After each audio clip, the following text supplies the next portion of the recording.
PKA 662 with our guest Chris James Taylor. This episode of PKA brought to you by PharoDistro.com, Lock and Load, and Blue Chew, a bunch of wonderful sponsors we'll hear more about later. Chris, thanks for joining us tonight. No problem. Thanks for having me. So I've been poking through your channel, looking around, and I see that you dislike the Deadliest Warrior as much as I did. So I don't respect that.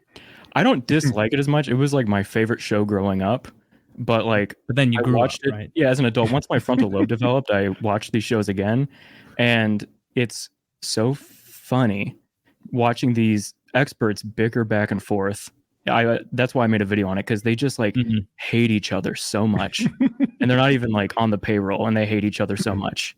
Oh yeah, I remember groups that had no inherent squabble, like a Samoan warrior, or rather a guy who claims 800 years ago his ancestors were Samoan warriors. He's just a guy that likes pork with tattoos. Just a rock. Yeah, and then there's a Japanese guy whose whole family has never been ninjas, and they're both talking shit. The ninja's oh, if he was at your island, he'd kill you. He'd fuck you up. And then the Samoan guy's you couldn't sneak up on him, man. He knew the whole island. He knew everything. You think you're going to come into his domain and take him down? And it's it's badly acted and it's genuine aggression, which is a wonderful conflagration of embarrassment. The producers obviously were hey, just kind of ham it up. And they're all right, yeah, we'll do our best. And they're oh, the Spetsnaz wouldn't have a chance against the Green Beret. And then the other guy's I'm going to fucking kill you. Yeah. And that's and then they're okay, well, you can tone it down a little bit. But my favorite is how bad the mashups are. It'll be William Wallace versus Mitch from Accounts Receivable. They don't. One is very obviously going to win. I think, yeah, right. The accountant.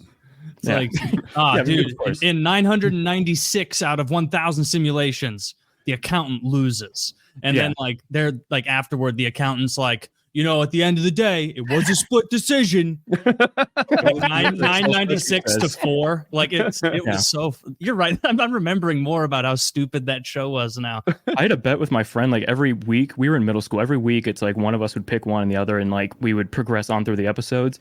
And the 4th episode in, my friend won. And then everyone from then on was the obvious winner, everyone. And he just picked each one. That's where my resentment for the show started.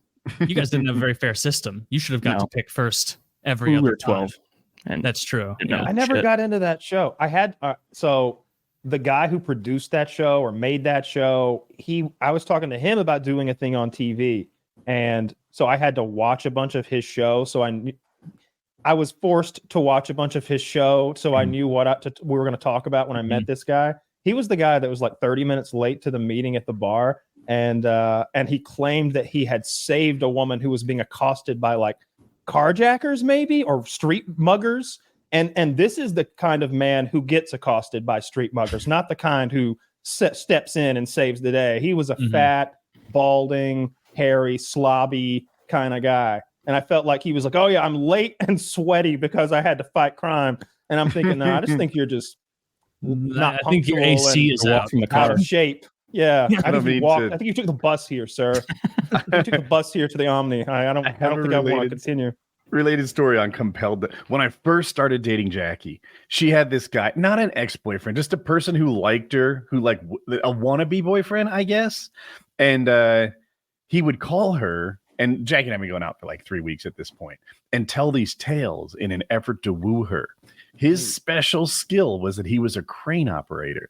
So he would be dude, you can't believe what just happened to me today. Cars flying off the bridges. And they're does anyone know how to operate a crane? And I'm I'm your guy. Then he would pull the cars out of the water to save innocent victims. And that was his way of trying to get Jackie to fall for this hero. It didn't work. Meanwhile, he's on News Channel 7, saving people. And he's what's Miracle on the Chesapeake tonight. Miracle on the Chesapeake tonight. We've got the hero, the man they call the Angel of New Jersey. Come here, sir. This and he's more than single. Once. And once he would tell tales like this, different, but obviously threads of them just needing a crane operator hero. This is back in the day of landline. So she'd be talking to him on the phone, and I'd be on another phone, muted, silently listening to the conversation as she kind of egged him on, mocked him a little bit. Maybe it wasn't nice. Mean. Yeah, Damn. but Now he's the best crane operator.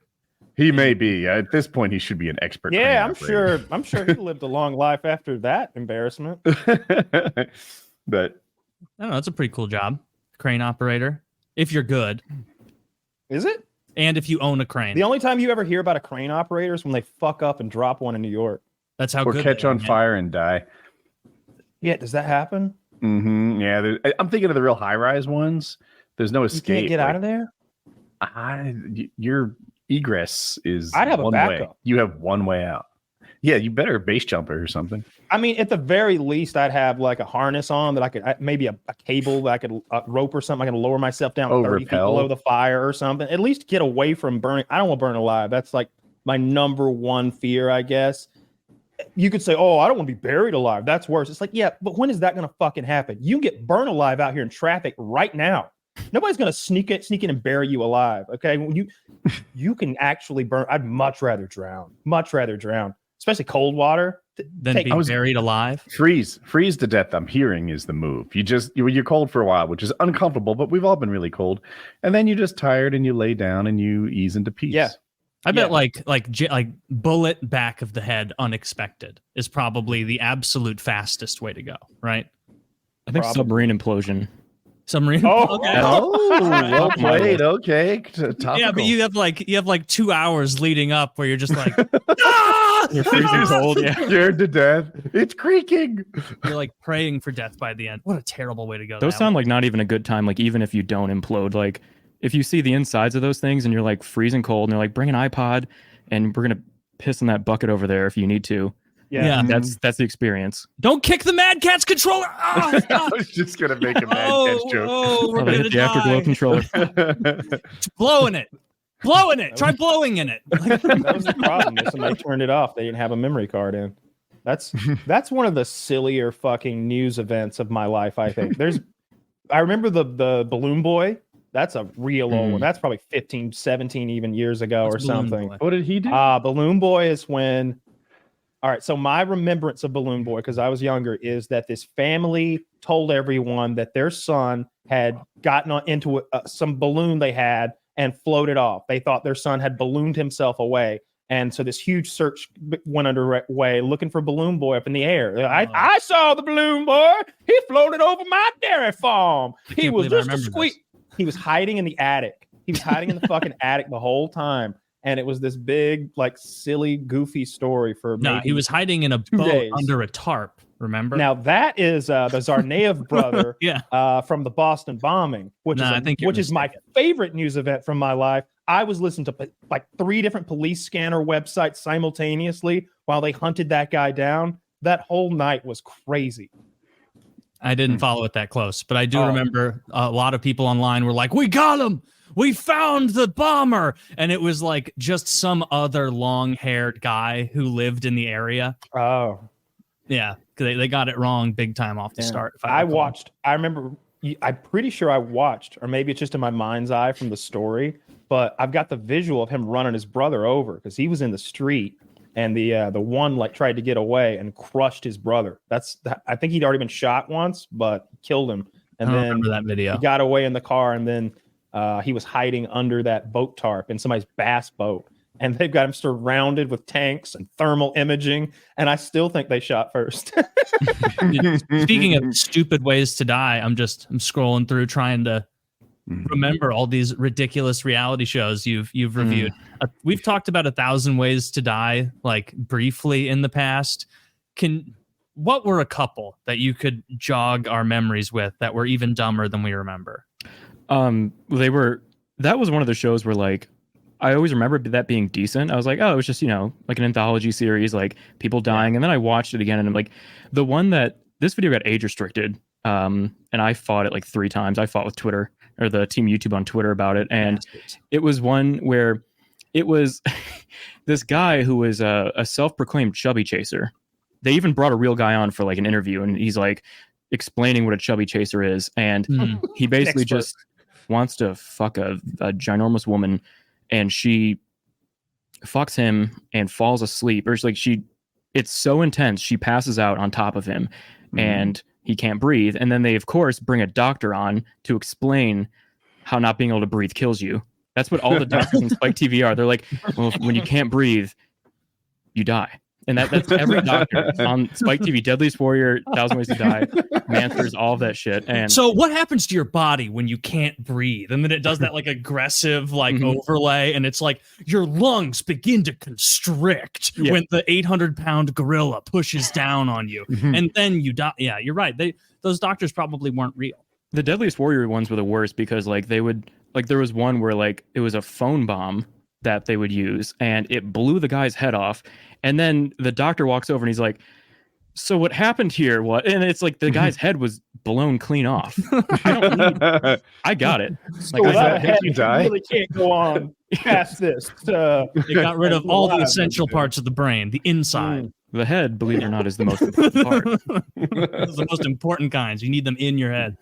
I remember like just stupid nonsense on that show where it would be like random electrical impulses, where it'd be like what they would do is they'd have like a couple key ways to die that would take up the main storyline, and then they would have like B storylines where it'd be like, meet Jackie Sparks, who was walking down his own driveway when he stepped on a live wire. What happened next is shocking. And it's like, no, it's not.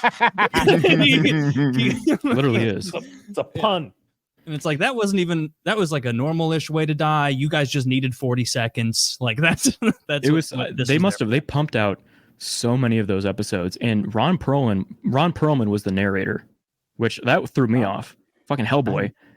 I don't know if he just needed going on the check or what, but that was pre Hellboy. So maybe things weren't going well. And that was pre I don't know if it was like late 2000s.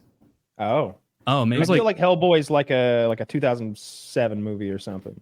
Yeah. I'm pretty sure it was like, that's why I was like surprised. I'm like, that Hellboy money isn't enough. You got to go to Spike TV. I mean, he does a lot of the UFC voiceover work too. It's I think his voice adds a lot to it. Whenever I recognize the guy's voice, I kind of like, oh, they're doing this is a special event. This is voice. real. I like that a lot when they hire a voice actor I know rather than just announcer man. It's better than Mansers it sounds like the Offspring singer just talking. And it's just the most obnoxious voice you've ever heard in your life. I remember there was a nature documentary that had Barack Obama doing the voiceover, and I really wanted to learn about the Bears, but I didn't want to hear shit from fucking Obama. And I was really at a crossroads in my life. I didn't know what to do. Did he really do it? Is this real? Yeah. It's on Netflix. There's a bunch of them, different celebrities, and I feel like Barack Obama does like, it's not Yosemite, but it's something like that. It's like Yosemite is one of America's most beautiful natural habitats. That's a pretty good impression. Like. It also demonstrates why he frustrates me. The unnecessary pauses, bro, I'm not that compelled. Keep it along. Move it faster. Barack I've heard him do speaker for me. He has multiple speaking voices, though. You hear him in front of a black congregation. He leans into that. You hear him campaigning. Those pauses are important, I think. He's trying to sell hope and change, right, for the first time in 2007. So he needs to draw you in. But later on, when he was just trying to make a fucking point in an interview, he moved it along. He cut all that shit out, and it's a slightly different. I was just listening to him speak today, like a news speaking of him today. That's a stupid way to phrase it, but he was talking about cynicism in the media or some shit. But I noticed that he didn't have his typical speak pattern. Okay, I appreciate that. Like plodding along with that nonsense. Speech pattern, I pay a lot of attention to speech patterns. It's a thing I've been into for like 20, 30 years. And things that other people might love don't appeal to me at all. Barack Obama is one of those. I know like that the Obama, really like his cadence. Yeah, his cadence, the pauses, it vibes a certain sense of self-importance to me, which turns me off. That's what politician do you think spoke like think about who's your best speaking politician, the one who you enjoy his speaking voice, maybe not even what he's talking about, right? You're not his guy, but man, it sounds good when he says it. I have two. One is Bill Clinton. I heard Bill Clinton talk about privatizing Social Security, and someone was making a pretty compelling argument, and his mind seemed kind of open to it. But pros of Social Security, usually they point to the really, really low administration costs. It's cheaper to run Social Security than like any hedge fund, even the S&P 500 ones that really minimize their expenses. The S&P 500, I'm sorry, the Social Security has really low admin expenses. Cool. Mm-hmm. And he said, so he was like, but I can't do it, Clinton. It's like the American people, they believe the government would mess up a 2-car parade. And it was just so like folksy and on point that it worked for me. The other guy I have, Newt Gingrich. This politics. I saw Newt Gingrich debate a dinosaur expert, right? This guy was a paleontologist. And like it was his whole life was devoted to it. Newt Gingrich kicked the fuck out of him in a debate about dinosaurs because he was just that much better of a speaker. That's hilarious. I want to watch that clip actually, because if there was one expert to like that you could own more easily, I feel like dinosaurs would be a good one, because a lot of their answers are just going to have to be like, well, we don't know. Like we don't know about that. We haven't found all the stuff. Like the dinosaur expert was trying to stump him. I'm sorry, Kyle, I'll be quick. And he was explaining like dinosaurs that I think there was an argument about the upper arms of a T-Rex. And the expert was saying that they had to be pretty functional. He's like, how do you think they catch prey without hands and arms and stuff? And he's like, just like a roadrunner. Watch a roadrunner catch prey. He runs, he stomps on it with his foot. That's how they do it. And I'm like, I don't know how dinosaurs catch food, but I can tell you Newt Gingrich is winning me over on this thing. And I don't even like him. But, that makes sense. That makes sense, Newt. Tip the hat. That's why he was the Speaker of the House, okay? That man is named after a kind of lizard. Well, amphibian. He knows. Maybe that's where his expertise comes from. He's a lizard person. Talk to Alex Jones about this. I think the one politician that I don't agree with the politics, but like wins me over otherwise, is Mitt Romney and his unnecessary love for hot dogs. Okay. I've seen him twice talk about hot dogs on National Hot Dog Day, and I was like, all right, he's just doing this because it's National Hot Dog Day. But then the other day he was like, you've heard about girl dinner, but what about Mitt lunch? And he's eating a fucking hot dog. He's not dropping this hot dog thing.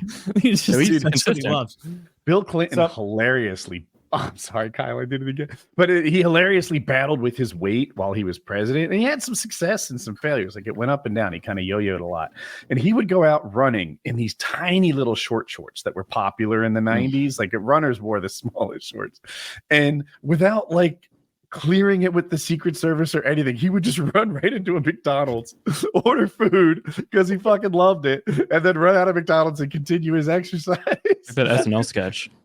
Yes, Phil Hartman plays him in the SNL sketch, and it's classic because he's going from customer to customer in the McDonald's, doing that folksy press the flesh politician bit. That's well, great. The thing about Social Security is he's taking their food from at each customer. I look at the old school McDonald's. Look how sweaty he is. Like that's mid-run right there with McDonald's. Those shorts yeah, you can keep your vote. I'll take a few of those fries though. I think I see Gore's dick.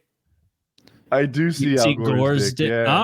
That's that not is a risky. good look for him. Damn, I bet when Gore's at a trot, that bad boy's flashing everybody. This is like a Conor McGregor weigh-in dick he's got going on there. He's like about Gore. I got more respect for him. The guy in the back of the Hangover, the Asian guy in the back of the Hangover car they released. Oh, that and he's got like that fake merkin on. I think it was like a fake merkin penis they had on him, right? No, that's his dick, dude. 100%. Really? That's his It has dick. to be. I would. Yeah, has to be. Yeah. That's Plus, like a dude like him whose whole thing is comedy and acting, there's no way he'd strap on a fake like. He's like, why would we need that? Look what I'm working with. Get that thing out of here. Oh, you got a tiny penis to attach to me that's real hairy. Look at this. Yeah. You can improve upon this. You can get smaller and hairier than this. He's a character actor. Yeah. He only plays guys with little dicks. He was all about it. I liked Reagan. I thought Reagan, there was a time like maybe 10, 15 years ago. I remember when I was playing, like when I first started playing COD 4 or something, Socrates was very conservative. He's an old gaming friend of mine. And he sent me all these Reagan videos on YouTube. And I start listening to him, and Reagan's talking about like the way it used to be and the way it can be again. God damn it! And then the Soviets will come up, and he'll talk some real shit, like some scary shit. Like, bet they wish a motherfucker would kind of shit. and just talk about how the American way is better and this and that and democracy and fucking capitalism. And I'm just over there, just a tear coming out of my eye and a boner in my pants. I'm loving it. It's so good. And who was the politician that had, was it Rick Perry or Mitt Romney that has that ranch in Texas called N-Word Head Ranch? Shit, I can't remember which one it is, but I do know what you're talking about. I think You're it's right. Rick Perry. Like, and he like, this is years, maybe like 2012 that he defended. He had like a family ranch called literally N-Word Head Ranch. But Oh my God, tactful. dude. So it is Rick Perry. I just Googled it real quick. And it's N-word head as one word, 2 G's, by the way. So it's not, how do you pronounce Niger now? Niger? You nailed it. Yeah. It's 1 G. It's always been Niger. It's Niger. not Niger. They say something different now. Oh, Like, Niger? I think that's right. Perhaps this with is their good. dialect or their or whatever, I bet in their fucking African tongue they got 8 more goddamn letters or 8 fewer or some shit. So there's a I don't think Rick sound. Perry's like in on that. Yeah, I No. think you're right. But I just put it out Exactly. because the 2 G's makes it like there's no backing out of that. Definitive. Yeah. What would be funny is if like when he bought it, it was called like Friendship Ranch. And then he's like, nah, not for me, buddy. We're going edgy with our ranch. Man. People are gonna drive by this ranch and get in car accidents. They'll be. Did that say that? Did it Guess was what? it on I'm like a the big governor. sign? So whenever I've been to Texas and I go to one of these big ranches, or even a ranch that you wouldn't consider all that big, they've got a big entryway with a wrought iron or stone or something, and it'll be like That was like that. TNT Ranch, you know, purebred Bohemian Holsteins or whatever the fuck they raise there, and there'll be cool shit out there to let you know. Like that's I see that all. I've seen it a bunch in Texas and even here some. Did his have like a black person's head and like in big folksy letters above it? Like, I wouldn't be I surprised. think I'm the sign's probably Googling closer to the it, house. and I'm trying to make sure that I'm not being fooled Showing by Photoshop first. something awful. What if it's like? What if that's like the name of like a proud family of the Underground Railroad? Oh, The N heads. They're trying to pay homage to them. We will not change history because of today. It's like, well, you know, I agree they shouldn't have changed the Redskins, but maybe yes, maybe we do have a line of things that we don't say. Like if Toyota tried to release a new car, the new like that woman, Toyota it'd be like, I'm not comfortable driving this. like the woman named Marijuana Pepsi. She just refuses to. Her mother named her Marijuana Pepsi, and she What went a on to bitch. do something impressive in academia, or I don't know, she's a doctor or engineer or some shit, something impressive. And they're like, "Hey, Marijuana Pepsi, could you change your fucking name? Because it's a bad look." And she's like, "No, that's what my mama The named. Pepsi or the I'm Marijuana Pepsi." And it's just like What a the terrible worst mother. name imaginable. It doesn't get worse than that. Marijuana Pepsi. Yeah, How do you I bet even shorten that? MP? that's what I was going to say. You can't really even Member of hyphenate or Parliament? shorten or condense that. She doesn't want to, though. She could just change her fucking name. Or You Mary go to Jane? any. I bet you by Mary Jane. I think she's Marijuana Pepsi, and then her last name is something else. But her first Marijuana. Chris, if you Pepsi. had to be named after a store shelves product, what would it be? It wouldn't be Pepsi. It Would wouldn't be Pepsi? fucking Pepsi. God damn. I don't know. It'd probably be like one of the sparkling water companies or whatever. Oh, you're those all are cool fancy. You names. wanna or be like mineral LaCroix? water. My Yeah, knee jerk fuck that. reaction was, LaCroix or like Pellegrino or some shit like that. I want you to call me whatchamacallit. That is a better one. Yeah. I'm going to be What do you Kyle call it? Captain Pilgrim? Crunch, and you will refer to me by my rank. God damn it! Kyle is not a name of a product in the store. You can't be Kyle anymore. I get to pick which You can of my be names Aunt are the product. Jemima. Are you Captain telling? Crunch. Okay, Not okay, anymore. you win. I am now Captain Kyle Crunch.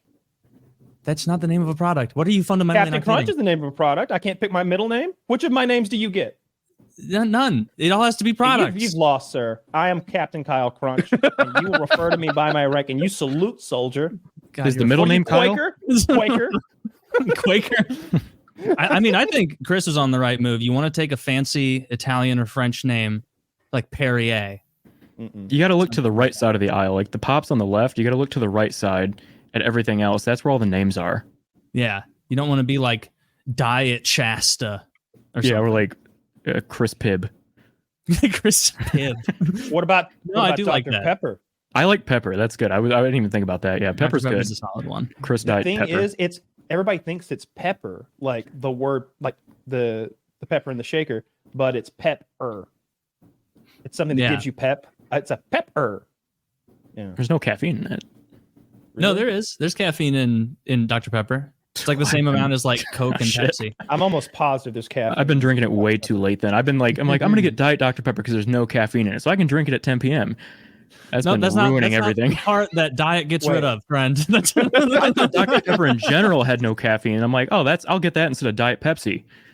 no. Guess Like I not. think every dark soda other than actually beer. most like other than root beer, yeah, is Damn. caffeinated for the most point. Yeah, I That mean, you answers get a lot of questions. decaffeinated versions. There's nothing less appealing to me than the can design of the decaffeinated sodas. Something about it, it looks like a hospital soda or something, Mhm. or like a tonic water or some shit. I'm drinking that I- right now.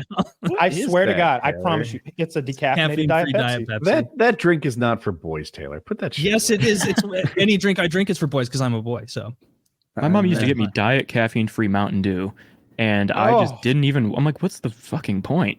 There's nothing. Like, you've taken away everything about this yeah, thing. with Mountain Dew, the point was the caffeine as a kid And the 'Cause, sugar. Like It's yeah, it syrupy was- thick. it was pre-energy drinks. Like before there were Yeah. energy drinks, it was Mountain Dew. Did you Yeah. guys Did you guys drink Jolt, the soda? Yes. J-O-L? I've had Oh, one. Okay. Yeah. No, Familiar. Jolt was like they sold it across the street from my high school, and I never knew of anywhere else that sold it. It was like this special get for them, and all the kids would drink Jolt and then go into school and probably be antsy and annoy their teachers. Do you More guys ever focused. drink balls in the glass bottle? Yep. Sure, I've gargled a few. Yeah, I've gargled some ball. BAWLS, and it was like one of the first like energy drinks, or like I think it was actually marketed as like maybe a high caffeine cola, something like that. But it was like a Oh, I take it Early back. I've energy never drink. seen this product. Is it balls like BAW? yeah I've BAWLS, and had it had that like a long that. time ago. that I used to drink outside all the glass bottle. experimental. I used to be fascinated by the experimental sodas because, like, I don't know, we didn't experiment much with soda at my house, I guess.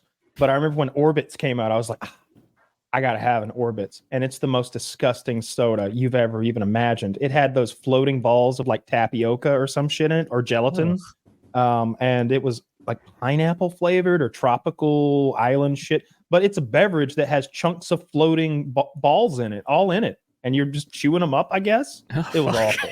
Orbitz Was with it a Z. awful? That sounds good. I like the. Are they tapioca balls and like Bubble boba? tea. Bubble tea? Yeah. Ooh. Oh, no, God. that Do was they still terrible. sell that? I would Like totally fish drink eggs. The it. It's one like on the those, left those is the chia one seed I got. drinks. That would have been like 1995 though. That's a long time ago. So I don't think they sell it anymore at all. No. Orbitz with a Z. Those are eggs. I remember Zima was hot at the time. I can remember when I purchased that, or when my daddy purchased it for me. That there was also Zima there, and I was like, "Can we have Zima too?" And he was like, "No, we can't. Not till you're older. Not ever, because it's just a disgusting fucking beer." You ever had? It a was Zima? only for sale for No. 1 year, and the internet agrees. It's one of the Time magazine calls it one of the top 10 bad beverage ideas of all time. Is Orbitz?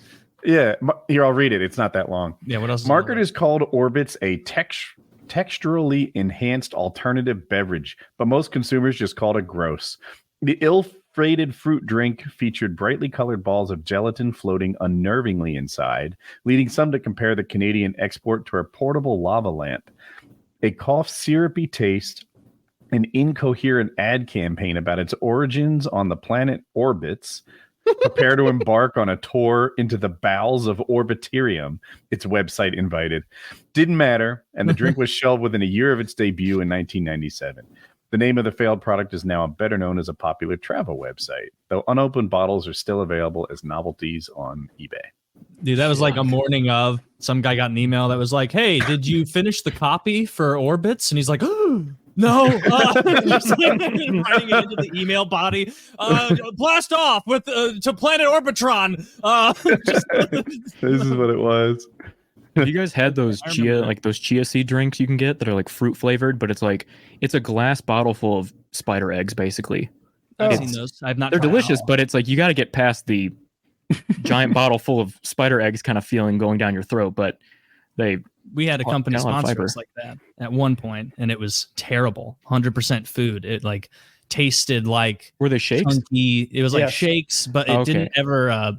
It didn't dissolve, and so it was just No. enormous You wouldn't want it chunks. to. No matter how and, much like, water you added, it just got thicker. It was you a real can't- quandary. If you unreal. can't get past a bunch of eggs going down your throat, then you can't be with me. Yeah. No, nor with any Those of them aren't- because of those lot- aren't eggs. This was like I know, but I'm more trying of to a tell a fruity joke. juice drink He told me with they a were lot eggs. of little like hydrated chia seeds. Yeah, So they were slick. I've seen those at the gooey. grocery store, and they're like $5 for a bottle, Yeah, it's and there's Well, so no is way everything. they're like even good for you. It's just a bunch of it's cheaper just to buy fruit and eat it. it makes you shit a lot. So Well, if maybe you're it like is if you're into that, I mean, that's any fruit. Any Yeah. fruit's going to make you shit a lot because Yeah. it's what fiber and water, yeah. little sugar. hmm Oh, I want to talk about that show on Netflix. I've been watching this show. I started watching it last night. I almost finished it. I was up till 5 in the fucking morning because I wanted one more episode. There's only 8. I only started watching it because Jason Bateman is the executive producer of this show, which I was like, why is he executive producing a survival show where they throw 16 people into Alaska and they all meet up and there's like a paper there. The helicopter keeps dropping. There's no Did you host, say what which it I was hate. called? Outlast. And it's 2023. It's brand new on Netflix. And there's no host, which I hate. You need that Jeff Probst guy there to anchor everything down. All they have is a helicopter that drops messages. And so, and very clearly a film crew who we don't talk about. It's normal. Fucking stupid. It's And, Bear Grylls so- style.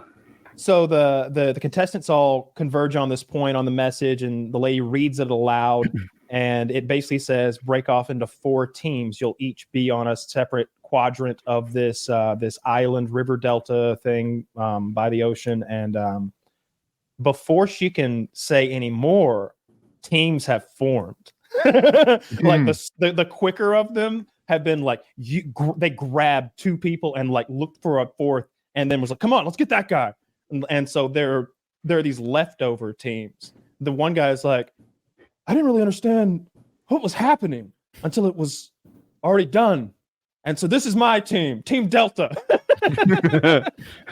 And it was like, oh, and it's no. him and 2 guys with cerebral palsy. Yeah, and there's a lot of women, and there are some smaller women and some older gals. And then there's this one chick. I thought she had meth face. She quickly cleared that up, let us know it was heroin. She's like, I'm a recovered heroin addict. I'm a felon, and I'm here to win. That was And rude I of you to make believe her. assumptions, Kyle. Yeah, I know. I thought so little of her when she rose so high. But then you realize she was pretty cool. So what this feels goal. like to me is they had an idea for a reality show, but the contestants broke the game. And so they're like, yeah, just make it 8 episodes and fucking record whatever happens. I don't know who wins. I haven't watched either the last episode or the second to last episode, but here's what happens very quickly. People start starving and quitting right away. Starving and freezing and quitting because there's nothing. How They're fast is eating right mu- away? Well, to the viewer, it's the first episode, like 10 minutes. To them, time moves fast for them. Like all of a sudden, 3 or 5 days will pass, and you're like, oh, okay, move the fucking story along. And that's my cue that nothing happened for a week. You know, they all laid there for a goddamn week, and then something happened. So one of the teams decides that they're going to turn rogue. There are 2 teams on each side of the river. The tides are such that they have access to to each other occasionally, like, you know, every 6 hours. When it gets to the low tide, you can kind of wade across. One team has a raft, though, a good one. Well, they send their boy in SEAL Team 6 style to the weakest team because they've only got 2 people left. It's like a guy and a girl who are just barely making it. He makes himself a ghillie suit, rafts across. His team is all girls, and they're there like. These bitches are like, yeah, get him. He sneaks over there when they're out of their camp and steals everything. He takes all of their sleeping bags. It drops down to the 20s at night, and it's a rainforest technically. He takes their sleeping bags, and he gets back with them. They destroy his raft, but they don't wait him out for some reason. They find his raft on their side. He has to swim across, towing the raft behind him. It's a decent sized raft that he made with all their shit on it, and he does it.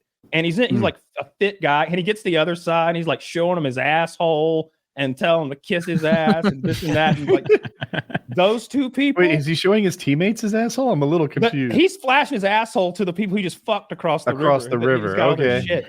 And it's awful. And that makes one guy quit right away. He's like, I don't want to be in a game like this. He's on a completely different team. And he's like, I don't even want to be in a game like this. He wasn't even the robbed one. Look at the two people who had this that night. They just shivered. They're just shivered all night. They were heating stones up and placing them in their little hovel, wrapping themselves up in tarp and hay and shit. It was miserable. I probably would have quit too. Meth face girl, that one team gets down to one guy because, again, his teammate had too many morals to continue in a contest like this. So he leaves his poor teammate alone, solo. Dude, Meth face and her gal pal come over and start robbing him to his face, just stealing his shit. He's a natural. One of them, Meth face, is stealing his shit that's on the beach because he was going to cross over and join a different team. The other one is at his camp with their arms crossed. You can either save your raft or save your camp. I'll stay here all night. And he's like, what if I got you? People are evil. You people are evil. This is a dude getting robbed by girls, right? He can't beat them up. Wait, he can absolutely beat. He won't win the show. He'll go to jail. Cable. Yeah, I mean, like, you could take a knee to the nose. Is that your idea here? He was like, "This is Dumbledore is not going to walk out and be like, for assaulting your female opponents, we award you a barrel of rice." I'd be tempted to steal her clothes on the spot. Like, oh, you think you're the thief? It got worse. The one that was by his raft cut it apart down to bits and bobs, destroyed it to his face, and then tried to steal. She's like, "This is mine!" Like, trying to take it from him. He's like, "It's mine. It's clearly mine." And she finally gives up, and she goes, "You'll be gone soon, you weak motherfucker." And she walks away. And I think he might have cried, but they didn't show it. It's sad, dude. I don't know what happens after that because that's when I had to go to bed. But dude, there's I really no way hope to they get their respond to that on a TV show. Like, if a small woman is like breaking your shit on a TV show, and you can see, Stevie and Edward, the camera and the boom operator there, it's like, you don't have an option. What do he says, "You'll be gone." You have soon, to like sprint to their camp and break their shit. Also, like, that's your only option, is to be like, okay, mutually assured destruction. I got to go destroy your shit. I'll tell you what I would have done. I have my own idea. I want to hear Kyle's first. I would have made fire and made a torch, and we'd have went and burned their camp to the ground. Like every bit of their shit would have been burned to the ground, and that would have been it. It's like, I'm not gonna steal your shit because then you might get it back. I'm gonna destroy everything you have, and jump in there. It's on fire. Get it. I would have burned all the shit. That's the first thing I would have done. All their medical supplies, their food. I don't care. Their personal belongings out there, family pictures, all of it. They burned. Unless this woman was unusually tough, my idea: throw her in the water. Throw her in the water. She needs to be fucking freezing cold right now. Does it get out at 20 at night in this rainforest? Yeah. Well, you better do something about that because you're soaking wet now. It pissed me off, and I that's why I kept watching, because I wanted these cunts to pay. But it doesn't feel like it's heading in that direction. I don't know what's going to happen. I'm going to finish it after the show tonight. But Outlast kind of caught my attention last night. It's not, it's reality TV and quasi-reality. I have a question about it. Yeah. Do teams win or do people win? People win. $1 million. I should have said that first thing. It's $1 million. So those girls, the heroin addict and the criminal, are going to turn on each other in the next 2 episodes. Now, I was smoking out of my my bong that we got sent, some very powerful concentrate. So maybe teams can win, but that doesn't make sense to me. It really seemed to me like it had to come down to one. Although there's a lot of that Survivor style. Like, some of these people have 3 different allies. They're like, yeah, I'm with you no matter what. Bullshit. And they're like they have secret meetings with other team members in the woods and shit. Meanwhile, camera crews there. So I don't know how any of that shit's actually happening, but it caught my attention. I liked it. It's the first reality show in a long time that I haven't thought was vomit inducing. And I really want you to try Survivor. Because, first of all, I think you'd be good at Survivor, better than I am. I watch Survivor, though, and I know it's an old show, and it's 20. I think they're in season 40 now. It's something really high like that. But I watched that show, and I'm like, my gosh. Everyone on this show is better than I even think I could be. Like, they're just clever, and the way that they form relationships, and they have this, they're steeped in survival knowledge. So when they hunt down you can get an immunity idol, and it's just, they'll tell you like, hey, there's an immunity idol hidden in the woods somewhere. They've seen 100 found immunity idols before. So they kind of like know where to look. They're not randomly searching around. They're like, you know what? If there's a knothole in a tree, if there's a pile of leaves, these are the kinds of places you might find it. They're good at it. And how you use your energy, whether you want to be good, right? The tallest blades of grass get cut down and the shortest ones get plucked. And you kind of want to be just in the middle there. Yeah, that's what I was thinking. If I was going to try to play that game, what character do you present? You know, what version of you do you show? You know, you don't want to be alpha male man who's like, don't worry, everybody, I'll kill us a pig and keep us alive. You're gonna piss like 30% of them hate you immediately, and 30% of them want to compete with you now, and the rest of them are like, yeah, I kind of like that guy, but not really.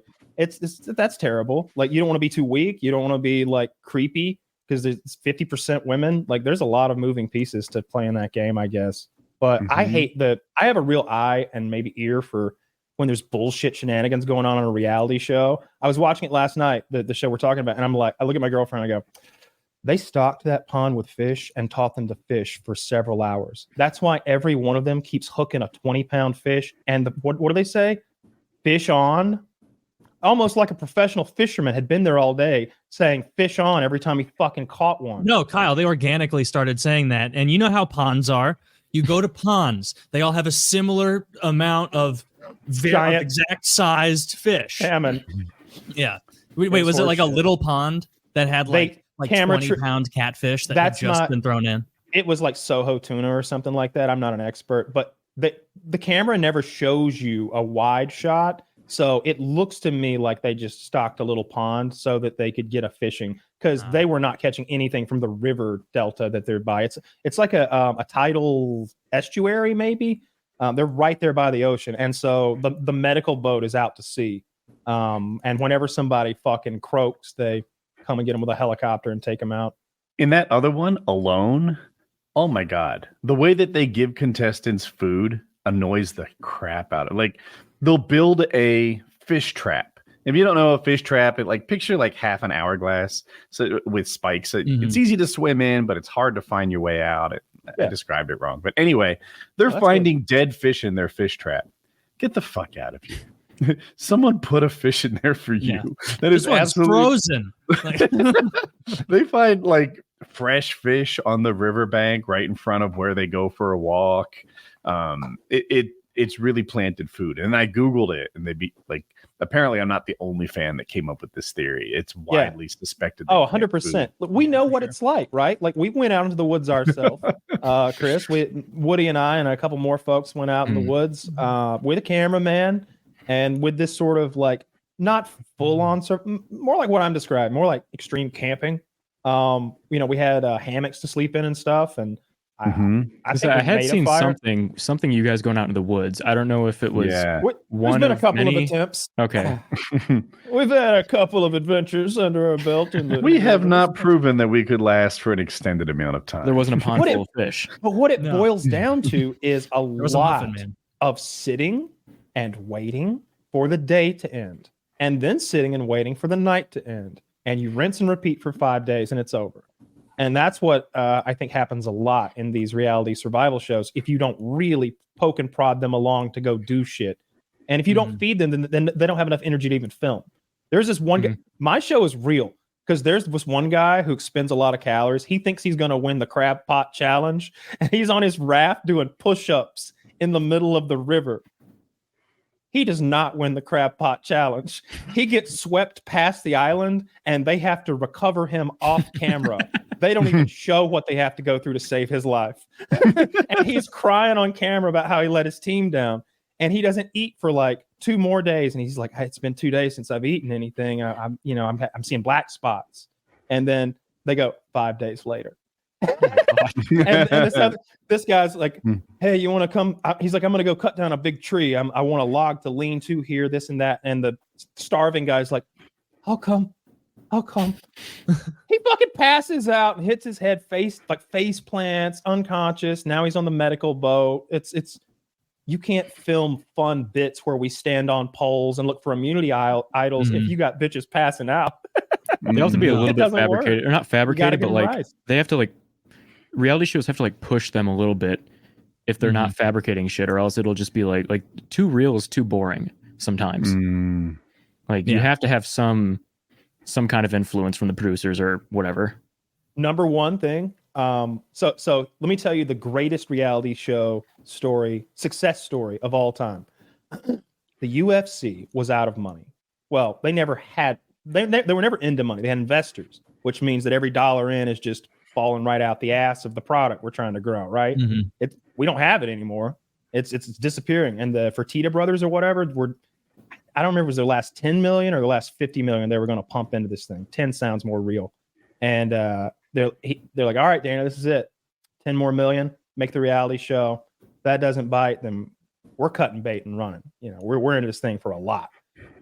And so they make The Ultimate Fighter season 1. The premise, of course, is 2 coaches, 2 teams of mixed martial artists.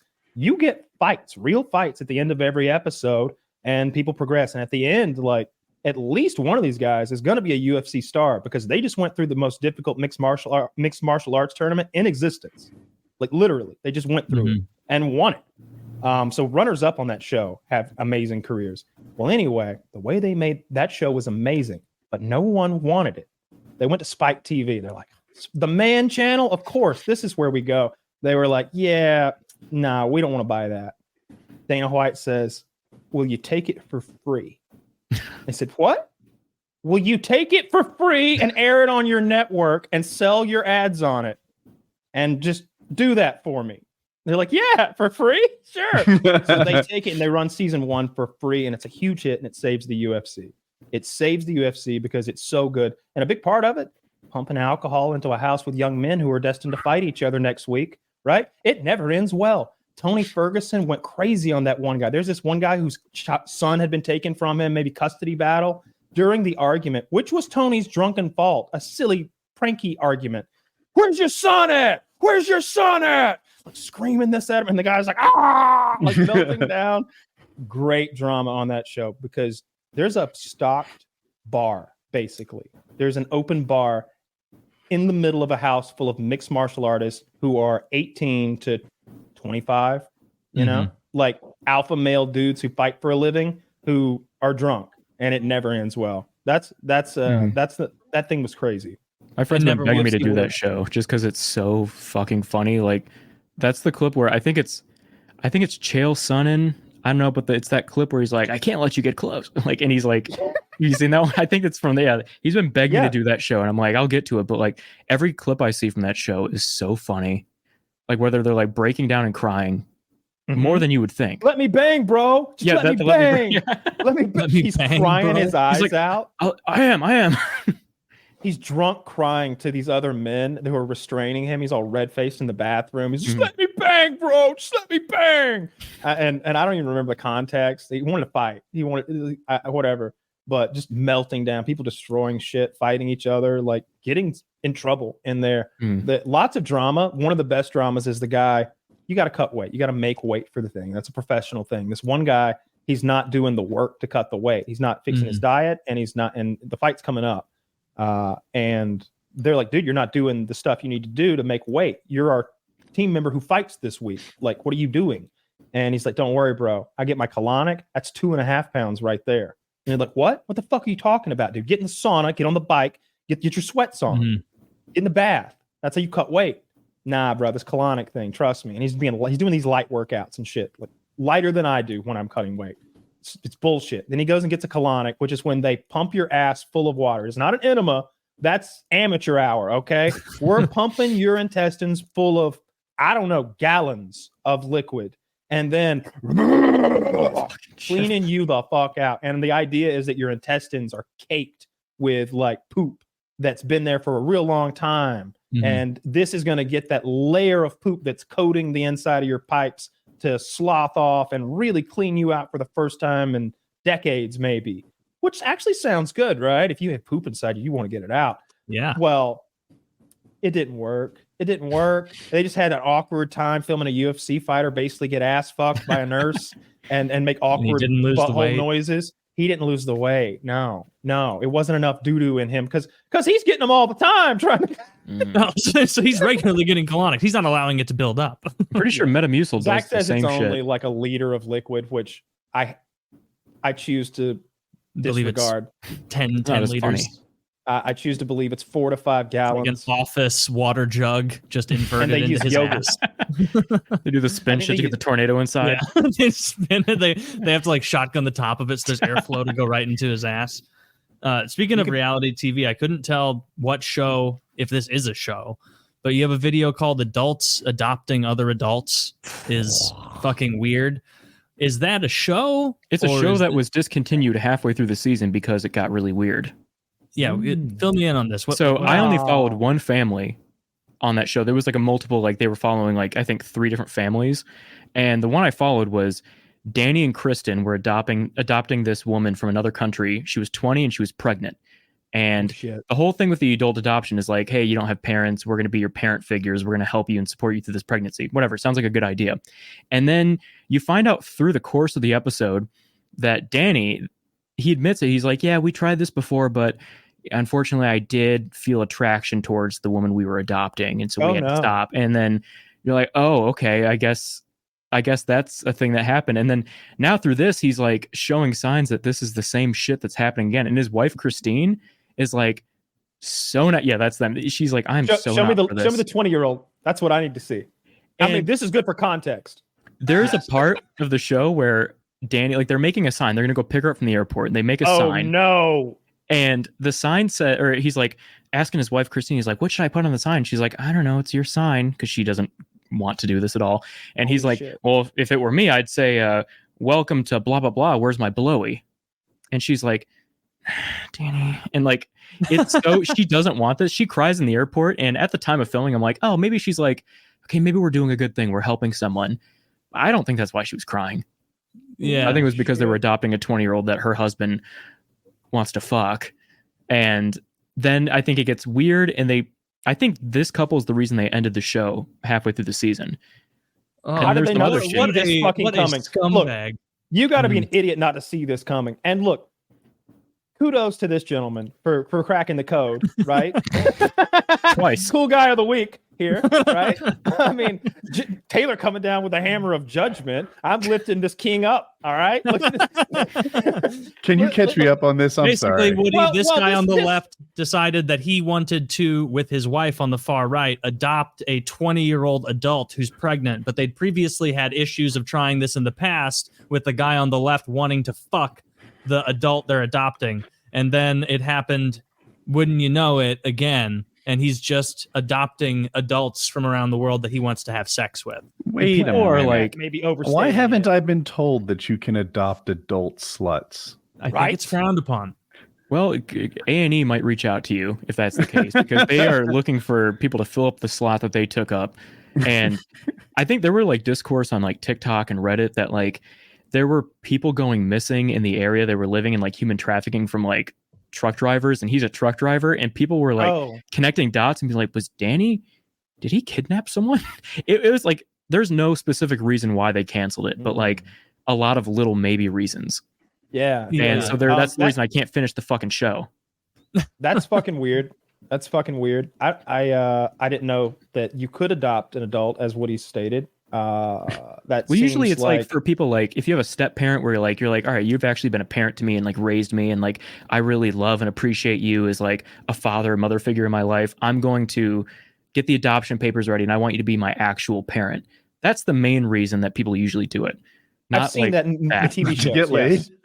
No, you're being a little close-minded. Not often. Yeah, I think the adults being adopted want money, right? And then. Yes. Yeah, guidance was what she was coming to America for.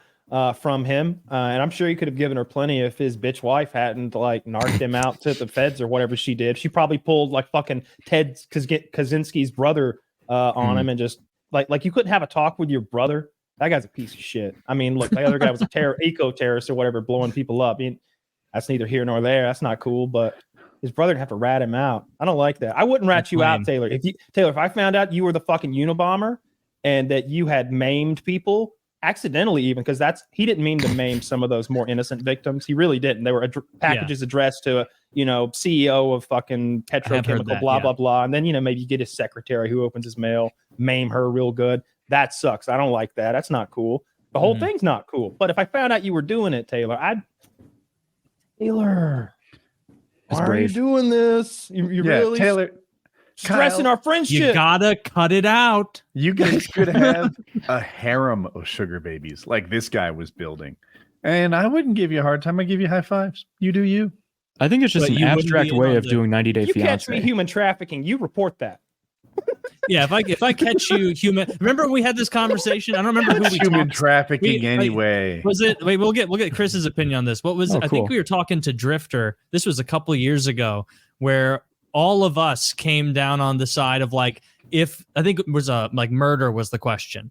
Like, if your dad killed someone, are you going to rat on your dad? And I believe me, Kyle, and Woody immediately were like, no, I am not ratting on my dad. And I think Drifter was like, he murdered someone. I got a rat on him. And like, all of us were like, your own father. Yeah. Oh, the nerve. So and even with like no context, like let's say your dad just got into an argument with another man, road rage incident, and your dad took it way too far and killed the guy. And he got away. Nobody saw it happen, but your dad tells you, and then you see it on the news. And he's like, I did that, son. Like he and I'll be honest with you, it wasn't that he gave me no choice. I had lots of choices. I could have just left at one point. He was still gurgling. But the truth is, Kyle, I wanted to do it. He gave me the thrill. I killed him. For the first time in my life, I felt. Well, I'm not going to say I'm going to rat him out right away. He didn't. I need context. Okay. It's like, exactly what I just said. Is it my stepdad? Not the comical part. No, your biological father that you love. I don't know, your real dad, whatever situation. I mean, did he kill my stepdad? No, he didn't kill your stepdad. Okay, well, that's complicated. If you don't like your stepdad, then yes. I like him. Okay, well then he's no. Nice. What if he gave your real dad no choice? What if he like was planning on killing your mother and your real dad stepped in, took a fucking iron like a clothes iron and just battered him until there was nothing left of his skull. You saw it and you're like, Dad, get out of here. Well, that's important. I wouldn't. No, I wouldn't rat him out. No. But that's the thing. I wouldn't just come out and say like, of course I have to. It's murder. But like I would. For context, he let the iron heat up before he started. Well, that's a given. He thought it. What's the point of the iron if you're not going to let it heat up? He had that bitch on linen. Did you have to use the steam? What? Peel off her face. You're not coming back from that. It was definitely premeditated, Your Honor. He sprayed him 3 times first. Let it heat up for like 10 minutes. Well, if you look at the video, he's wearing a shirt that says, "This is my murdering shirt." It's like, I knew that. And the shirt had no wrinkles. It was a bad idea. I'm certainly not gonna go out of my way. You know, like maybe under heavy grand jury questioning. It's a different story, right? Mm-hmm. They clearly put 2 and 2 together here. They probably don't even need my testimony, but me saying this other thing might send me up the river too. It's like, what are the rules? Plead the fifth here? Am I allowed to plead the fifth here? Because I will. There are some rules. About you don't have to testify against your spouse. I'm almost positive that's true. Taylor, you've heard that. I think that's right. Yeah. And he's a video game attorney. He knows this sort of thing. That's true. I don't know about your dad. That's only because he didn't watch the rest of The Sopranos when Adriana went to the lawyer and was like, if I get married to Christopher, will that make it so that we can't testify against each other? And they're like, I mean, that's kind of a murky territory. Anything that happened before the marriage, it's open game. And it's like, oh, shit, that doesn't work too well then because he's been a mobster for like every second I've ever known him. So if I marry my dad after, it's just too late. Yeah. Damn. I'm just not going to rat my dad out is kind of the thing. It was crazy that Drifter was like straight into that. Although maybe his relationship with his father was a bit strained. Do you think? Could be. We all have different Man's relationships. Yeah. I Woody, watched have last to week's ask, show for a minute. He was dressed as a clown. Okay, what were you gonna ask? Were you awarded a certificate of some kind or something? Oh, that can you full screen me, Zach? A fan sent that a while ago. It's hard to tell, but up top here is an American flag. It was one of the last flags to fly in Afghanistan, and I didn't earn it or anything. Full of bullet holes. He asked me if I wanted it. I said yes, and it comes with some sort of certificate authenticating that this was like a United States flag flown in some sort of honor, and men folded it and did a ceremony, and now it's mine, and I treasure it. That's That's cool. very cool. I like that. You got your button up there. I don't think I've ever taken my button out of the box.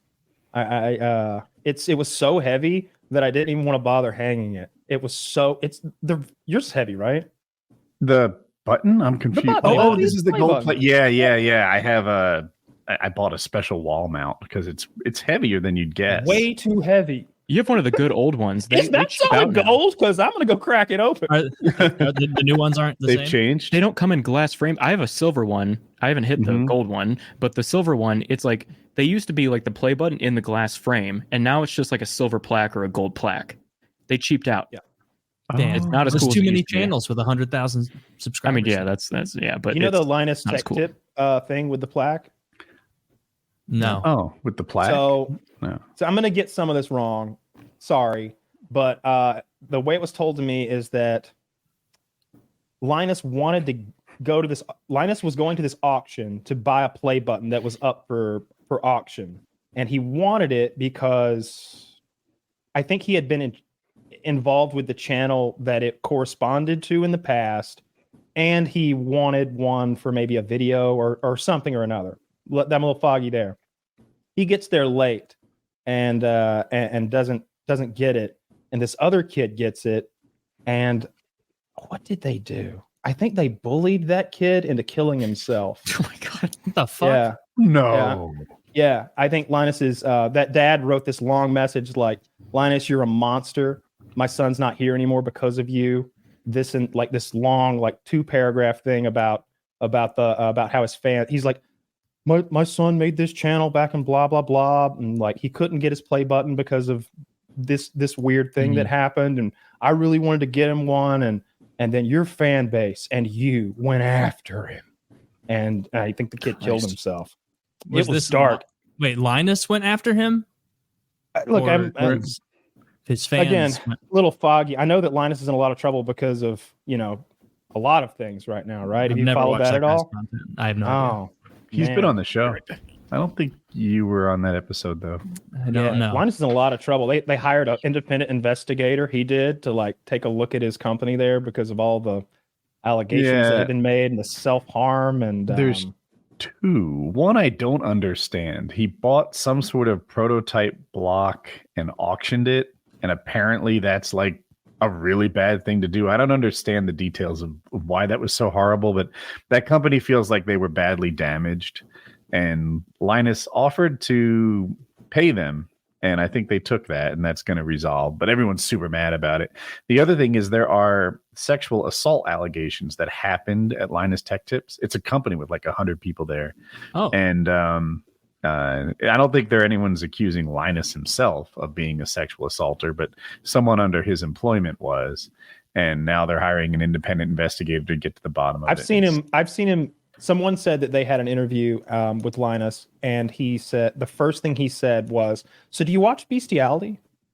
You watch bestiality porn? You like that stuff?" Like that's.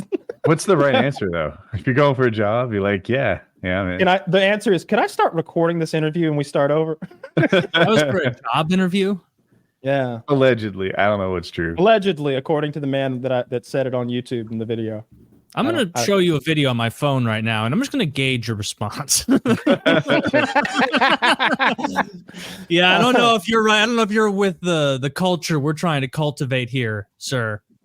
So clop your way on out. There is a. You ever see is it Silicon or Silicon Valley? Silicon Valley. Why don't I know this? The TV show on HBO.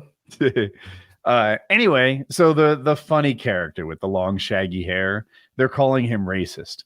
And in the process, they're like, "You're fucking racist." He's like, "I'm not racist." And they're like, "Do you watch interracial porn?" And he's like, "Yes," like trying to prove his not racist chops. He's like, "Yeah, well, which one's the girl, the black one or the white one?" And he's like, "I don't know, which one's less racist." And it's really funny to me. I'm like, "Yeah, I don't know what's less racist, if the girl's white or if the girl's black. I'm not sure." I hope no one cares.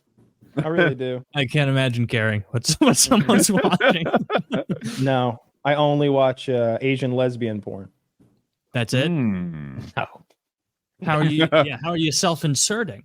Because you're not an Asian lesbian. How are you? Like I pretend like I'm the cameraman who helps them make pornography, and I play that character. You only watch like special porn where it's like two Asian lesbians, but you're the customs agent. And you get to decide if they come into the country. But first, they're going to have to be taken into a private room. They always go into prove custody. how much they love America. Yeah, but they always end up in custody one way or another. They do. Really doesn't. It's like, you know what? We've got enough whores in this country already. Back to where you came from. That's You dark. shouldn't have blown me. That would be they're Asian, good end. Taylor. They're not whores. They're Somehow the implied sexual assault didn't like bug me as much until you had that like biting remark there at the end. Yeah, until the name calling. just being shitty. Yeah. Yeah, it kind of hurt my feelings when you said it. You said it in a mean way. In a mean way. Chris, do you have like 50, 60 copies of the same VHS behind you? I have about 112 of Babe, the pig movie. 112 Babe, What's Pig in the story City. behind that? Why? Well, I went to a thrift store a few years ago, and there were 20 You went to Just- all of them. next to each other, and I was like, "That's kind of funny. It'd be funny if I bought that." And then I bought them. It wasn't that funny after I bought them, but I wanted to do one of those, like, you know, the teacher like TV cart they pull out like when they're hungover and they play movie day. I wanted to get one of those, but I settled for this piece of furniture back there, and I've just been grabbing them every time I see them, and it makes for a lot of people comment, so it's good for the engagement because they're like, "What is that? Are those books?" Do you like Babe a lot? I've never seen it. You've never I'm watched kind of like, Babe? at this It's point, a I don't pretty think good I'm movie. ever. That's what the old ladies at the thrift store tell me. They're like, "I love this movie," and I'm like, "Me too." But like, I don't really have any interest to see tall it. guy, James or Jonathan Cromwell, something like that in it. James. He's Could the be. farmer, James Cromwell. Yeah, it's for a kids movie about a pig and a farm. It's 10 out of very 10. good. Very good. It's very good. I love that movie. It'll make you cry. Like there's at first the pig wants to be a sheep herding pig. He doesn't want to conform to what pigs are supposed to do. His hero Dying. is the female sheep herding like border collie. And she's normally the one who has to do all the sheep herding now because the male border collie went deaf because he stayed out all night in the storm with the sheep. The stupid sheep.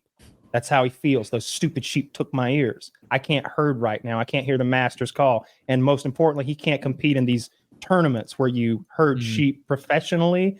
And it's just this huge blow to his ego. And he's laying it all on the pig. You can't do it. You know, just being awful. And then when the little pig does it at the end, it's a tearjerker. And then he does like I think he saves the farm at the end. Like, not only does the pig win the big Dude, he's never seen competition, it. No, He's never gonna. This is He's better. got 120 fucking copies. Yeah, If he was gonna Kyle watch telling it, you would what have happened by happened now. At this rather than point- This watching is it. as close as he's ever gonna Yeah, get. spoilers Dude. for Babe. So at the very end, as Kyle mentioned, the pig does a good job. Now, what he didn't mention was the farmer's like super duper stoic. He's real cheap with the compliments. And when the pig just smashes it and does an outstanding job that no one thought a pig could do, he goes, "That'll do, pig. That'll do." That'll do. And I know that part. it is hard to explain just how great that praise is. When he says "that'll do, pig," that is the highest level of gushing praise that this man can ever give. And it makes me want to tell other people "that'll do, pig" when they do a good job, right? So like I don't hate know. it. Maybe my wife's good in bed. Maybe a kid like gets something right. I am inspired to say, "That'll do, pig." but I know no one's gonna get it. No one's gonna I understand. say it to my dogs all the time. I say it in front of people all the time. I reference this movie. Let me tell you, the climax of this movie, treat yourself to this, viewers, if you've never seen Babe. Watch Babe when he does the finals of the sheep herding competition, because here's the thing, spoilers alert for real.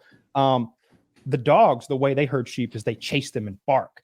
The sheep speak, pig, and they all speak the same like secret animal language or whatever. So the pig is like, "What's going on, ladies?" when he walks up to the sheep, and they're like, "Oh, the mean wolf tries to bite us." And he's like, "Oh no, he's not. He wants you to go in that pen over there. Would you, pretty please, go in that pen over there?" And then he tells him the secret word that his sheep pal from back home, whose life he actually saved, told him, "Ba ram you." And they go, "Oh shit, he knows the secret fucking code."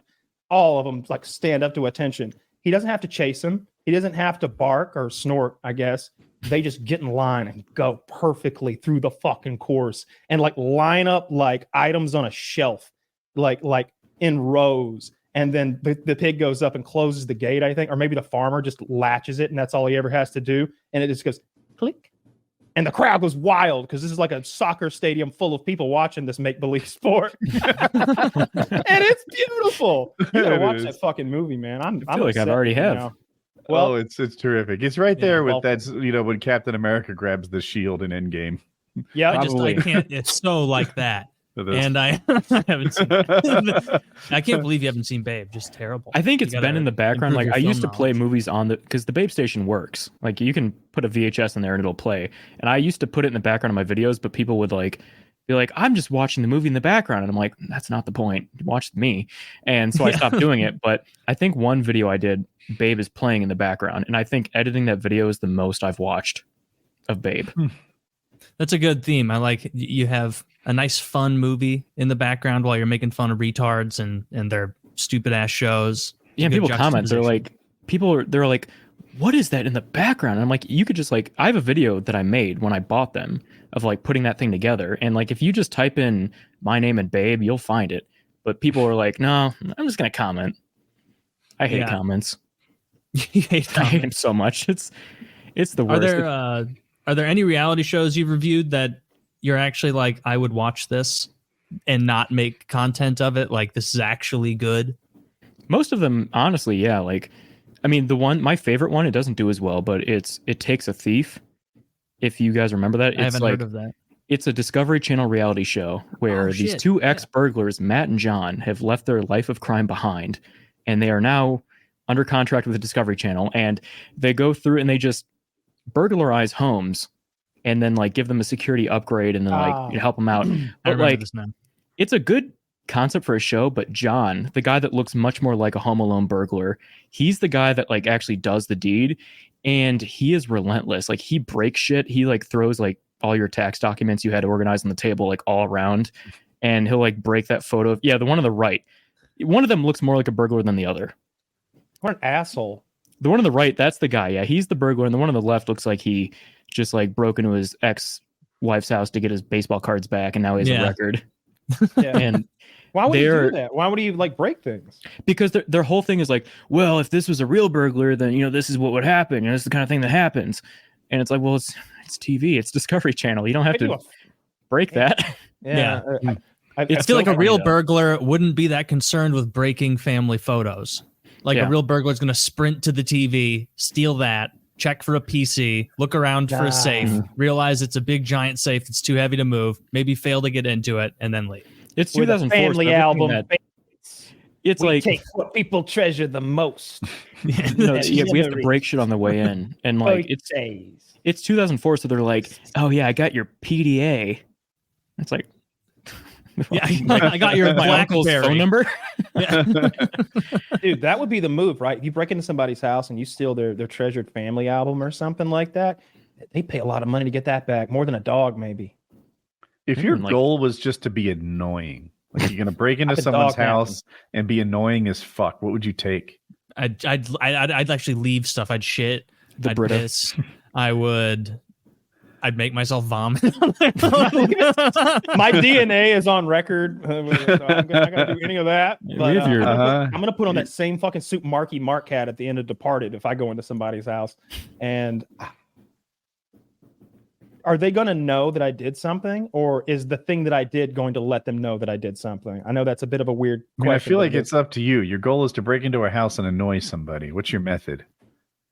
Toilet paper. I'm going to leave a note on their kitchen table that says, I rubbed my asshole on one of your possessions. I had a similar idea. Yeah, something like that. I wanted to leave a note that said that I stole something and that they'll never get it back. But then don't steal anything. So they spend all their time wondering what you took. Yeah, I wasn't going to rub my asshole on anything either. DNA. Leave your remote caked in shit. It's like, I found it. It's in the cucumber drawer. Son of a bitch. It's still got a condom on it. I bet there's a way to jerry rig a hot water heater so that it'll pop. So that like it'll explode. And I've seen, I don't know what makes those explode, but like tremendously. I know what makes them explode. They get rusty and the valve goes bad, the release valve or whatever. But sometimes when they pop, they don't just flood a basement. I think if the older ones, it's an explosion.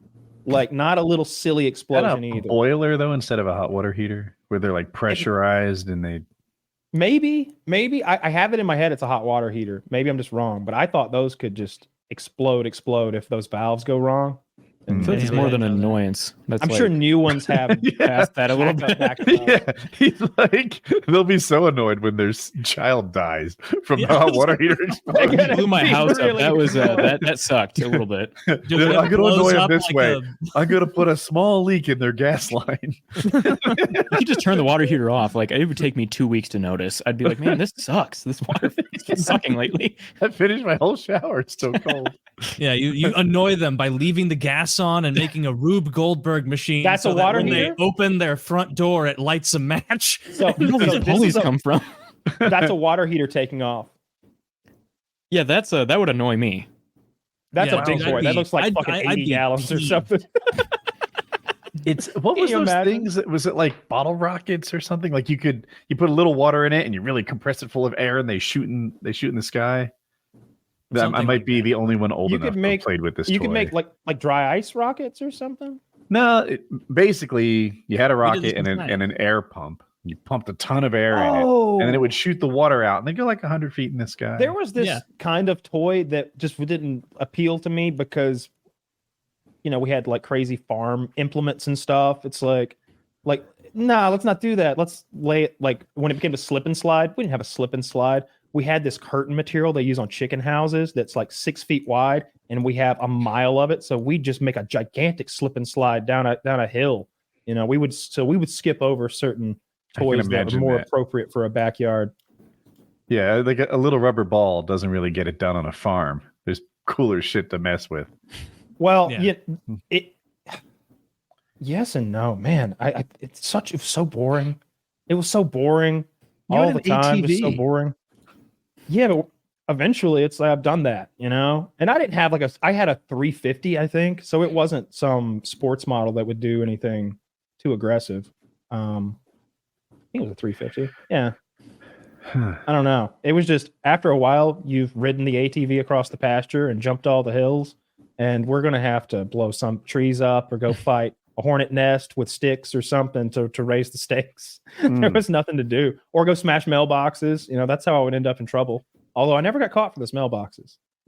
No, now you can talk about it on your podcast because the statute of limitations done. Well, I mean, I was just kidding about the mailboxes. There were no mailboxes. There were no mailboxes. Like fucking Frank. Yeah. No, there were no mailboxes. There were no rocks. Burping nervously. Trump did his mugshot. All right, to back up a step, I have spent the entire day, pants around ankles, dick in hand, waiting for Trump's mugshots to get dropped. This is a liberal's dream. And I'm just getting blue balls at this point. Where are the mugshots? I'm seeing fake ones. I don't see it. Like ones that look real, but like I'm seeing 3 different ones that look real. And God, I hope he looks good. I bet I he will. really hope he looks good. I'm seeing I a think lot he's of fake gonna ones look his and best. AI ones. He's got to look here's- better than Rudy Giuliani. I don't understand why people are taking such bad pictures. There's one Come that can't on. be real. No, we all know what they look like. There's a certain kind of They background. didn't put him in a jumpsuit. One woman, Jenna Ellis, maybe. There she is, top left. She took a good picture. Nailed it. Right? Third to the right, blue shirt. Worst picture ever. You should see that guy. He doesn't. Well, Giuliani looks bad, but I would argue the guy in the blue shirt, I looked him up. He's a handsome guy who seems to have his act together. That's the worst picture he's ever taken. Zach, show him With the hair? Show my mugshot, Zach. Like let me show you how you do this. So you don't want to smile necessarily unless you're a lady. You smile as a man, I feel like you look like you're taking things lightly. And I had it in my head that like, what if they pull my mugshot up in court and they're like, look at him. Couldn't even take the arrest seriously, Your Honor. So I was like, let's just right? Just chilling. Your hair looks good. Just normal. And see, you took the time to push your hair. I was over a doing little that bit. right before it. Yeah. I was like, all right, let's not look. See, you could have completely- helped a blue shirt guy out if we go back to him because he has might be in a all of his jumpsuit. hair in one column on one side of his head. And I don't Only if think they're that's wearing how a it suit. normally looks. He They looks didn't give me a like chance to Quentin dress. I Tarantino was in was my freeze shorts. dried. Oh, that's pretty. Yeah. Yeah. He does. That kind of looks similar to that. Yeah, Rudy Yeah, Giuliani, he I, just looks old. Julia, Like and that dude also he looks old as shit. looks angry. That guy. This is a politician. He was corrupt. Let me look at money laundering. That's blue shirt? Right? Is this a mugshot? That's Oh, yes, that's Tom DeLay. He was the House Majority Leader, a Republican Nailed dude, it, Tom. and he was sentenced to 3 years for money laundering. That is the greatest mugshot I've ever seen in my life. That is kind of what I'm thinking Trump is going to do. Trump is going to go up there. In real life, he's going to be concerned because this is a scary thing, but he won't look it in his mugshot. He is going to look like this is a good day for him and he's not worried. I think He's Trump gonna is going to smile. kill it. it will because be the most popular T-shirt of all time. This might be the most viewed mugshot in the history of mankind. We should probably sell Trump mugshot T-shirts, huh? You think he'll be litigious about that? He's not litigious, Taylor. I don't think he owns the rights to his mugshot, which is kind of the whole idea. They're taking his picture, not. Have you giving it. seen? It's become a Is that how- trend that's how it to works. like build your. So if can you go back to that bunch of mugshots? Oh yeah, Zach? everybody stop using mine. Control of it. Nope, don't have. Nope, didn't work. You see the background is distinctive. This kind of a sheriff's logo, maybe in the corner. Yeah, and Fulton County. yeah. Well, I guess there's apps already that can they'll put your picture on there and give you a mugshot. And people are doing it in solidarity. People are doing it as a joke. But that mugshot has become like an internet meme now. Well, some of them Lighting went nailed it. crazy on the middle lane. Right. Right? That's what I was she's gonna blown say. out. Maybe take Top that one left. again. I think they need to lean back. I think they need to take a step back and because they're right under the fucking light. That lady in the top left, dynamite, Killed it. nailed Yeah, it. yeah. Mhm. Mhm. Yeah. Middle I'm trying to lane look. blown out. Her hair's- Bottom her right hair guy is well blown done. out. Mhm. Like what happened to Blue Shirt's hair? It looks like they slapped him in the side of the face right before they took this. And they're like, I said stand up straight, blue boy. And he's just Yeah, like, I can't- with his hair all fucked. With the blue hair, What? I can't tell where it's coming out and where it's supposed to be because I've never seen half of a head so perfectly bald and the other half so not, because it's shocking. Is it growing out just from this tuft in the middle and he's chosen only to go to the right with the tuft that only exists in the middle? It looks like just ballsy colic moment. hair. Like it doesn't look Yeah. thick enough to be the right, like actual head hair. It's like his colic. Like those old like old cartoons. They had like the little boy characters had the little tuft in the front, and that was it. Like that's what his hair looks like almost. Yeah, they Well- should have given him a comb or something. Looks like they arrested a gym teacher. Here, Zach, I'm doing it so I think it's safe. Google image search Ray Stalling Smith, just to show what this guy looks Ray like. Stalling Smith. Who is that? I think He that's is blue shirt. That's the That's guy blue that we're shirt. Okay. talking about. And I just want to do a Google image search. So you see random pictures of him, nothing like super selective or Mhm. whatever. Look at what this guy really looks like. It is so much better than his mugshot. Damn it! I need that head. That's not Google image Yeah. search. I wanted like the montage of like, Cutting off the all good of them. shit. Ah, here we Yeah. go. Yeah, give me I a little see. There's scrollage. a mix there. Yeah, but give me some scrollage. Just like do this guy. See the top left? Scroll up above the check. Yeah. This is what this guy looks him like. by himself. You would hardly recognize him from the blue shirt mugshot.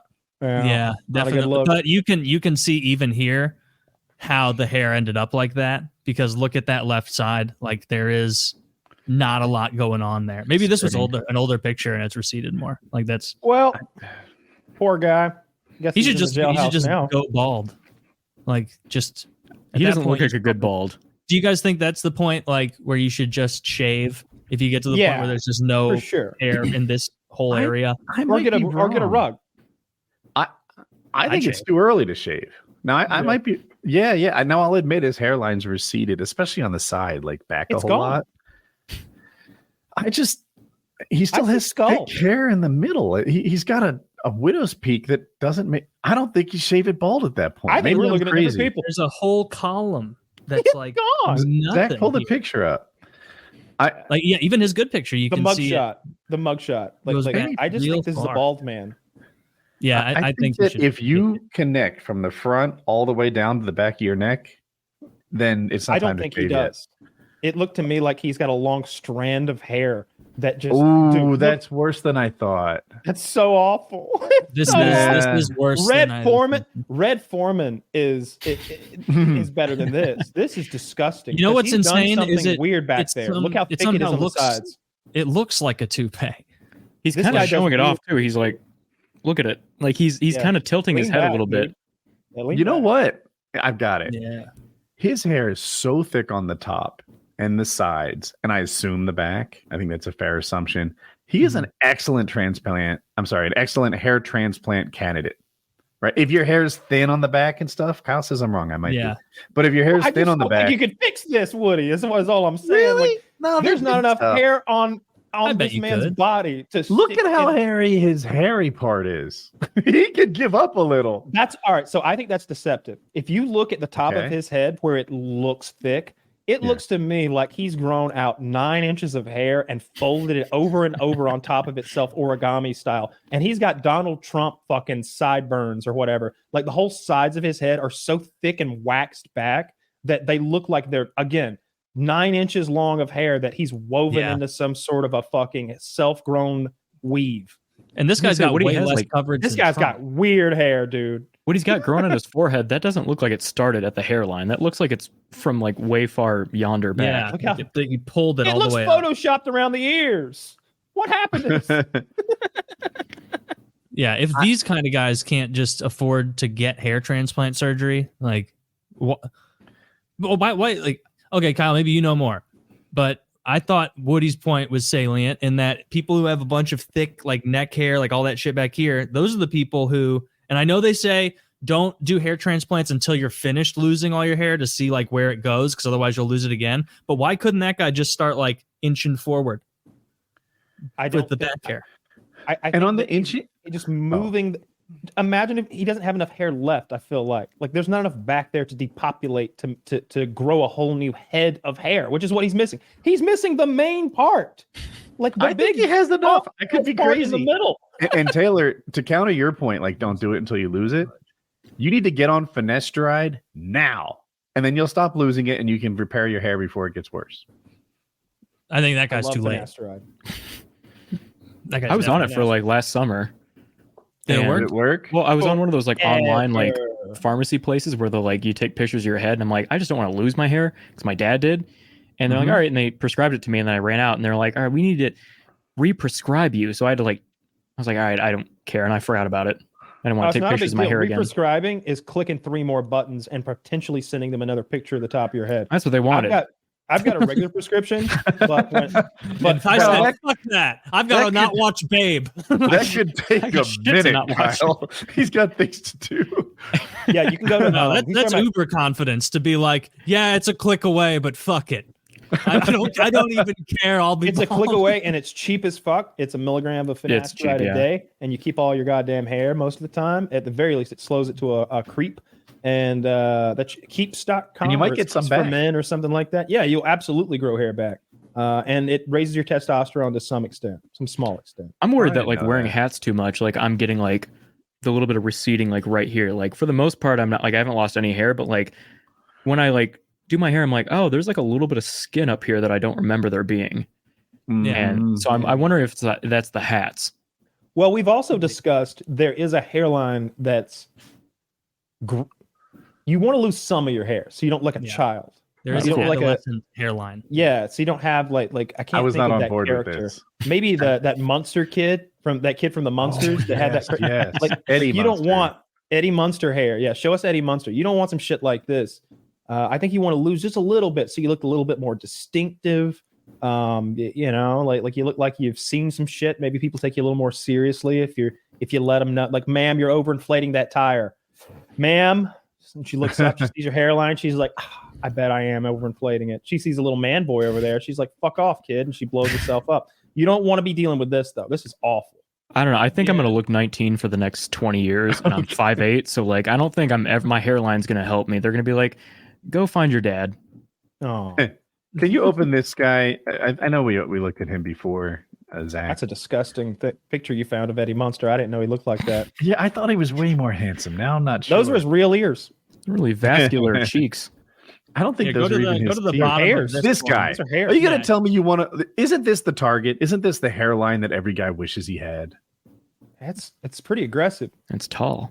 It's pretty good, but it's bordering on almost too low. That's For, like bordering on too wealthy. It looks like his hair is overtaking his face to some extent. It gives him small face. I'm just saying it could lose like a millimeter, and it'd be a little better. Yeah, Zach, pull up the picture I and could be scroll all the wrong. way to the bottom of what I did. It shows Ross from Friends, who has a similar hairline to this, like super aggressive, and then it shows like John Hamm with a normal, mature hairline, and then Tom Hanks with the like beginning of the Norwood, end. like pulling back. Yeah, you have to go all the way to the bottom to see the comparison one. I heard that all the Jews got together and decided that Bradley Oh. Cooper's fake nose wasn't anti-Semitic. We talked about that on Harley's podcast. Check out. I don't even know if the episode I did with him is live, but we can touch on the Jew nose thing after this. I'll jot that down. Jew nose. Do you think Ross's hairline is worse than John Hamm's? I just don't like looking at Ross. That's the Ross he's is a a lot of little hair. disadvantaged. Like John Hamm is one of the best looking men in Hollywood. Yeah. Could you just leave that up for the rest of the show? Could you just put John Hamm's face over somebody else's and just have John Just put it Hamm over face? mine. Put it over Yeah, mine. John, I'll look at yeah. I guess you're right. Like you can't because it's not like Ross's hair. Ross's hairline's too close to his eyebrows. It is like it's too close. I bet his hair does not look like that now. I bet if you found a current Ross, it's more like John Hamm's. Interesting. But yeah, you're right. You can't really compare those two because John Hamm is a much better looking guy in every possible way. Nothing John Hamm against can you. do anything. and, Ross like, is in better shape. Yeah, John Hamm could root for any NHL team, but he's a hardcore Blues fan. So Can you He's just from one more England. before we change topics? Can you pull up a Ronald Reagan portrait? Oh, He to King. me is always one of like the hairline alphas, like one of the best hairlines I can think of any man ever. he's And I 70. bet he slices the thread the needle, I should say, between like Ross and John Hamm. And Taylor's going to say, "All right, this is a perfect mature hairline, not a semi-receded hairline." Oh, I wanted older Reagan, but it I hasn't wanted changed. President really. That works Reagan. too. no, yeah, that's his hairline up until he died. So like that's, Yeah, right. He had Like- dementia and forgot he was president, and his hair was still perfect. yeah, he's just Yeah. forgot Holy he was. shit. Damn. He kept Yeah. it all. Oh Mhm. my God, he That's no kept it different. all. Actually, now Okay. I'm glad he has a young and an old. You can Woody, see you win just- this. You win this one. Ronald Reagan has the best hairline of all time. Yeah, Holy shit, Yeah. President Reagan. I don't care about all the other stuff. His hair looks good. yeah. I follow politics a lot, but people don't always want to hear about politics. But we can still talk about famous people. Of course, we can talk about No, I- politicians' hairlines all day. I want to see. It's a shame that they're taking President Trump's mugshot, but when it comes out, I got to see it. I'm curious about what that's going to look like. So I definitely want to see that. Have you been following the Logan Paul Dillon Dannis fight at all, and all the drama surrounding it? Yes, I don't know that I've heard everything. It's hard to know. So here's the Dillon setup. Dannis is like fucking with Logan Paul about his wife, or not his wife, Fiance. his fiance. Yeah. That's what So Dillon Dannis, sort of, you could call him an ex-UFC fighter, I guess, friend of Conor McGregor's, and Logan Notorious Paul troll. is notorious troll, and he's fighting Logan Paul in this boxing match. They're sort of co-maining eventing, and KSI is fighting Tommy Fury on the same card, and they had their big press conference the other day, and it was a goddamn shit show, fucking meltdown for like a dozen reasons. Like Daddy Fury got into a rage and was like, "I'll beat any man in this room. There's not a man in here as man as I am," or some shit. And then he punched the table, but he hit it so hard that it like bowed in the middle, like a cartoon or something. And like, it got a big pop from the crowd. And he thought the crowd just hated tables. So he just starts flipping all the tables over and raging. And Logan Paul's jumping up and down, like rooting him on. It was very silly. But Dillon Dannis has been so mean to Logan Paul that people are asking, is it too mean? Is it too mean? Because I guess Logan Paul's fiance, this beautiful Sports Illustrated model, has made her rounds around Hollywood a few times. My goodness. So that's his fiance stuck on a bird with the bottom completely blown out of the bird. I'm not sure what he's implying with that, but then Dillon. I could help you. Montage. Yeah. So this woman she's smoking hot, right? She is whatever. Everyone has their own version of a perfect woman, but she's somebody's bullseye. She's very, very good looking. Model. Yeah, right. And she has dated like a who's who in Hollywood. She's 31 years old. Shockingly, probably not a virgin.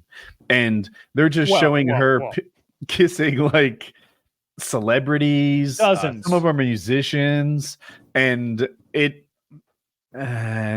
they're showing her when she dated dozens of other men, and she's like on social media with them, or she's with Leonardo DiCaprio, like. You know, like lots. And it wasn't just like a fan picture. They're like his hands like around her, and she's reaching up and putting her fingers interlacing into his. Like they're a couple. Like she's been fucked by every. She's like dated like A-list people like Leo. Dude, her list of A-listers, it might be the best list of A-listers. Like find the montage, Zach. Does she have Ryan Gosling or Brad Pitt or like it's fucking like super good looking Hollywood. I just remembered Leo and like Leonardo. Careful about the nudity. Shouldn't be any. Oh, and then there are some like musicians who. Anyway, she has been around a little bit. And she's also been on podcast talking about. I'm gonna get this wrong, but like levels of exhibition. I can't get. Do I have the word? She right? said she sucks a dick at a football stadium. Yeah. and there might have been some other like public sex acts that she's done too. So if you're Logan Paul, you see this and you're like, maybe I don't wish this was the topic of conversation. Oftentimes in fights, people leave family alone, but not Dillon Dannis. Yeah, it's got to be hurting his feelings because it's just on and on and on. This is obviously just. I don't know who some of these people are. This is Dillon Dannis' Twitter. This is his Twitter. So he's an ex-UFC fighter. Is he trying to get back in the mix? He's kind of a C-level fighter and an A+ level troll.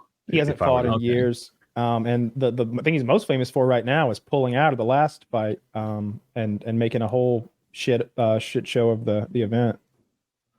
Pulled out? Yeah. Now that is something I understand in the UFC community to be very much disliked, right?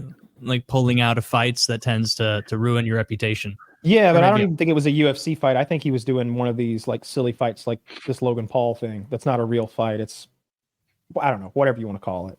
But it's a little it's we're not watching because this guy's the X-ranked fucking middleweight or some shit. We just want to see the freak show of Logan Paul fighting. No, I don't care how good Jake Paul is at boxing. I just like seeing him fight ex-UFC fighters who used to be really good. It's fun to watch him knock him out, honestly. I never liked Anderson Silva. Knock him the fuck out. Jake Paul's winning me over with his pre-fight builds. Like the fighting itself, he's a great fighter. I am not terrific at judging how good strikers are, although Sugar Shane O'Malley really impressed me. So good. Yes, he was so good. We can circle back to that. But Logan Paul can take an L. And that is I'm finding that to be a really impressive attribute in a person, especially in a man. Like when someone lands a good verbal blow on him, He just acknowledges it, smiles, says, yeah, all right, that was solid. I'll give you credit for that. I like it. And it doesn't seem to actually bother him. He can take it. He doesn't care. He's just trying to sell a fight, win a fight. And I just admire the way he handles the criticism. He's fantastic at it. Sure. The whole thing's pretty interesting. I'm going to watch that fight now because I want to see if, Logan's emotional and how he fares against Dillon Dannis. I don't know. I think Logan wins. It looks real bad if he loses because he lost his last one too. Wasn't it Tommy? Professional athletes can't beat YouTubers. It's very rare that a professional athlete beats a YouTuber.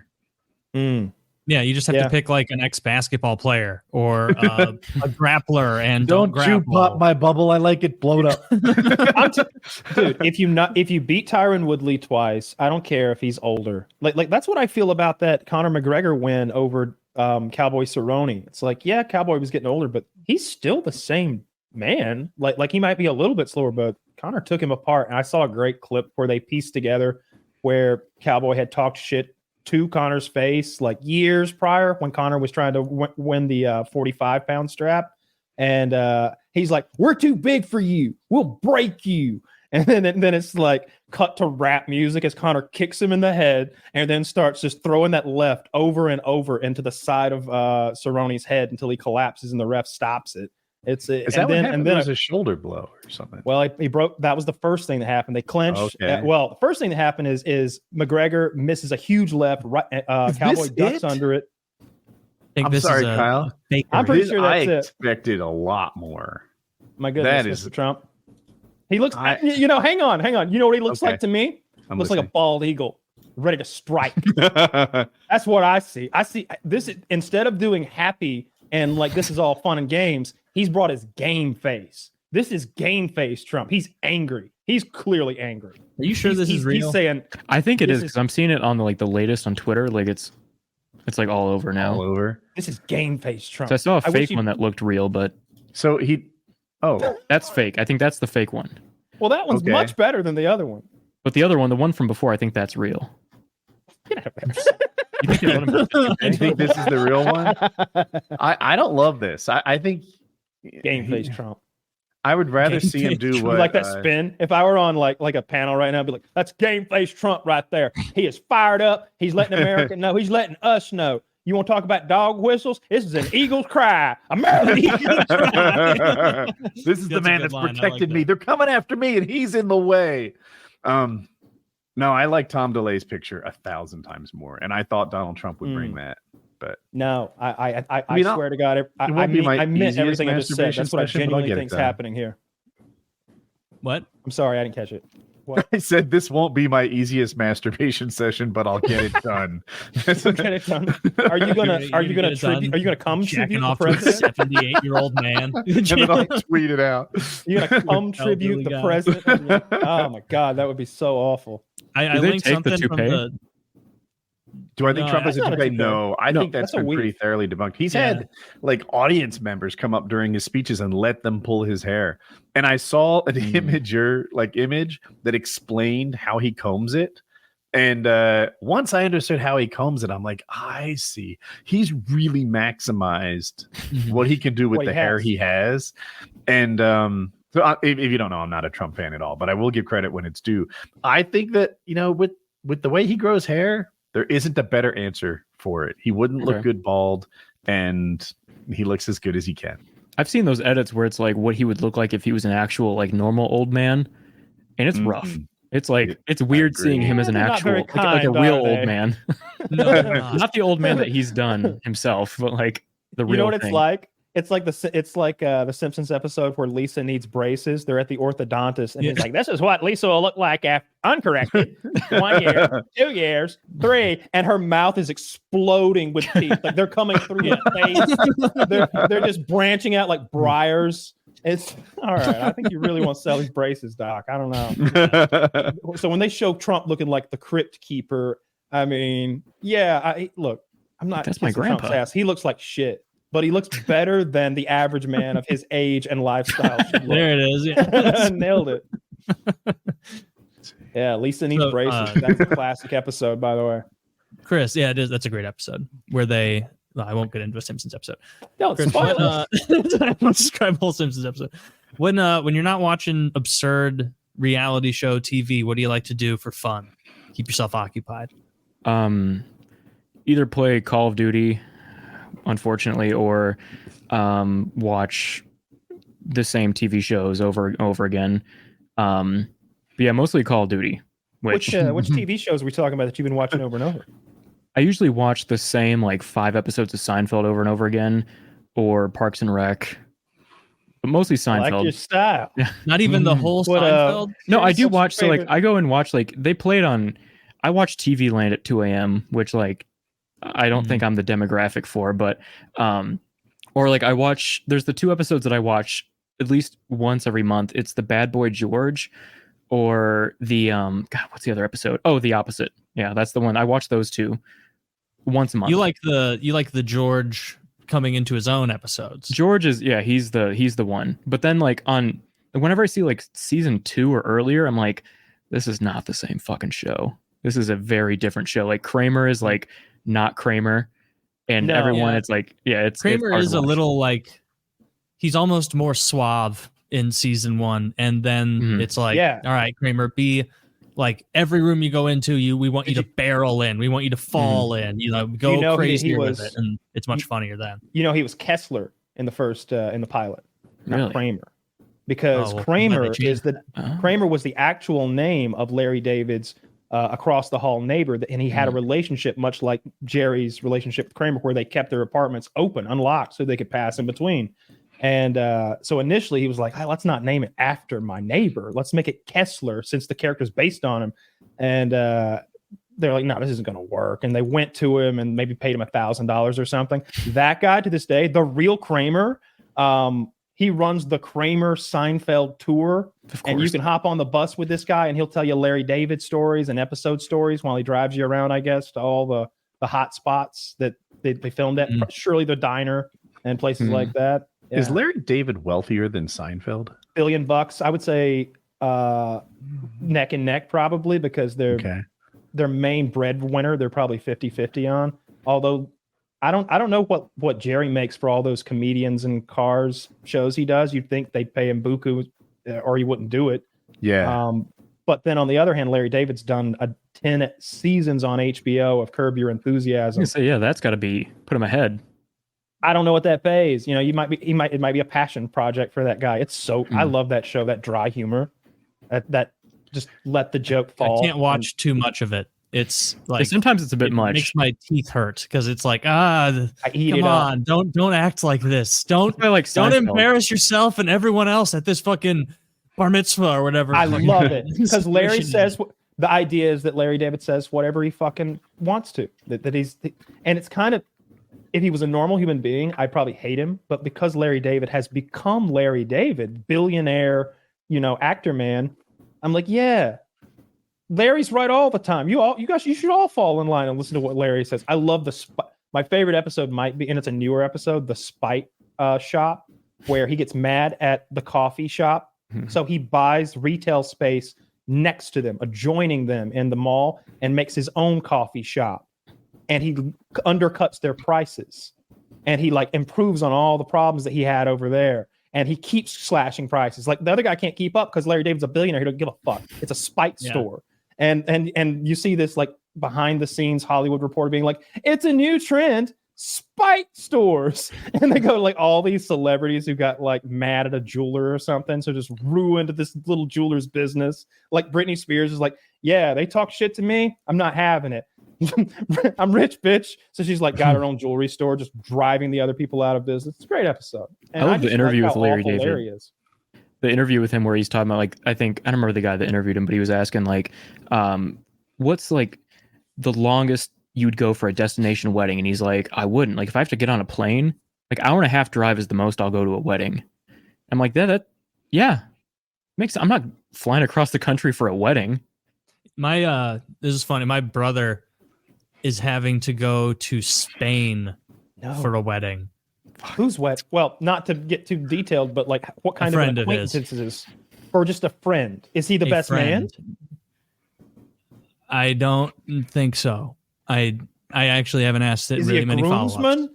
Look, I'm not going to Spain unless I think he's on that cut. I think he's a groomsman, but like, hear me out. But basically what they did, because I was like, dude, you're gonna go to fucking Spain for a wedding, and he's like, yeah, it's kind of a big thing, and so we're just like turning it into a big vacation. Okay, that's different. Like Nailed making it. Like, we have to go to Spain If you anyway, gotta so we're gonna pop take in- a European vacation. The other, Winner. so I'm with you, Yeah. Taylor, and That's what I I guess do. now Kyle.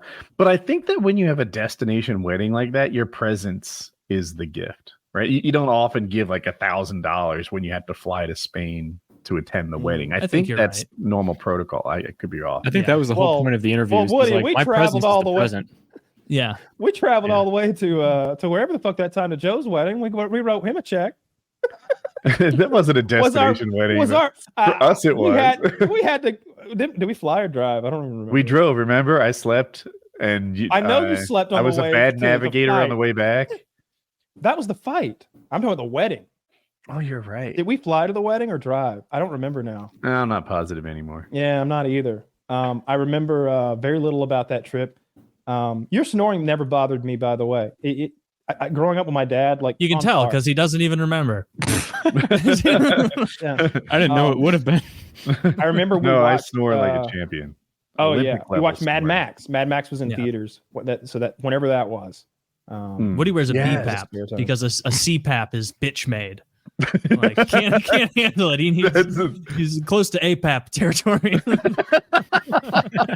I like that. I like that. Whatever Yeah, the no, next one BPAP would is a better CPAP, and now I don't snore at all. I'm like a vampire. Arms like this on my back. I take slightly more room than a pencil in bed, and not a noise. I haven't been able to all the way sleep on my properly. Back. Feels weird.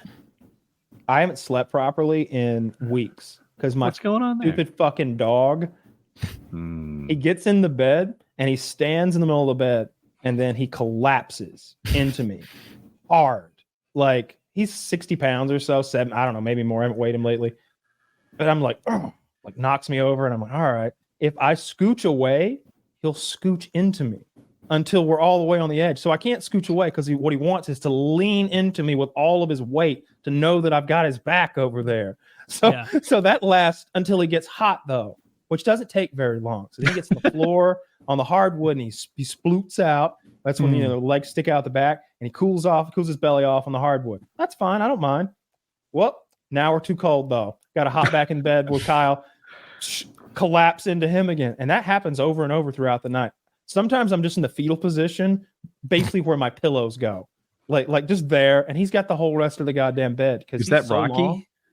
The Rocky is the Malamute. He's the old dog, but Toby is the 1-year-old. Toby might Bernie need a Doodle. sleep study. You know, put some sensors on him. He might be a CPAP or even a BPAP dog. He doesn't snore. He's just he's active throughout the night. He's keeping watch, making sure that no intruders come and try to mess with me or anything. No ghouls or goblins. Slip him some edibles.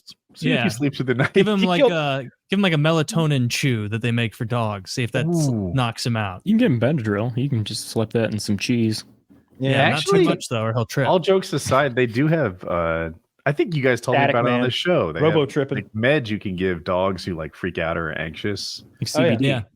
Xanax. CBD works. Also, melatonin ones. Like at least like for little. I just dogs. blow vape in their little faces before bed, and that usually tones them down pretty good.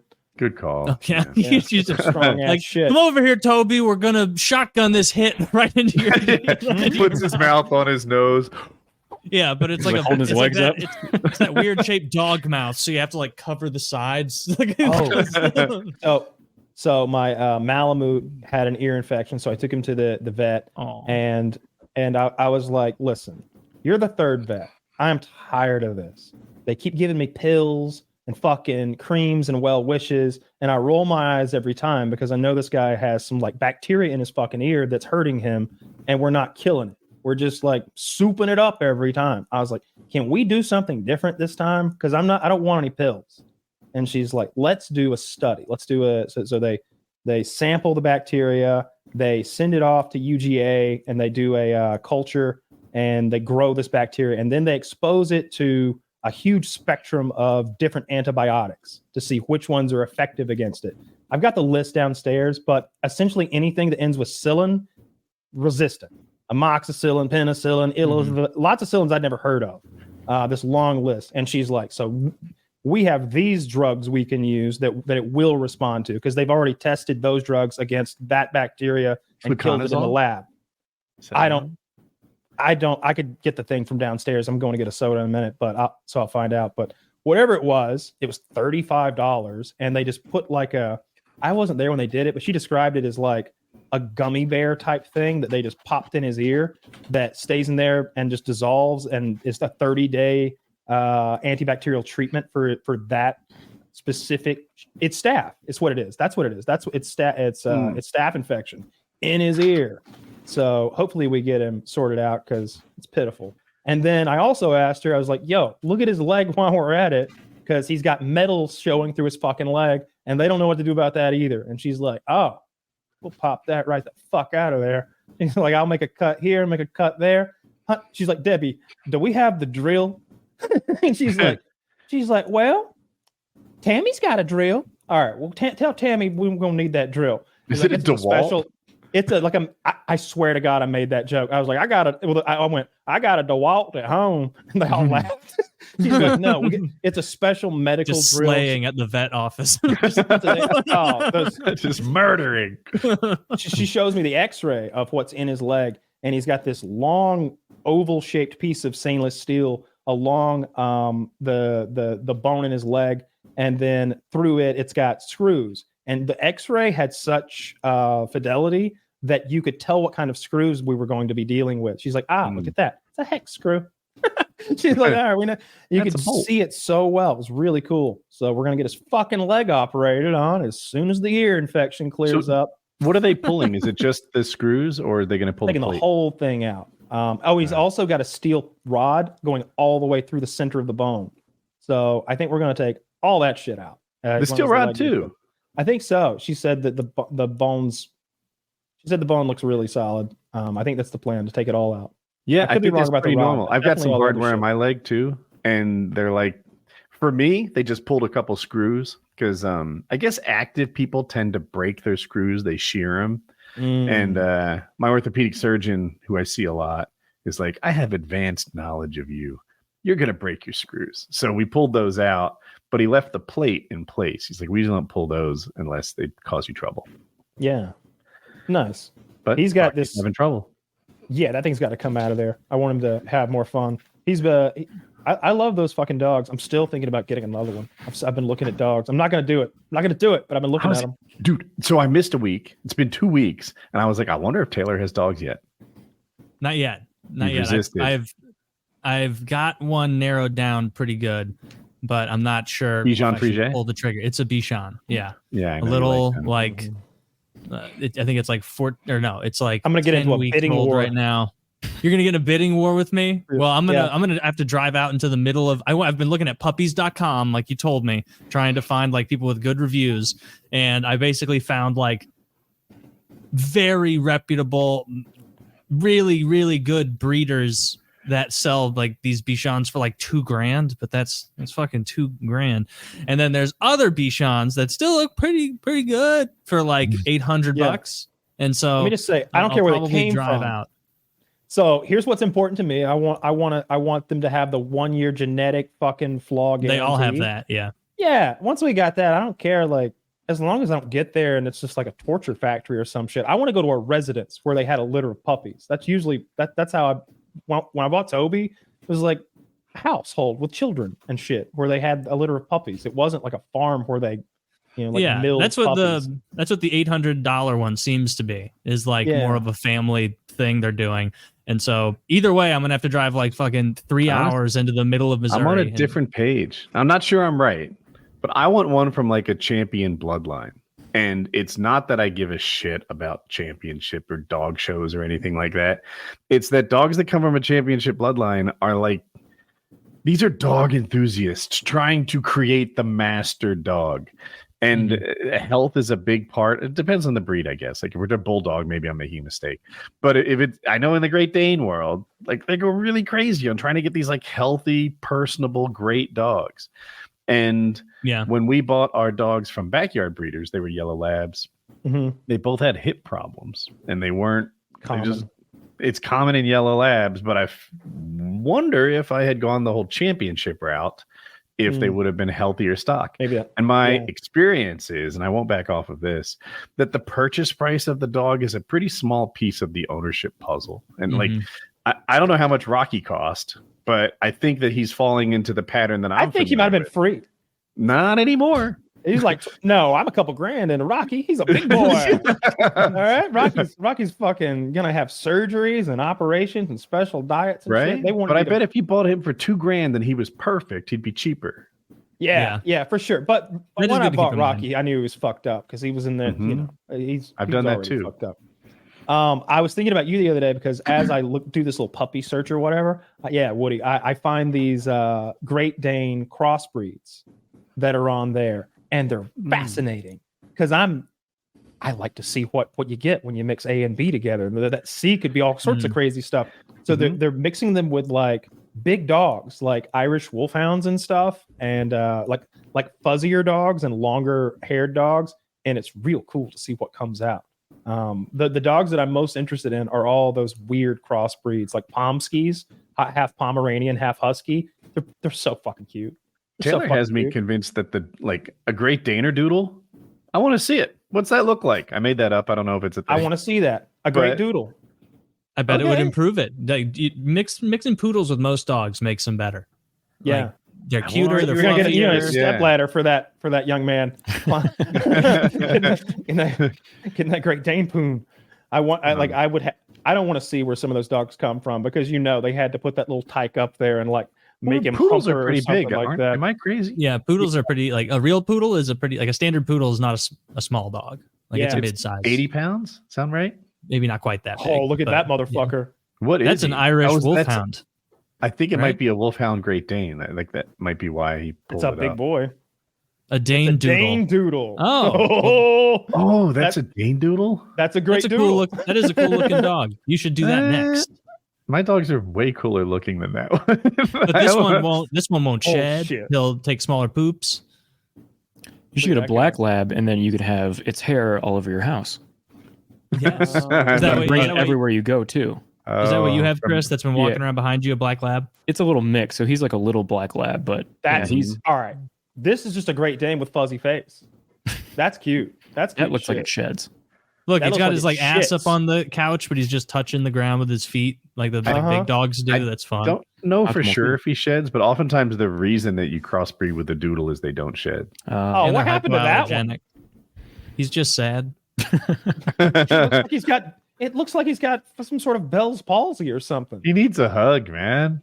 Great Danes hug. If you walk up and hug that dog, he will put his head down on the back of your shoulder.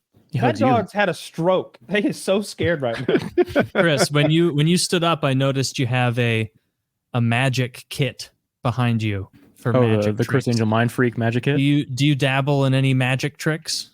My last Chris Angel video, because Chris Angel was like the kind of thing that started my channel or started got me to. I'm sorry. Let's put some respect on the man's name, Chris Angel. The Mind Freak. Mind Freak. I'm so sorry. You won't like Chris's channel. He's ripping on this guy. That was like I had like 2K subs before I did a video on him, and that's like what did it. And I back in January went and saw him live. I sat in the front row, like 5 feet away from that 55-year-old man's abs, and which they're nice. They're but real. and then I bought them. I was like, I filmed that, made a whole thing. I went to the Luxor, did like a whole bit where I went out there and I hired Elvis impersonators to do magic for. And I learned like 3 tricks from the magic kit, like very bad. I didn't learn. I was supposed to be like spending months learning it, and I spent like a month learning it. And so I learned like 3 tricks from it and performed it for the Elvis impersonators and did a shit fucking job. Like they didn't appreciate it. Well, I paid him a lot of money to appreciate it. Terrible at this. Basically, I was like, I told him like, this magic is gonna suck. You can rip on me. The whole point of the video is for like me to look dumb. So like, just give it to me. And I'm also paying you a lot of fucking money to just be here for a half an hour.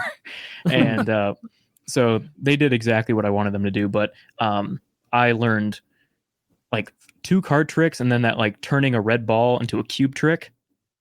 Barely. I did it under the table. I was like, get in the fucking cube, like kind of that shit. Were any of them serviceable or just no? Man, not really. Not really. No, it was more so like for the video. I'm like, okay, the fact that I'm in Vegas, I'm seeing Chris Angel.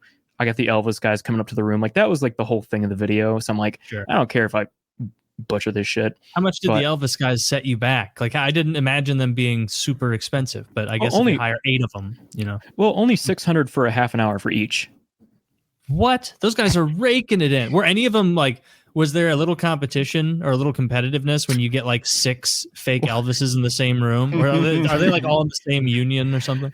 So I hired 2 and they didn't know. Like they were different times. Like one was at like 1 o'clock and the other was at 1:30. So like I was walking the other one out and then like waiting a few minutes and then bringing the other one up. And I didn't tell them because I was like, I don't know if they're going to be offended by this. And I'm not good with confrontation. So I think there was one, like when I was walking the second one up, there was a girl that was in the lobby when the first one came and she was like, oh, it must be Elvis Day here. And I'm like, yep. I didn't say anything. Yeah, it's certainly not Magic Trick Day. No, it's not. It's not. It's gonna. I think I was like so fucking tired or hungover that day too, and I was like, I gotta do magic for these fucking guys, and I barely learned shit. But yeah, that's the magic kit, which like I think I got it brand new for like $40, and it's like Toys R Us, KB Toys. Basically, yeah, it's not good. I don't think Toys R Us or KB Toys are around anymore. Toys R Us, I think they're coming back. They're like doing a whole thing. Like they were like they went out of business and they're like, we're coming back, kind of. Yeah, Toys R Us has been out of business for a bit. That like made me sad when they went out of business because I remember like how much excitement and joy I had when I was like 6 and 7. Did my they grandma play the would jingle take me. for you? The Toys R Us jingle? I don't want to grow up. I'm a Toys R Us kid. Yeah, I remember the commercials for it. Yeah, and you walk in and it's all colorful and they have that delicious like zebra color stripe gum that lasts for like 2 seconds, but it's like a sugar blast for 2 seconds. The checkout you could always get. Like just walking through and seeing all the action figures, and then there's the section with the bikes and the little that store was filled with things that screamed "touch me." Just like the displays, everything was like kid level. The whole thing seemed engineered to get kids to fall in love with something and then cry in the store. It was. I don't know why they went out of business with that model. That's effective. That was me. I asked my dad, I'm like, can I buy this Dark Knight toy of Batman? And he was like, I guess. And then we got in the car and he's like, son, it's 2008. It's the economy's going down. You want me to buy all these toys? And I'm like, why'd you fucking say yes? And that was my experience with Toys R Us. Was that dad or stepdad? Dad. Stepdad wasn't. Stepdad would have just said yes. He wouldn't have told you with this economy, son. Well, I'll ask next time I see him. I remember like there were times that I like trolled my younger brother at Toys R Us because like my mom would drop us off with my grandma and it'd be like me and my younger brother and my grandma, and my mom would be like, don't spoil them. They can get one thing each at Toys R Us. And like I knew full well, like I'm 8, my brother's 6. And like, I know that like grandma will buy us whatever we want. Mm-hmm. But I also know that like when I'm walking through the store and I like pick out the Bane action figure I want because it's cool and he's got like a bunch of tubes and he's jacked. So I'm like, this guy's going to beat the shit. I'm going to take this guy home and I'm going to have him fight the street sharks. It's going to be great. And then my brother would pick one of his things out and then he'd be like, Grandma, can we get another thing? And my grandma would always be like, well, sure, you can get whatever you want. And I'd be like, Mom said one thing. Oh my God. I'd be like, Mom said one thing. We should probably stick to one. And he would get so upset about it. He'd be like, no, she said we can get more. And like, generally, we both end up getting more. You have told stories of concussing your brothers and leaving them in bloody pulps. And this is the worst thing you've done to them. Accidentally, I injured my brothers. We were playing WWE or whatever it was called. And that was an accident. Did I make up an incident where you like big wheeled into a tree or wagoned into a tree? I did. Or something? I pushed him down a big hill in a wagon, and I didn't mean for him to hit the tree. It like was happenstance that he hit the tree. There was one giant willow tree in the yard, and that was the only thing he hit. If he would have gone 2 feet to the left, 2 feet to the right, would have been 100% fine. And like I didn't aim him at that tree. Guys that grew up with brothers are just tougher. Like I just didn't have that. I had nobody to compete with me, right? So I always won, right? Like there was nobody to push me beyond my limits. Although to be fair, is your sister younger or older? younger, but Oh. you know, she wasn't going to do any of the things that I was going to be interested in anyway. I was like shooting shit and jumping shit. And, If she was 3 trying to go years older fast. than you, she might have the advantage on you till you turned 11 or something. I don't know. Yeah, Yeah. but we're gonna be doing different shit. I mean, like, I need somebody to like roughhouse with. You know what I mean? Like, I remember the first time I went to a friend's house who had brothers. I went to what was that kid's fucking name? They were from Alaska. That's all. That's what I remember the most about them. They had come here from Alaska, and it was him and his brother. His brother's name was Patrick. Doesn't matter now. But went down to their basement, and they had like a great fucking basement. There was carpet down there, and it was finished and everything. And they had just toys, wall to wall. I mean, there were Legos on the floor, which seemed like a bad idea, and I couldn't understand why until the lights all shut off, and there was a game that I didn't know the rules to that had just begun, and it was called. And it was Barefoot called Lego. Lights Out Karate Man. and both of them had armor and weapons that they had slunk off to dark corners and put on all of a sudden. And now we were going at it free. To be fair, they didn't gang up on me, but I didn't know we were in a fight at all. You didn't know that the game was going to be played. No, I was so scared when his mom yelled down, "Dinner time." I was like, thank God. I remember going to my buddy's house in like, this was maybe 7th grade. So like 12, 13 years old. And like I've said, like me and my brothers, like we never actually fought, like punches, things like that. Never happened. I'll do ads after this. And so like I always had it in my head that like that was an exaggeration. Like brothers don't really punch each other in the face. They don't really fight like that. Like that's a TV thing. And I went over there, and my buddy Josh, who was a very strong kid, and his brother Nick, who was also a strong kid, we go up to Josh's room, and he's like, "Taylor, we're going to play N64." And I was like, "All right, I'm down." And then we go up there. There's only one controller. And he's like, "Nick, where's the other controller?" And he's like, "It's my controller. You can't use it." And he's like, "I have a guest over, and we want to play N64 together." And he's like, you get your own second controller." He's like, "I don't have a second controller." Like they're fighting like already. And I'm like, we can go outside. We can do any number of things. Like we can, like, it's a nice day. We're 12, 13. And like he put his brother, like he hit him a couple times and then put him in like a absolutely ruthless full Nelson. Jesus. Like that's where you put your arms under their arms and you put your hands on the back of their neck, and you can like crank their head down. And he's like, "It was my controller. It's my controller." And he's like, "Give me the controller. Me and Taylor want to play N64." And like he throws him like into the bottom of their What are you bunk doing bed. during this? Just watching? I'm watching. You didn't want to like work his ribs while he was in that. No, I was like, I think at the time saying like, "I saw you have like a basketball hoop. We can like shoot hoops." I'd never been to this guy's house before. This was the one and only time I went to this guy's house.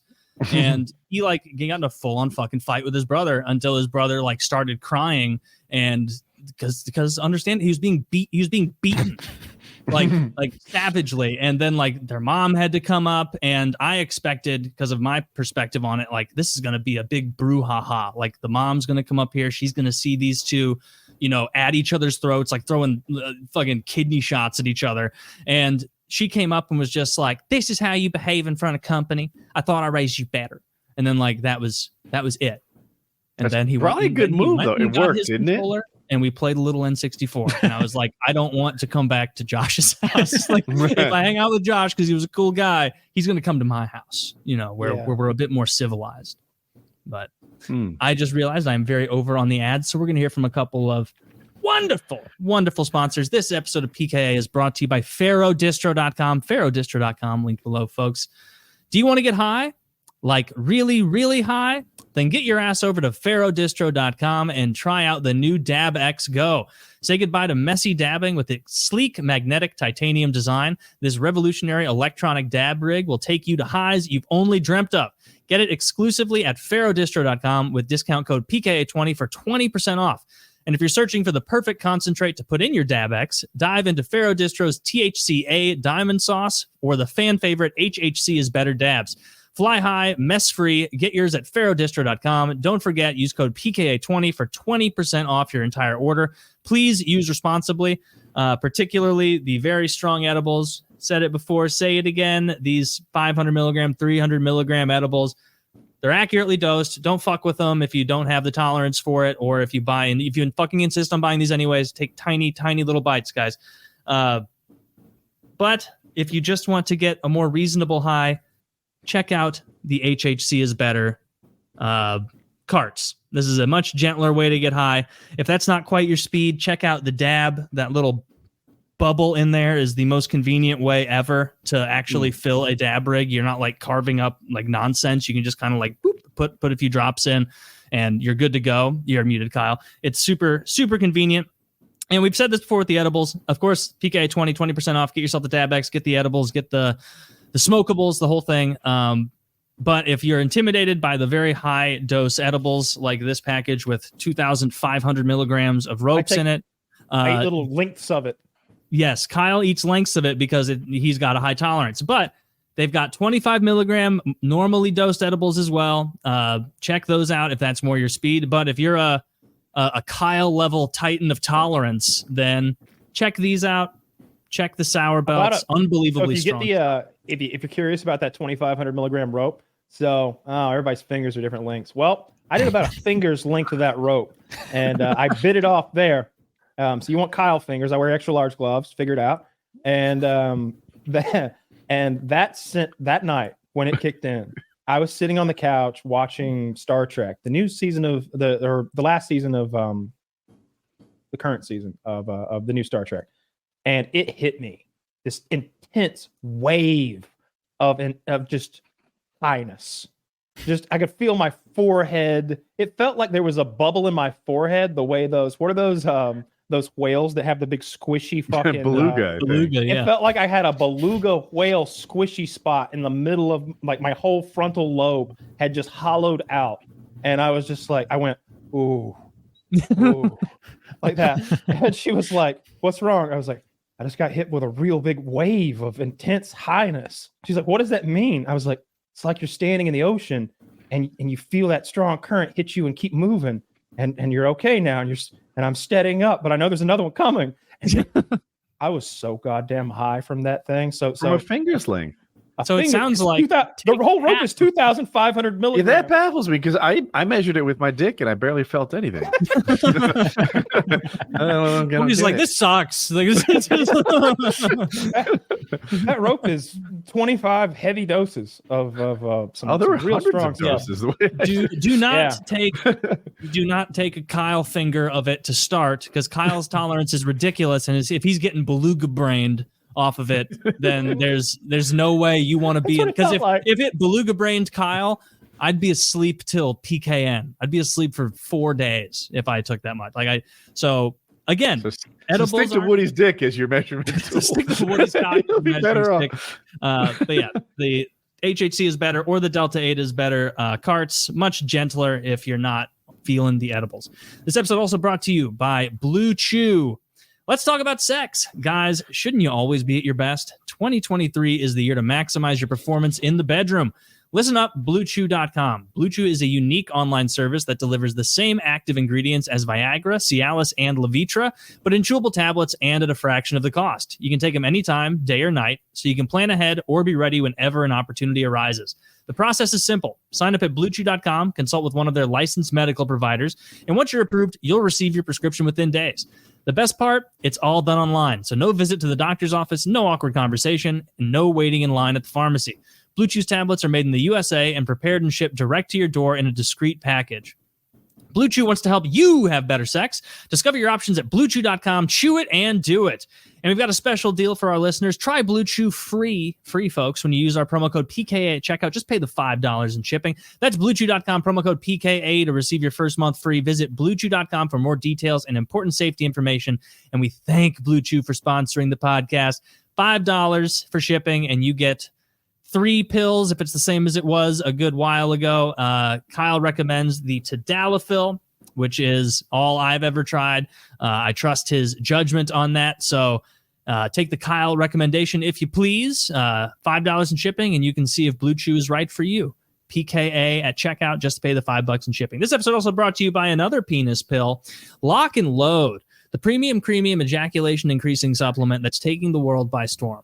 So you need to be on this if you're not already. 9 easy pills a day. 1, 2, 3, 4, 5, 6, 7, 8, 9 easy pills a day. And that's,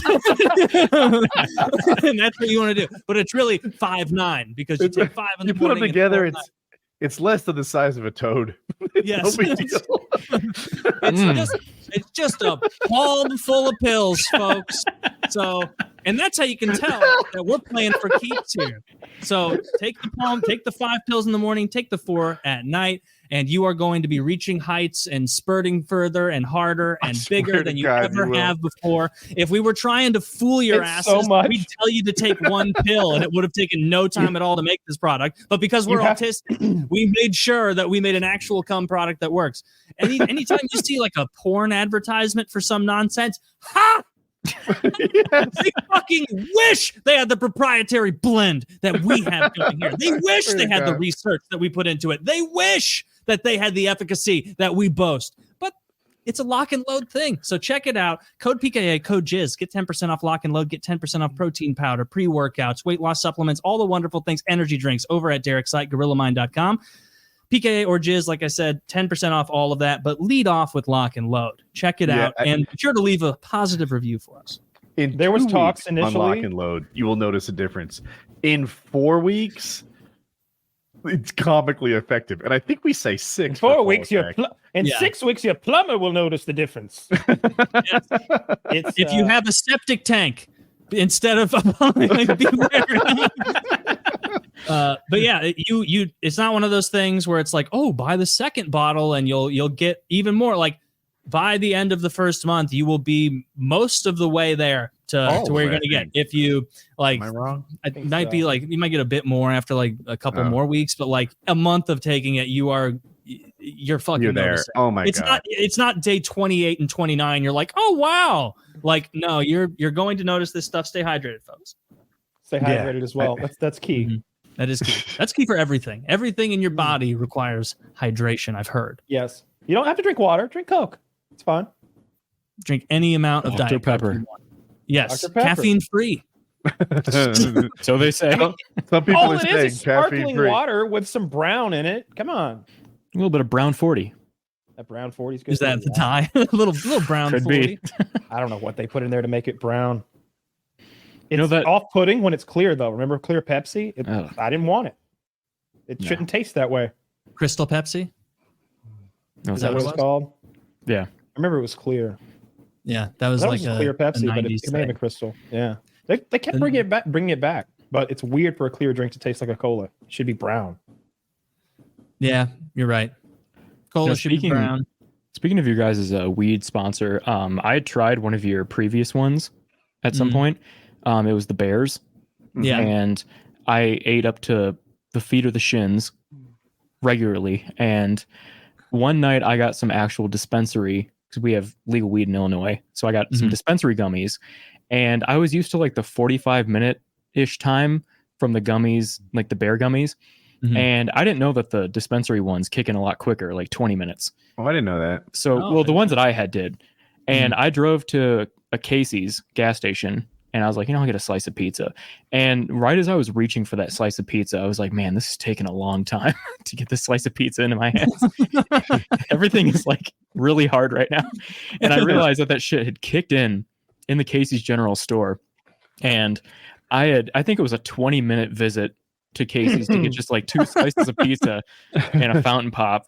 And that was probably the worst visit to a gas station I've ever had. Yeah. You don't want to be high as shit at Casey's. Nope. Dude, I have to go through I have a whole inner pep talk that I have to give myself in scenarios like that. It's like, all right, first of all, bro, it's not that no one's looking at you. It's that no one has a reason to yet. So. Yeah, I knew something was wrong because like the guy working the pizza stand at Casey's was like looking at me weird. I'm like, if he's looking at me like I'm high, then like I'm high, because that guy's probably high too. That guy's at the pizza guy at Casey's. Yeah. Yeah. He's like, bro, you fucking. I don't know. I don't know where all Casey's is. It's like it's almost like Corn Town, smaller Buc-ee's kind of thing. Like it's a nice like a Quick Trip almost. It's like like a Quick Trip, like a gas station that has a little restaurant side to it. But some like you said, you're from Illinois. Like I know back when, because I'm in Missouri, where I knew people who would go to Illinois before we legalized it here and would buy it there. And like, everyone I know who did that literally did it once and was like, fuck Illinois weed and their prices. I'm just going to buy from drug dealers. And then now that it's legal in Missouri, I've heard of people in Illinois driving here. Really? Because our prices are so much better than Illinois. I don't know how, but they really fucked. Like, yeah, something in Illinois they did, like, it's so much more expensive than other places. It's gotten better than it was when it started. Like, when it started, it was really bad. But now it's like you can go there and, like, it's decent. Like, most of my friends that are all potheads still have dealers and stuff that they get it from because it's, like, still way cheaper. But it's gotten a lot better. But when you go to, like, Denver, like, we took a trip in June, me and my friends, and it's like, they're like, you want a pen for $7? And, like, it's so fucking cheap out there. Yeah, and it'll be strong as fuck. It'll be strong as fuck. I had like a 2 or 3 year tolerance break, and then I went out there a couple years ago, and I had big plans. I had big plans on. I was like, yeah, we'll do this on this day. We'll do that on that day. And I hit that pin that I bought a whole gram, you know, and it was like, oh my god, I'm on a morphine trip. I can't do anything but watch movies and giggle. Like, I'm going to be going to the track. Yeah, so fucking strong. It's shocking, especially if you have like no tolerance whatsoever. It's so strong. I usually don't but Illinois weed is garbage. I've driven up to Illinois to have like a weedcation before, and it was the worst weedcation ever. It was terrible. First of all, the drive from Atlanta to, I don't know, the bottom of Illinois, Southern Illinois. We went to the bottom of Illinois. That's like the lowest point possible, right? You know, I'm just looking for a dispensary and like a place to hang out. And barely into Illinois. it was so expensive and it was so bad. It made no sense. And one of the dispensaries in particular, I was in their parking lot reading the reviews, and they were so scary. I was a little intimidated to even go in there. It was like the security guard had his hand on his pistol the whole time. It wasn't even buckled down. I was just trying to get high. To be honest, I was already high. So that was really scary for me. And he barked at me when I dropped my ID. And it's like, that wasn't like an isolated event. One person after another was like, their security guard is scary. I'm out there like, fuck, all right, let's put our game face on. We got to go deal with the scary security guard, I guess. And it wasn't like that, but it was like, come through this gate. All right, show your fucking ID. All right, he's good. He's clean. Wave him through. And a door opens for a second. And you're in the room and you're like, huh, am I allowed to touch things in this room? Or is there a gate I go through? Like, pick something off the iPad. That's what they do. Yeah. You go over to a fucking iPad, you buy your thing, and it goes up on a big board like a deli. And you go up there and get your shit once it's been brought out of a safe, I'm sure, and passed 2 different hands and then handed to a guy through a little hole in the wall. It's like, dude, this is not plutonium. I haven't seen any like armed guards at the ones in Missouri at all. Like, there's I remember no armed seeing ones them here. in Like, there's guards, but they're not armed. All armed. They're like that kind of security where it's like they have the shirt. That's about it. I bet if I like went to a dispensary like down in the city of St. Louis, they'd probably have a guard. Some of the ones in Denver I went to like a few years ago. Everybody's got cash money. It's like a liquor store, but it's like you have to go. It feels like a District 9 kind of thing, like where you walk through and it's like the dirtiest looking room you've ever been in, and then they buzz you through, and then it's like a liquor store with weed. Like they're just everywhere. The ones here I've gone to are like nice and clean, and it could be maybe it's just so early in the process that they haven't gotten shitty and dirty yet. But the one here in my town's like it's a lot better. Like it used to be like more like prison, but now it's like they actually bought the whole building now, and they have like a nice storefront. It's a lot better to go in than it was when we had it legalized. The laws are fucked though still about where you can smoke weed. You've got to be in your own residence, or it's like such a weird loopholey nonsensical thing that and look, it's not like you're getting busted on the street. That's not what I'm talking about. I'm not worried about that. Are you describing Georgia or more? Colorado, Denver, Colorado the state. You got to smoke in your house. Like I said, they're not going to bust you on the street. What I'm saying is you can't have a business that's open for the purposes of people coming there and smoking in the open, because that is against the law. And you can't have a business running that's breaking the law, right? And we're got to organize crime now or some shit.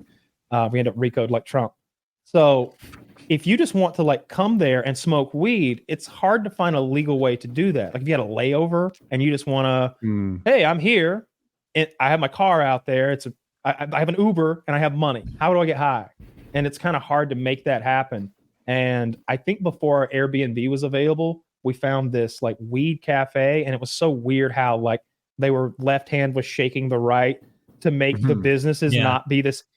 I don't know what the laws are exactly, but it was clear that some things were considered serving food and some things were considered like, you know, the basket of peppermints at a gas station. So they were riding that line. Yeah, we've got snacks and drinks over there. And it's like, man, that's the worst snacks and drinks I've ever seen. It's like Nature Valley bars and peppermints and bottles of water and shit. It's like I just spent $200 on weed right through that little curtain area over there. Like, that's a completely different can business. Enjoy it with a hot tap soda. They're like, no, that's a whole different business you stepped into over there. That's a whole different building even. And it's like, oh, okay. It was this nonsense way of doing it. And we were in a room with like concrete block walls, like school again, and like a shitty TV on the wall. And I'm like, man, we spent a lot of money to come in here and smoke in this dirty ass room. Yeah, right. I can tell you that like nobody is taking it seriously, because like going downtown now, like to a Blues game, or like I went to one of the St. Louis soccer team games. It was pretty fun actually. Like it just outside of those places just reeks like weed. So people are not obeying the law. Well, we needed an inside space was the thing, and we didn't have one available yet because, you know, we didn't just want to stand in the hot sun outside and smoke weed on the side of the road, which was the alternative. Was this after prison? Shit, I don't remember, man. We were smoking a lot of weed during that period. Yeah, this had to be right after. I think maybe that's when we landed. Because you're real law abiding in this story, and I'm like, couldn't you just smoke in the streets? It seems like people do. I feel like if I walked down Denver, I'd smell pot. Well, it was also like, I think we had like they had bongs you could use maybe. I don't remember exactly what we were smoking. We wanted to be indoors. It was hot. It was summertime. Oh, okay. You know, so it was like part of the motivation. Sweat your balls out. And we didn't have anywhere to go either. We need like somewhere to chill before the Airbnb like finished its cleaning or whatever to let us in. We can go to Vegas, because Vegas, like when I went in January, like I think they've had it legal for a little while now. And like getting to Chris Angel's show was like through the Planet Hollywood Mall. And since you can just smoke cigarettes inside there, which is like, that was crazy to me. I haven't been like around that since like I was at a TGI Fridays as a kid, but like it's just weed inside the mall everywhere. Really? Like we're walking down the mall and it's like you just smell weed. Like people are just smoking inside and nobody gives a shit. I haven't been to Vegas in a minute. Like it's been years and years now. I never have a real good time there. I really don't.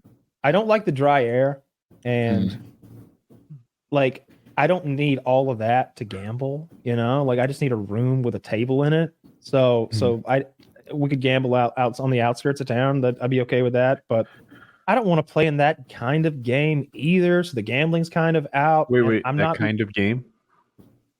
Like an official, like I don't like dealing with like the dealer and the amount that they pinch the pot. In a private game, it's a lot easier to your odds of making money are a lot better because there's that they're not pinching as much money from the pot every time. They take small amounts, and most of that goes into paying. Well, it depends at the I don't know what they do at casinos. I don't know off the top of my head, but it depends on how big the pot is. So if a pot amount, it's like, oh, on pots that are X amount, we take this amount, and it's like, fuck, you're just taking the money right out of my pocket. But in a private game, or the ones that I played in, most of the money that was coming out of the pot went to buying the decks of cards that we would go through continuously. Like, might go through a new deck every hand because somebody get mad and tear their fucking cards up, or you know, and everybody's buying. There was a lot of money flowing around. You didn't mind if they pitched $10. It was paying the dealer mostly, and the dealer would usually come out being the third or fourth biggest winner for the night because he's getting so many tips and he's pinching the pot for, you know, he's like, I think it was like $5 out of 100, like some minuscule amount of money. And then you tip him if he, you know, if you're doing really well. Yeah. You're like, he's taking money right out of my hand. Like, he can't take money out of my hand. That pot goes to the winner. Yeah, I just never had fun in Vegas. I don't like the stuff that it provides to people because I feel like I can get that somewhere else. I don't know. I don't like prostitutes either. I don't not going to go there and get a prostitute. I haven't been to Vegas since I was like 15. So I think the idea of it is alluring to me. Like this, I don't know. I want to gamble in places where the ceiling is 4 stories high and there's a show and I can roll, like I can whatever, lose some money at blackjack and then they send me over to watch Penn and Teller or something like that. Sure. Yeah, I haven't, to be fair, that's what I should have done, is I should have been watching more shows. I do always hit the buffets. That's probably my favorite thing. Really good prices. A long time ago they were, so I don't know. Like $80 would get you in, and it was like all you can eat shellfish and really good beef and like creme de la creme stuff for like 80. But there's like definitely levels to it. I guarantee there's a $20 buffet that's fantastic. Or a $200 buffet that's insane. Back in the day, and this isn't relevant, these numbers anymore, but like in the 90s, $5 and you'd have like, oh shit, all you could eat steak and lobster and everything. It was a loss leader. It was a reason to go to the casino. Yeah. Okay. I feel like I'd have to go like for not like a video, like actually just go and like do shit, like just not have a thing to do, just to go and like enjoy everything. That's fair too. Like, I think I've always been working when I was there. Yeah. That's what I was like stressed out about Chris Angel and Elvis 1 and 2. And we didn't like, we wanted to go to like one of those gun ranges where you can just shoot everything. Yeah, I've done that. Time. Yeah, like one of those things I want to do. They're wildly expensive, aren't they? They're way too expensive. Yeah. If you want to go somewhere and shoot guns, you'd be better off like finding a gun YouTuber and cuddling up to him, because he has a private range you could go to and like make a video with him and show it to your subscribers, and it'd be worth his time to do that. And you get to shoot all of his shit, just pay for the ammo. I guarantee any gun tuber who's got your subs or lower would be like, yeah, okay. I know like Harley went to go to him with an idea. You go to him with an idea where we're gonna, a plan to shoot a thing, and you could absolutely make that happen. But if you go and pay, especially with the ammo prices, going and having fun shooting, even if you have a place for free to go shoot, like I'm describing, is going to be expensive because of the cost of ammo, right? Yeah. But if you got to go to Vegas and pay one of those places, I've gone to those places, not, with someone else paying before. And my understanding was it was a very expensive day of shooting. It's not something you could spend $1,500 to fire like a fully auto gun. And you realize you've spent $1,500 for less than a minute of fun. That's a lot. Yeah. Not even that. Like, even just like being at like indoor ranges, like with a guy behind me, like I've done that before. And I had a guy at a range in town where I went and shot, and I had like Freddie W's evil twin behind me yelling at us the whole time, being like, like the whole time, whenever like you did any little thing. And like, I'd rather just be like outside somewhere where like you just not give a shit. Yeah, I'm with you. Most of my shooting is in that environment, and it kind of sucks. Like they've given me shit and I didn't even do anything wrong. They're like, I thought you were going to touch it. It's like, fuck, I've been yelled at for this because you thought I was going to do something. This sucks. Even like the thought of like them saying, like, before you even do anything, just knowing that they're watching you, it's like, I don't even like that feeling like makes you on edge a little bit. Yeah. I don't think anybody's ever corrected me on anything. But I wouldn't like that, to be watched. I know we did this thing in at the place we went, Woody. I went back a second time. That training ground in Arkansas. Very cool. I went back a second time, and they had a shoot house where you kind of go room to room clearing targets with a like a AR-15, real gun, and there's a viewing platform, like observation level above you, so that you can be observed and graded. And so I had a cameraman up there, and I had GoPros on the guns and everything. And I had so many questions before we started, because I was like, well, I can shoot all these walls? Really? Are you sure? It's like, oh yeah, that's what they're for. And I'm like, I've just never been in an environment like that. It was so weird to know that like you're free to shoot. Everything in there is a target. And like, are we 100% sure? Before we started, I went, yeah. Is anyone in this building? Please cry. Like, as I'm going. Walls are permeable. Like that bullet's going to go somewhere after it leaves. I don't think these were. Oh, okay. This was a special like shoot house. Like they were above me, like filming and like watching. I imagined it like a paintball. In paintball, they'll whip up a cheap building with some like 2x4s and maybe drywall or not. Maybe some not even plywood. The big chippy stuff they put like under the carpet. furniture, like the IKEA stuff. Yeah, that Worse fiberboard there's stuff. But like I think it's called ABS, but I'm not sure. Anyway, they use that cheap plywood shit on the walls, and you could shoot right through it. And I'm like, I don't know what's safe. No, What's that's that guy here? that's Oh. I know that shoot house. That kind of thing. My second. It home. was Bullet it was could go all somewhere indoors. scary. It was all indoors, and all the walls stopped bullets. Like, and they were going through a maze of rooms, sort of like it was like an office building, and there'd be good guys and bad guys. It was real fun. I don't think I ever used that footage. I'm glad you Oh, took me to really? that weekend, by the way. I appreciate it. I think we were both invited. That was a lot of fun. I think you got me an invite. It's possible. Either way, I had a real Yeah. good time. That was a silly thing to be a part of. That was cool to see. I remember that that huge platform that they were shooting the sniper rifles off of was cool. I don't think I got to do that. I think I got pulled away, and some person wanted to meet me, and I don't think I got to do that. Maybe. It was neat. I wonder what Mo was up to these days. He was the one behind that, I think, or he had like tickets for it or something. I don't know. I think he financed it. It's possible that too. He definitely financed those dinners, and they weren't nothing. Those were some expensive dinners. Yeah, yeah, sure. Mo was fun. He came and he was there when they came to my house in Livonia, and we filmed some stuff down there. So he got to meet Jeremy. So he got to have lunch with Jeremy one day, and I was just sitting there, my arms crossed, looking over there at Mo, a man worth $10 or $20 million, a man who owns a considerable percentage of Maxim magazine, among other things, who has all these ESPN hookups, and he's involved with all these HBO programs, and he's got this big office building that he's got a floor in New York, like the big part of New York where the buildings are, to quote Michael Scott. And it's like, there he is in this little diner in Livonia, Georgia, chatting it up with Jeremy, who's this empty-headed goober. And Jeremy's just like, oh, yeah, you're going to love it here. You're going to love it here. Have you seen the lake?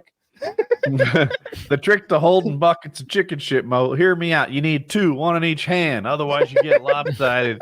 That was great. Yeah, I like Mo a lot because, like you said, like we were paying for those. He was paying for those crazy expensive dinners with famous people in Manhattan, and then he was on my dad's chicken farm having a blast while they watched them waterboard me and shit in dad's shop over there.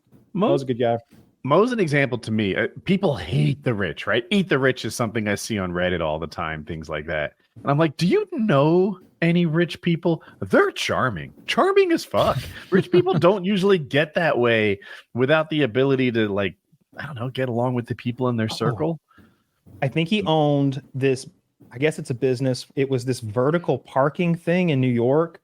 We went to this place and his car got pulled. I'd never seen anything. It looked like something out of that futuristic Will Smith movie with the AI. His car like came out of a fucking Rolodex in the wall, and it fucking lowered it down to us, and we got in that thing. And I was like, how much does that cost? Like a month, like imagining it's rent at least. He's like, oh, I own that business. It's like, fuck. And he took us. Were the wheels always down? Like the Rolodex implies that like it flipped over. Or something. The car, it was vertical, like stacking thing of cars, and they would like come down to you. It was something like that. I've seen those in Japan. He took us for like a tour of New York. He took us through, all the touristy shit. It was nice to be in a car with a New Yorker with him pointing out. It's like there's where what's the Beetle? Where the one that was killed? Lennon? Like showed us where he was shot, I think. Like a bunch of corny shit like that. New York. Times Square and a bunch of other shit. It might not have been. It may have been where I think he pointed out where he's just Yoko lying. and that's where John Gotti was shot. And it's like, really, we're on the highway. Like, JFK was shot here. This is where King Kong fell. I'm pretty sure that was Texas. I-90. Yeah, but yeah, real good guy. That was a lot of fun. I wonder what Jeremy's doing now. I haven't talked to him in a minute. I think I don't know if I told you this or anybody, but I was on probation, like the scary time of my probation where I was getting random piss tested, and Jeremy texts me like, "Hey, can we talk?" Which I hate because I would only send you that if it was a big deal, or I'd add as an addendum. Woody's great about this. No big deal. Just want to chat. Like add that on there, so I'm not sweating the call now. It's great to get that. Ambush calls. Because if Woody's a huge sick, problem, yeah. Like if Woody's sick, like that's, my mind goes to like scary stuff like, oh, maybe Woody's ill or Woody need, some problem. But Woody's like, nah, just light chatter, and I'm cool. I won't be worried going into this conversation. But rewind me a little bit. Where am I going with that? Jeremy called you and didn't tell you why. Jeremy calls. So I call Jeremy and he starts beating around the bush and he asks me if I know where to get some weed. And I'm like, I'm on probation right now. Like the trial is pending for this thing. Like, dude, are you insane? I cuss him out and I hang up on him. And he texts me back a day later, like a meaningful amount of time later, and with this clearly well thought out and prepared paragraph. I apologize for the misunderstanding we had yesterday. I'm like, who's typing this? We don't know them words. I apologize for the misunderstanding we had yesterday. I was asking about collard greens when I said green. I'm sorry you misunderstood. I understand why you're angry, but do you know any good collard green recipes? And don't even tilt your head like maybe he was asking about collard greens the whole time. Oh, no. I think he's doubling down. Clearly asking about weed the first time, but somebody had said like picked up his phone and like helped him over there, and I was like, I'm not replying to that. Good job. Good job. I have a suspicion he was like, hey, Kyle, I get that you can't answer my pot questions, but do you know like who sells collard greens in the area? Oh, we've slipped into a code now. Okay. An uncrackable code that the feds are going to be like, well, he's just eating healthy. Like we can't get him on this. He just likes veggies with lots of iron. Uncrackable. Yeah. I don't even want to say what I would call weed privately because no one noticed it, I suppose, ever, because, it sounded like something innocuous. Wouldn't want to get anybody in trouble, but don't call it green. Yeah. Don't call it green, you dummy. And don't ask me at all because I have no fucking clue. That was the whole problem. That's why I got in trouble, because I didn't know where to get weed. Yeah, it's that's tough true. once you're like out of school. I feel like when you're in school, you just sort of, especially college, like you got kind of a big network of people that you know, and you can find someone who knows where to get the weed. If I scroll back through my phone contacts, I can find all the years of like drug dealers where it's like if I go to the D's, there are so many people named Dealerson in there. There's this one guy who he would did Uber and he would like deliver weed to you. And so it was just this guy that I never changed his contact, but it was just like Jax, Uber, and Bud. And like that, like a friend sent me the contact, and I guess that would now there's just no point to any of that if you live in a legal state. If you live in a legal state that doesn't have retarded prices, there's no reason to buy it illegally. I'm sure don't do that. People still do to some extent, or they just sell. Not anyone I know. Everyone I know just buys it at the fucking store. Yeah. I mean, like my friends, they you all are buy a classy guy. People around us, but I still just go to a dispensary because I'm I can get anything I want. They have so much different shit that you can actually pick and choose. I'm not just getting to you though. I don't like weed for the most part. I'm pretty if I'm drinking, I'll do it, but if I don't, then I just sit and stare at the wall for 4 hours. So I usually don't. But I'll take a light gummy. What's that? So Taylor, I know you've got the Dab-X. Yes. If you ever find yourself running low of those little peas of concentrate they sent us, you can get concentrate that are these little crystals, and it looks like rock salt. And you can break, and you can just drop it in there like a little. And I I pretend like it's a dilithium crystal, and I'm in Star Trek firing up the fucking Enterprise's warp drive. I fucking put the little cone back on there, get those neutrons focused, put the cap on there, fire up, put it on red. Put it on red. You put it on red? I have. No, is red the hottest or the least hot? I don't remember. I would imagine it's the hottest. I'm really hoping so. I think I do the second hottest one, which I think it might be white. Yeah, or green. White or green, one of those. Yeah, and then there's blue as well. Yeah, I love that Dab-X. That's the. I cleaned it today with some acetone, but it didn't quite clean. Maybe mine isn't that high then, because I have it on white. Maybe I'm only at the second tier. It's working great with white. Oh, well, then leave it alone. Yeah. Well, I need I'm dropping more these of them. little crystals in there, though. The crystals are great. Oh, I need to text him so he sends me another one of these because I only have this one now that I need to show on the show. And so I need him to send me another fucking one that I can get high on. I'll message him after this. Yeah. Send me more. I should try that because I got weed from a friend and I got a borderline panic attack when I smoked it. And I'm like, maybe I should like not smoke this anymore. It's not for everyone. React to it. Yeah. The first time I ever smoked weed, I had a terrible experience. And then the second time I had a terrible experience. And then I didn't smoke for like 5 or 6 years. And then I was like, oh, this is really fun. It just felt completely different. It didn't feel as scary or panic inducing or crippling. Is the first time I smoked, I felt like in the movies when the good guy gets drugged and he's just like the walls are spinning and he's like, where am I? It was I distinctly remember me and my roommates were smoking that bong. We got some weed from the guys down below, and we were watching internet videos on my roommate's like gaming PC that was in the living room, and the fucking square like left the monitor and started moving around a little, and I was like, oh god. What was in that? It was the worst experience ever. I didn't smoke for so long after that. It's still like one of those drugs where like if you're super stressed out about something, you probably shouldn't get high to try and not be stressed out about it. If you're like wanting to relax and your mind is clear and like you're feeling fine, then it's a good thing to do. But like if you're like, oh man, I'm really panicking over this or that or this test or this issue, not the right drug for that. I disagree. All right, so I'll agree that it's not the right. If you have that mindset you described that you're having a rough time, don't try marijuana for the first time. That'd be poor timing. But if you're already a marijuana smoker and you're stressed out, you're like, you know what I need? Some marijuana. That would fix this. Actually, I'm with Kyle. So I would call this, everybody's different. Mm-hmm. It doesn't weed doesn't stress me out. Some people are lame. A lot of people, but I don't enjoy I don't get the enjoyment out of it. Like cool kids and lame-oys. That's what yeah. They tend to have blue shirts and beards and yeah, and they're fucking gay and lame. Yeah, I fucking hate those guys. They're the fucking worst. Me and Chris, blue shirt, beard guys. I didn't even notice. I thought they were talking about me.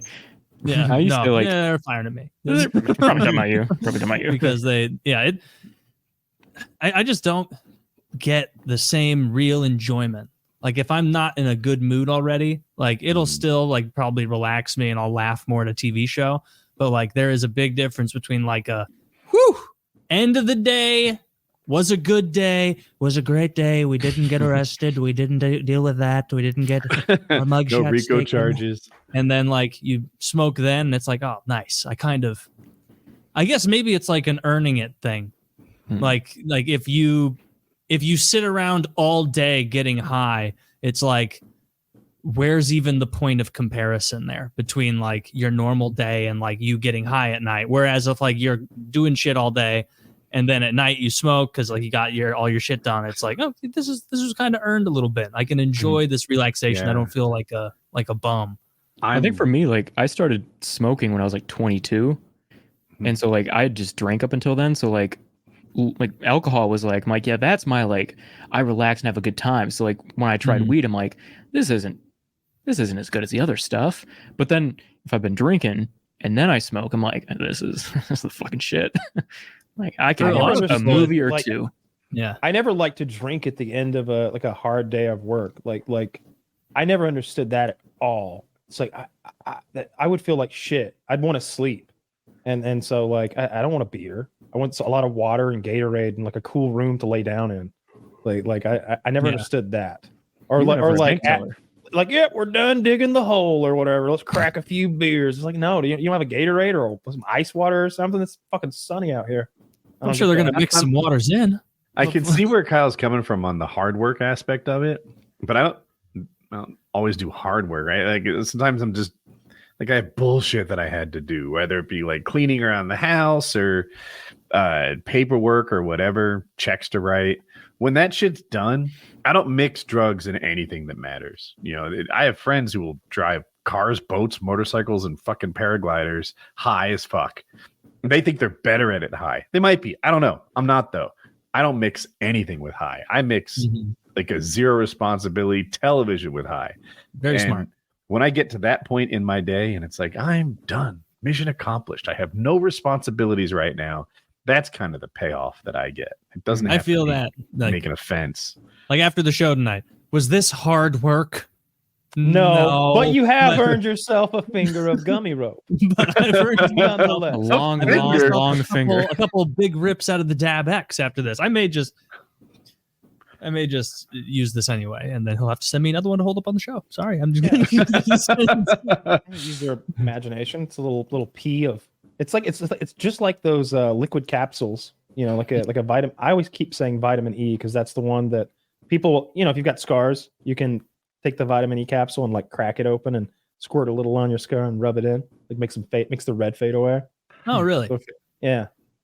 I should do that on my arm.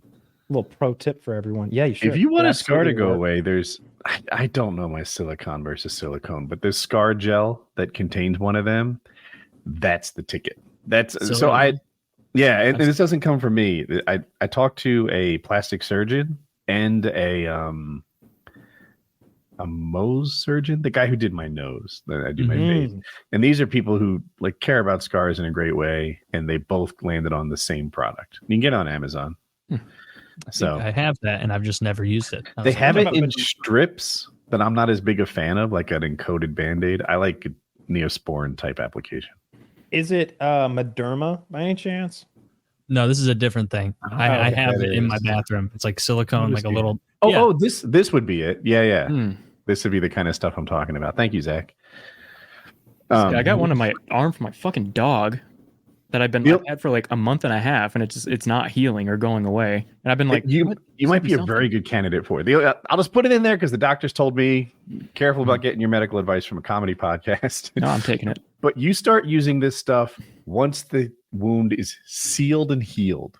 You don't put it on open wounds. You put it on, when you're trying to get like the scar tissue and the discoloration to go away. Okay. It's not like Neosporin that you put on something that bleeds. Sure.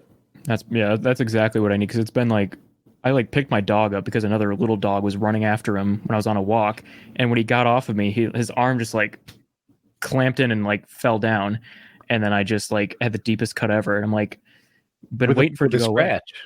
Away. Yeah, it was. I mean, his nails aren't that long, but like he was like he wanted to go get this dog, so he was trying to get out of my grasp. Oh yeah, and so like one of his little paws got into me, and it just hasn't gone away. My dog was on his back in my bed the other day, like doing that crazy kicky thing, and I was standing by the bed, and he scratched me right here on the lip and just cut the shit out of me, and it bled nonstop for like 10 fucking minutes. I'm like, this is bullshit, Toby. This is bullshit.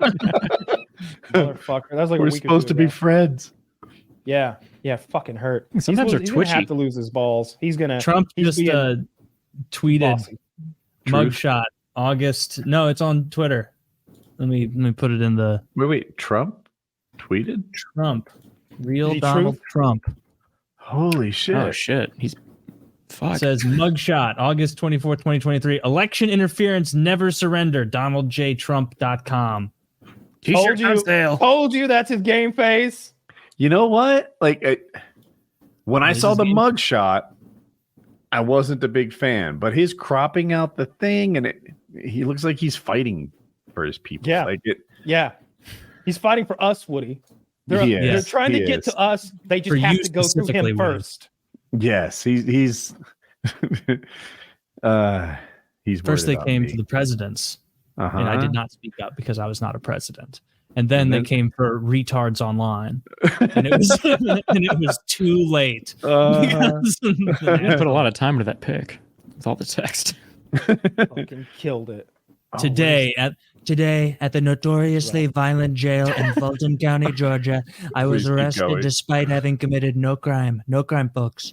The American people know what is going on. What has taken place is a travesty of justice and election interference. The left wants to intimidate you out of voting for the political outsider who puts American people first. But today, I walked into the lion's den with one simple message on behalf of our entire movement. I will never surrender our mission to save America. If you're doing poorly due to the sinister people in control of our country right now, don't even think about donating. But if you can, please make a contribution to evict crooked Joe Biden from the White House. Save America during this dark chapter in our nation's history. Thank you, and God bless you. And then his little scribble. A $3,300 donation. $3,300 donation. That looks like Creed thoughts, like that body of If text. you want to upset your spouse, tell them that you. I looked it up, and now I've forgotten. There's a maximum you can donate. It's like $3,500 or somewhere thereabouts. Maybe it's two grand, something like that. And I like to tell somebody that I already donated my $3,500, so I donated another $3,500 in their name, and I'll be like, "Do you want the certificates and everything that I got for that?" It feels bad keeping those, but in your name, don't worry, it's already been said. So don't donate Mr. Trump anymore. People get upset. Oh yeah, Kyle and I. Tell me you didn't do that. Tell me you didn't fucking do that. And I will Multiple people have donated to Trump in my name at this point. I get like posters and shit that they're thanking me for my donations. That's pretty funny. It is. Yeah. No, I'll tip of the hat to the pranksters who did that. And you get a free if poster. you donate to Trump, by the way, this is a thing that when on the Trump donation page, you have to make sure you uncheck the boxes that schedule auto donations. There are people who've been a little tricked by it, who didn't realize there were pre-checked boxes. Like they donated $500 because they wanted to. They didn't know they were going to keep donating $500 on a schedule. There's two things. President for a month, would he? I think not. He was there day in, day out. There's two check boxes, or at least at one time there were. One was for donating on a schedule like that. The other was to sign up for money bombs. And he would just declare it like Money Bomb Day and suck a donation out of you that you didn't do on purpose. So if you do donate to Trump, look for that. Just pro tip. That's a good idea. It is, yeah. Well, just, Put that on my Patreon. I mean, I love that The model Netflix because you don't have to worry if Okay. you're supporting President Trump enough because he's just going to decide how much he needs and he'll just debit you. I didn't even think about it like that. He's like imagine having a good, hardworking contractor with an amazing head of hair that you can trust with your bank account, and he's just off fixing the world, making America great again. That's Donald Trump for you. That's what he's doing out there. Oh my God, this Whatever looks like he shit. We need to know you haven't. We haven't they lost zoomed you in. to the radical left. If you uncheck this box, we will have to tell Trump you're a defector and sign it with them. Check this box, and we can win back the House and get Trump to run in 2024. Make this a monthly recurring donation. The Dems have already reached their mid-month fundraising goal. If you want Trump to run for president, this is your last chance to flip the House. Change your Trump Victory Fund status to active now. Remain inactive equals Republicans lose. They I are watched a playing video for about that, keeps. like where they just Adam like show how like be in America. how scary the website is for That's old so people. shitty. That's Yeah. so shitty. How scary it is for old people. Like they like everything's in red. Everything's like a warning. It's like you have to, like this is last chance. Like it's for like when old people click on it, they're like what, and like it's like this is your last chance. This is like, and it's timers going down from like 5 minutes and shit.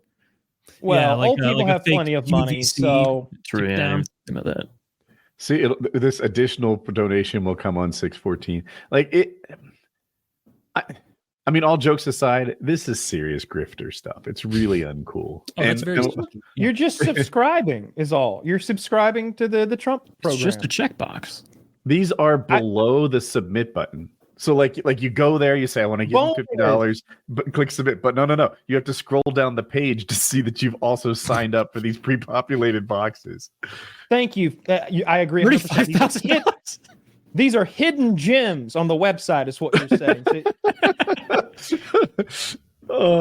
Donald Trump's website is not. It looks like they're not. Man, automatic. it's slick. It looks like you have to opt into these. What a jump from 5,000 to 35,000. I don't know about that particular image, but I read about like it was a repeated thing. He did this for a long time. May still be doing it. They weren't. You had to uncheck them. Now it's his site. Now it's not there. It's you have to select to. Well, I would like to cover the processing fee. Sign up for this monthly donation. I think we can all look past that. We all know that he wouldn't have done something misleading intentionally. So rest assured that this was probably some low-level person, some no-name person who did this. Perhaps intending to defame the president. Sort of a false flag where, from within. It takes a couple years off Twitter, comes back, and he's just has a banger. False flag from within. So you did it. Just a failed campaign. Well, poor Trump. I just don't know how he's leading the polls. I saw they asked the question. By a Apparently, ton. there was a debate last night, and they asked them a question, something like, if he's convicted of a felony, will you still support him? I think 5/8 said yes. I think that was the number. All but 2. Is it 6/8? I don't know how many were there. Sure. I didn't watch it. I saw that one article and I was out of it. So I watched the whole thing. I didn't Woke up. enjoy it, and I often enjoy that kind of thing. I just kind of like suffered to the Fizzled. end.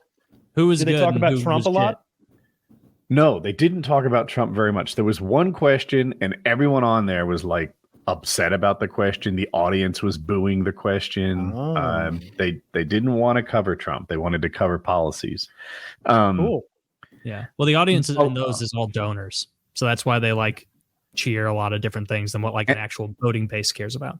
And the bigger donors sat near the front, giving them an outsized impact on like what was cheered and what wasn't. I've read that. Yeah. So who do I think won? For me, Nikki Haley won. I thought she did really well. And I kind of liked a lot of her policies. And she said stuff that resonated with me. Like they were talking about abortion. And some people were promising to put a federal ban on abortion that starts at 6 weeks. And she's like, why are you lying to everybody? You would need 60 people in the Senate. We haven't had 45 pro-lifers in the Senate for as long as I've been alive. And you're pretending you're going to do this stuff that takes 60. You're not. So let's just say this is a state's issue and move on. And I was like, fuck, truth telling right here in a debate? Like, that's weird. Well, that is full true. name? Yeah. Nikki Haley's full name is Nimrasa something. Yeah, Nimrati something. I Indian. keep Can you stuttering believe over some it. It's a little asshole embarrassing. just making up a nickname and going by that instead? Yeah. Nimrata. Nimrata. And Zach said Vivek killed it. Yeah. So I think that the big takeaway amongst most people is that Vivek killed it. Now, he was actually a little polarizing. I read somewhere, I might have been New York Times debate expert or something, gave him a D. But to me, I give him an A. He got the most attention. It wasn't all positive attention. It seemed like everyone on the stage was kind of ganging up on him. But to me, it was sort of an all press is good press sort of thing. And Getting for a ganged guy up who on can be a needed, good look. yes, for a guy who needs name recognition, being the center of attention for that long is fantastic. Also, I talked an hour ago about how I like a guy who can take an L. You know, when they did hit Vivek with a zinger, he just laughed at it. Like he enjoyed the joke as well and, shot it back. And that, in my eyes anyway, that's like a really good personality characteristic. I value that. So I thought he did a good job. I don't like what he says. His positions are like flat tax, remove voting rights from people under 25, climate change is a hoax. A lot of stuff, he's going to pardon Trump if he's president. He says Trump is the best president in the 21st century. There's some other policy thing. Oh, he wants to pull out of Ukraine. I don't like that, but Taylor might. It's like your guy. Definitely. Sounds like this is my guy. This is my guy. This guy I haven't heard of till right now is wanting to end a war, and I'm sure if he gets in power, he'll like definitely end it. His name is Vivek Ramaswamy. So Trump, I know you're watching. Ramaswampy, you're welcome. Ramaswampy. That I could like be good. that. That is I good. like that. It's much better than he doesn't even have to waste. I didn't watch the debate shit, but I did see the gif of like Ron DeSantis like failing in his like trying to be charismatic smile after saying like it's a gif that's going viral. Yeah, he looks like a fucking robot. That guy has less charisma than a bag of sand. Like he is done. There was like 3 seconds between him talking and him smiling. Like he had to like muster up the energy to smile. I'm not that sensitive to that. But what DeSantis did all debate long was dodge the question. You'd ask him a question and he'd be like, that's a bad question. We should be talking about this other thing. They said, hey, you signed a 6-week abortion ban in Florida. Would you do that nationwide? And he just refused to answer it. And they're like, hey, but you didn't answer the question. Another 30 seconds, refused to answer the question. And I really hate that. A yes or a bullshit. no would have both been better than I'm afraid. Which is how I've told you interpret it. multiple times, the producer of PTI on ESPN, he should be the one doing the presidential debates. If you're not familiar with that show, I haven't watched it in like a decade or something, but you got all the talking heads in a box and you mute motherfuckers when they're not talking and they just have to sit there on mute while you fucking tell them how it is. And there's a guy just assigning points. And if you don't answer a question, oh, well, that's 2 tries. One more no answer, and he gets a minute. He skipping for the next question, I guess. Then we go to fucking armed forces question, right? A real softball for this guy. Mhm. What would you do to keep America safe in the 21st century with the mounting trouble in the South Chinese Sea as well as aggressions in Europe? DeSantis is over there. It's his fucking wheelhouse, and they give it to Nicaragua or whatever, and yeah, that would teach him. Like you should. That's an interesting question. I'm a strong supporter of Israel. It's like okay, what does that have to do with anything? I think DeSantis misrepresented his history, his background, and I hate it because he has a great background. If people don't know, DeSantis was not born into money. His parents were blue collar.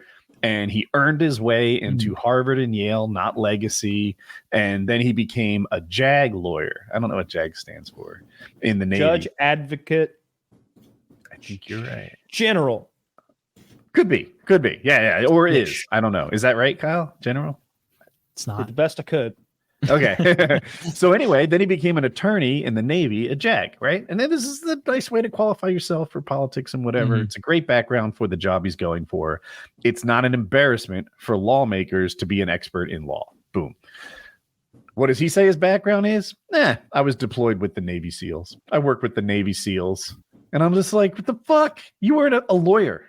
And you're like stealing valor about this Navy SEAL bullshit. You like took care of a Navy SEAL's parking ticket or something. Right? Like, this is what you did. He should have said, isn't that what Tom Cruise was in A Few Good Men? That's what he should say. He's like, you remember, he should reference that. Remember Tom Cruise? No, because there's a lot of people in this country who haven't seen that movie and wouldn't get it. No, they're fucking losers with no fucking taste, though. Fucking vanilla ice cream eating Sounds like the pieces kind of of shit. fucknar that hasn't seen Sopranos all the way either. No. I've seen Sopranos all the way through. Oh, I don't know why falsely Kyle accused. thinks I'm sorry. that. I've seen that one show. I I'm quit The start Wire. spitting when you say shit like that. Like you're that guy who was spitting. That's where the Bush in Middle East is 2003. way ahead of us. Like that sort of China, disgusted too. spit they give you. Well, no, the Chinese are just street spitters. They shit. Those are barbarians. Mhm. Okay. But in the Middle East, you upset. Fucking bullshit. They throw shoes like- too. They're spitting on like the idea of what you just said. I like that. I like remember that. Like, when oh, they really? You toppled- think this and that? Spit on the idea. They throw shoes. When they toppled Saddam Hussein's statue, they were smacking the statue with the bottom of their shoes. And the guy on CNN explained to me, this is a sign of disrespect in their culture. And I'm like, I picked up on that. I got that. Whoa. Yeah. Damn. What a robust and unique I don't culture. really think They're about that. so different and so similar. Get the fuck out of here. Dude, I remember that vividly. Like them beating that statue up with those flip flops, those dirty Yes. sandy flip flops, and thinking, who's getting any sense of out of Mhm. that? You know, like if you toppled the statue of the person I hated the most in the world, a villain, fucking some Voldemort like motherfucker come to real life, I wouldn't go slap his statue with a shoe. He doesn't care. He was in a spider hole somewhere by then. What is a statue that we'll start with Chris. What's a statue you would hate that you would opt to tear down if you're all dressed up Antifa style? Fuck, I haven't seen a statue in a while. It can If I'm be being anyone. honest. It doesn't even have to matter. Anyone you don't like. Fuck, man. I don't know. I think if there was a Hitler statue, I could get on board with doing something to it. You know what? I agree. I'm just gonna say Wow, it. you I guys really putting yourselves out there. Yeah, what are you going to do? Polish it? If you're asking like realistically, Trust me, I'm not on board with that guy. you know that guy who's like the he guards the tomb of the unknown soldier, and it'll be a Yeah. fucking hurricane. He's standing there, fucking rifle in hand, walking. That for Hitler, baby, just always out there guarding that Hitler statue. You'd need someone to do that if you erected one. You know what? Need I a think- guard there all the time. I It'd think be like hard to protect. the people that I'm starting to hate more and more as I go on is like people that stream, like Aidan Ross or like those kind of people that have like 70 million followers and are just like 20 and like the biggest idiot on the planet. Those are the kind of people I'm starting to like hate the most as I go on. So I guess if there was like an Aidan Ross statue in my neighborhood or any of that genre of people, I'd tear it down and I would take my Nike slide off. I know he's an enormously popular streamer. I don't know what kind of content. He's the one that like sniffed Andrew Tate's seat. Like he's like a big Andrew Tate simp. Oh, that guy. He's like 21 or something like that. He's young. Yeah. And yeah, but like those guys where they have 50 million followers and they're just no social media online experience and just are the biggest idiots on the planet. Money. Yeah, more than me. So, like I guess they're doing something more than any of us. Yeah. The grossest thing I've seen is people selling kratom. I don't think we've done that, have we? We didn't do that, did we? People get addicted to that. Good. So because these people are awful. These people who hawk kratom online. I know that what's it? Brennan Schaub. I think they have like a kratom energy shot or something like that called like Bent, probably. I don't know what it's fucking called, but they're just selling kratom. It's hillbilly heroin. That's what they call it because it activates the same part of your brain as heroin. It's highly addictive, but it has these wacky side effects where you can go into fits and stuff or have headaches. It's that green goddamn powder, I suppose. I went to a smoke shop the other day, and they've got like a kratom machine, that the same kind of machine that you would make. Like you ever made your own peanut butter at a fancy grocery store? You know, you put the almonds or peanuts in, it grinds them up, makes the butter. It's a cool experience. They got like a fucking kratom machine over there. Like, yeah, you want a kratom shake? I'm like, no, I don't want a shake of fucking green heroin powder. No, I just want my get away from me. Where am I? I'm baffled by this. It activates the same part of your brain as heroin, and it's addictive, and it's legal. Yeah, and you can make your own at a supermarket. It's so goddamn not a supermarket, a smoke shop where they've got like vapes and tobacco. I'm picturing and the most ratchet supermarket in Atlanta that Kyle's going to. There's like lights that he walks by on the way in. Like a privately owned gas stations all have it. Like if it's like one of those that's not an official, racetrack or whatever. It's just like this dude Chevron down the road. He's definitely got kratom back there next to the incense and the fucking vape cartridges with the Joker on them. Like, I had to buy it. It's like, there's no way that I should be putting this in my body. Gosh. They've got an unlicensed photo of the Joker on there. That can't be legit. What's in that shit? I don't know, but it's called AK-47 and it'll get you mildly high. It's called AK-47. I'm not touching anything. I don't think you should have that, Kyle. I probably shouldn't. No, I mean, because the AK is a bad joke. Oh, I see. Oh, you should be using these. They probably need to send you another shipment. Yeah, I think a lot of people getting off like alcohol or like drugs like do kratom. I'm pretty sure, like, because it's kind of it scratches that itch. But then it's all you're just getting addicted to something else. I think that's like. I think poor people do kratom, and people who don't know any better, and like let some fucking social media person talk them into doing kratom. I don't think it's expensive at all because when there was a gas station I used to frequent to just grab sodas or whatever before the gym, and they had sacks of it, like big bags of the shit. The same way they'll have tobacco. That's how you know cigarettes are crazy taxed, because a carton of cigarettes is like $100 or some shit. It's 10 packs of cigarettes in a box carton. But they'll have a 3-pound bag of tobacco up there for cheap because tobacco don't cost nothing.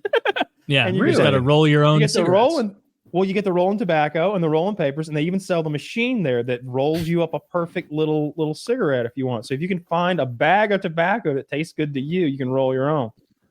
Is that hard? Like I said, there's a machine that does everything for you. The part I was asking about, is it hard to find tobacco that you like? I would have no idea. I'm not a pour, and I haven't smoked cigarettes in a long time. But if I did, there's a little bit of a brand. Look, the same way that some teenage girl might, I'm either going to have an Apple or an Android. I'm not going to have some weird bootleg cigarette that I crafted at my house. I don't want big bags of tobacco either. The only people I've seen do that are very poor, dirty people. Like very poor, like homeless people. You know what? Because I'm out of the scene, but I interpreted it as people who like craft beer. Like, I make my own. I do this. I like, bet. Okay, Mhm. I bet. See, I think those people are rolling their own. You know, like the kind of guy who breaks those out. They're hand rolled and they're already in a cigarette case. You're that big of a fucking not yuppie. What am I looking for? snob. maybe. Hipster. Hipster. Dickhead. Okay. Moron. No, I don't think Yeah, I've ever had a. Gourmet. I don't think I've ever. If had I a started hand-rolled smoking cigarette. cigarettes, I would absolutely have one of those little metal cases. Those are Yeah? cool.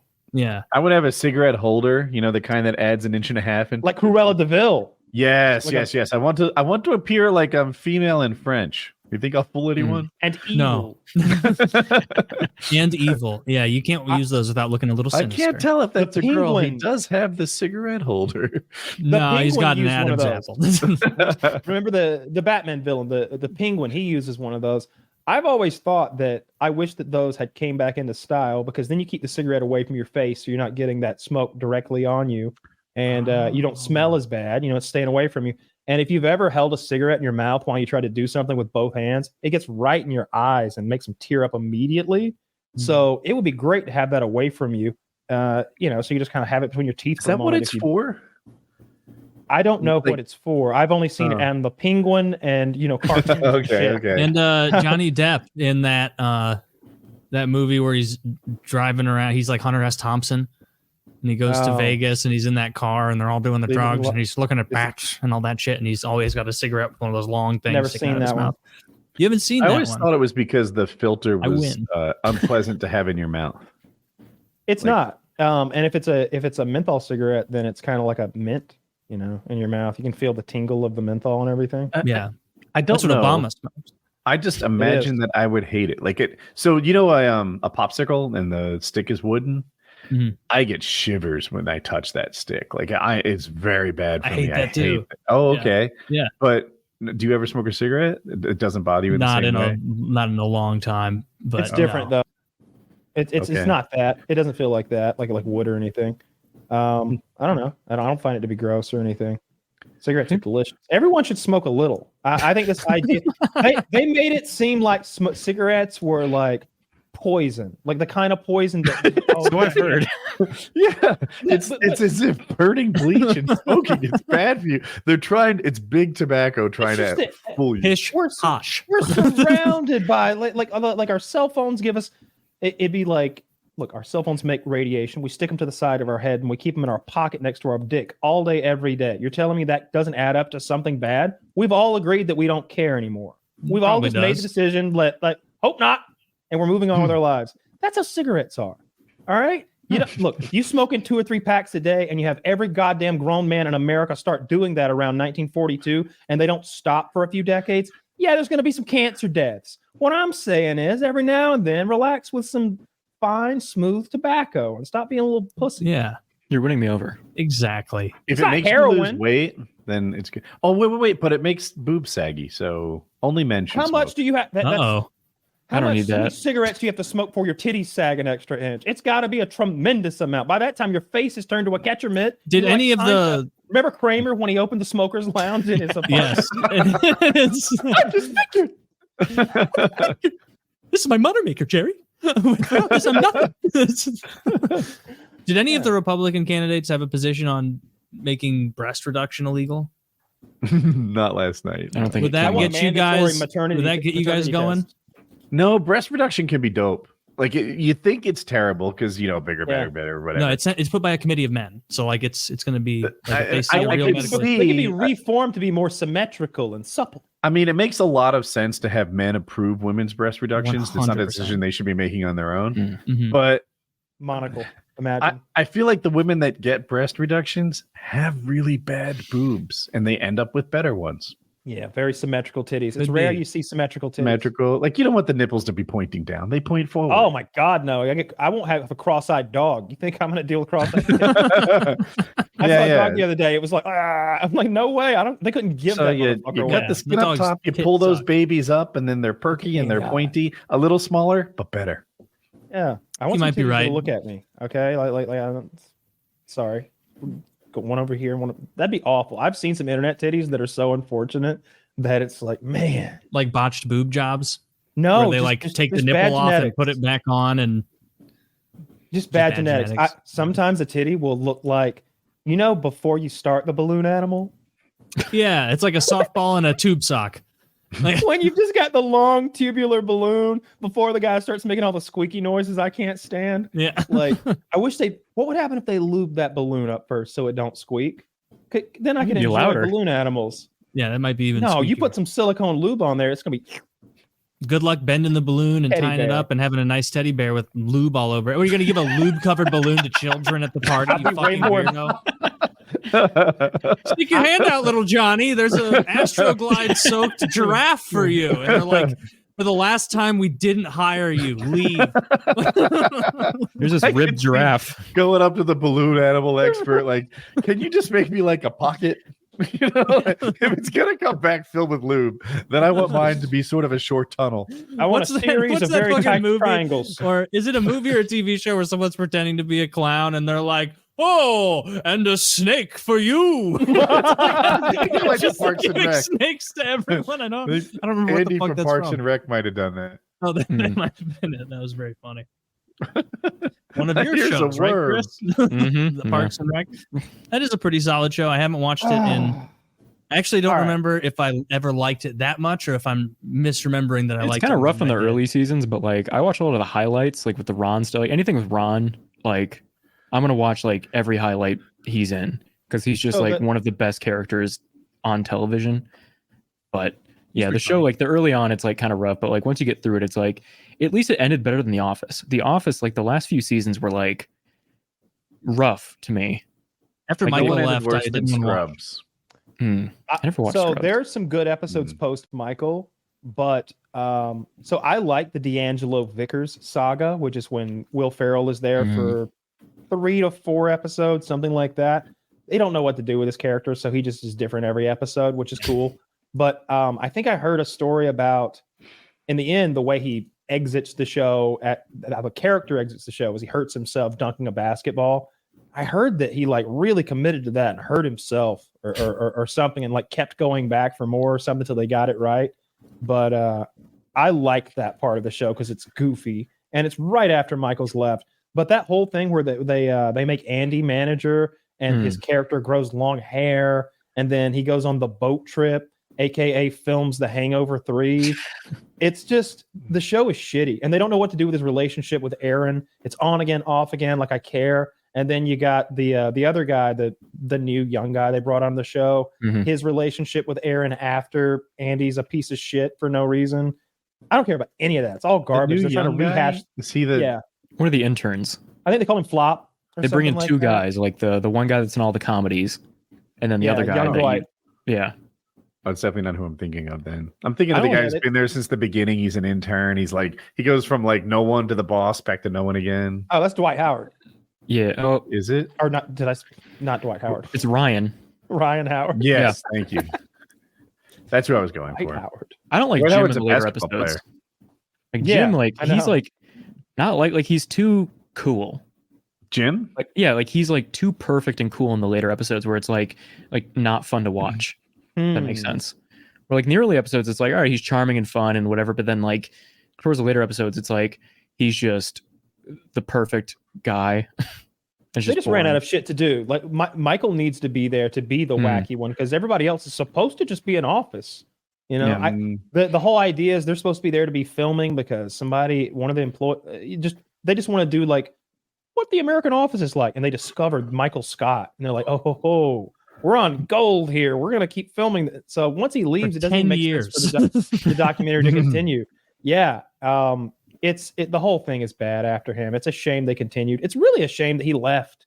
I wish he just finished it up or they'd called it quits right there. Mhm. Although I'm willing to bet that those 2 years of shitty shows probably paid everybody really well and made sure they didn't have to, want ever again.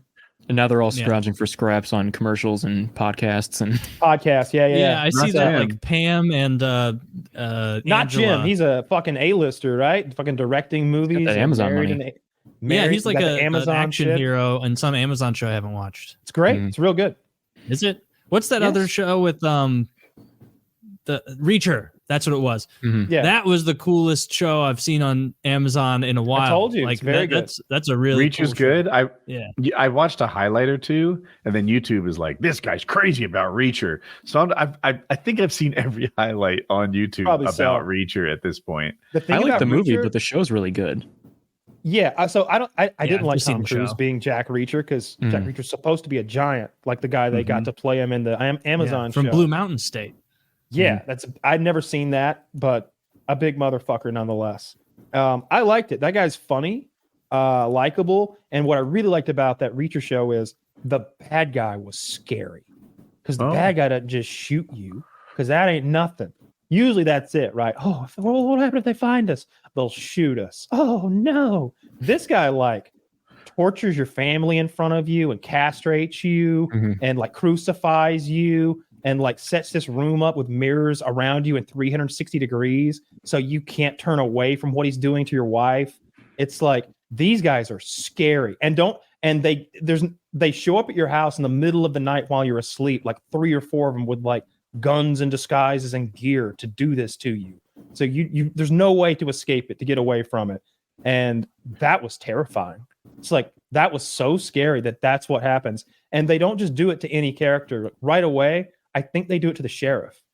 I think they immediately do it to the sheriff in this town where the shit's going down in for the whole season. It's a good show. I like it a lot. I agree. Kyle, before the show started, you wanted to talk about a redheaded country music singer. I think I'm not in the loop on this. So this A really viral this guy released this. Yeah, this guy went super viral. His video got 30 or 40 million views by now. And he's just this redheaded country boy kind of looking guy. And he's singing a song called "The Rich Men North of Richmond," I don't know. It's a really good song. Yeah, it's a little political, but like DC people, right? It's about a lot of stuff. There's one part where what does he say? But if you're 5'3" and you're 300 pounds, then your welfare shouldn't go to your bags of fudge rounds. What? Yeah. That's if you're people are mad about 5'3" this? and you're 300 pounds, I don't think anybody's mad. Okay. I don't think anybody's mad about that. It's something about your dollar ain't worth shit and you work all day and it's a little folksy song. It's good. He got recorded not having the accent that he pretends to have. Like they talk to him and he just sounds like a regular person. But I guess he has a real country accent when he knows people are going to hear him. I don't know. So he's getting a little heat for putting on airs. Interesting. It didn't look like he was putting on airs in the video, but man, they must have they'd had to dress it up because he looked like a country boy to me. First of all, there was a deer stand in the background. And they're in the woods. He has 3 random dogs around him, asleep on the ground, kind of listening to him sing. And he's wearing a shirt that's sweated through, and he's got a big beard and a shaved head, like short cropped. And then his shirt is something like, I don't know, something to do with cattle. Yeah, this dude. It's like I don't know. Does that say Goochland Where do you see that? on his shirt under the cows? Does that say Goochland? Yeah, that's Goochland. Goochland. That's a breed of cow. That's make it bigger. That's a breed of Brahma, the Goochland Brahma cow. I can't tell if Kyle's fooling me. Now the Goochland Brahmas are like an Irish breed. I can't keep going. Is this a fiddle or a banjo? What is this? That is a guitar. That is a steel guitar. Goochland is a place in Virginia. You should listen to like 10 seconds of the video. It's very good. Not on the show.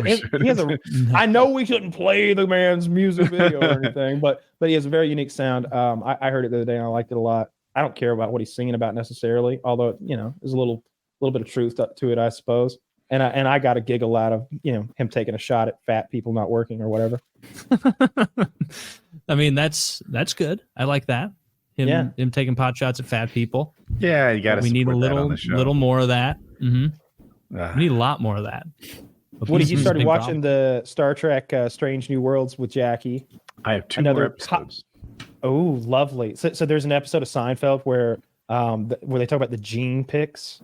And back in the day, you'd have this curated like group of VHS tapes that like the employees there put together. Like, oh, this is Dave's fucking top 3 of the week, and like Star Trek Strange New Worlds is definitely a fucking Kyle pick that I fully endorse with 2 How about thumbs the up. animated Waste one? your time.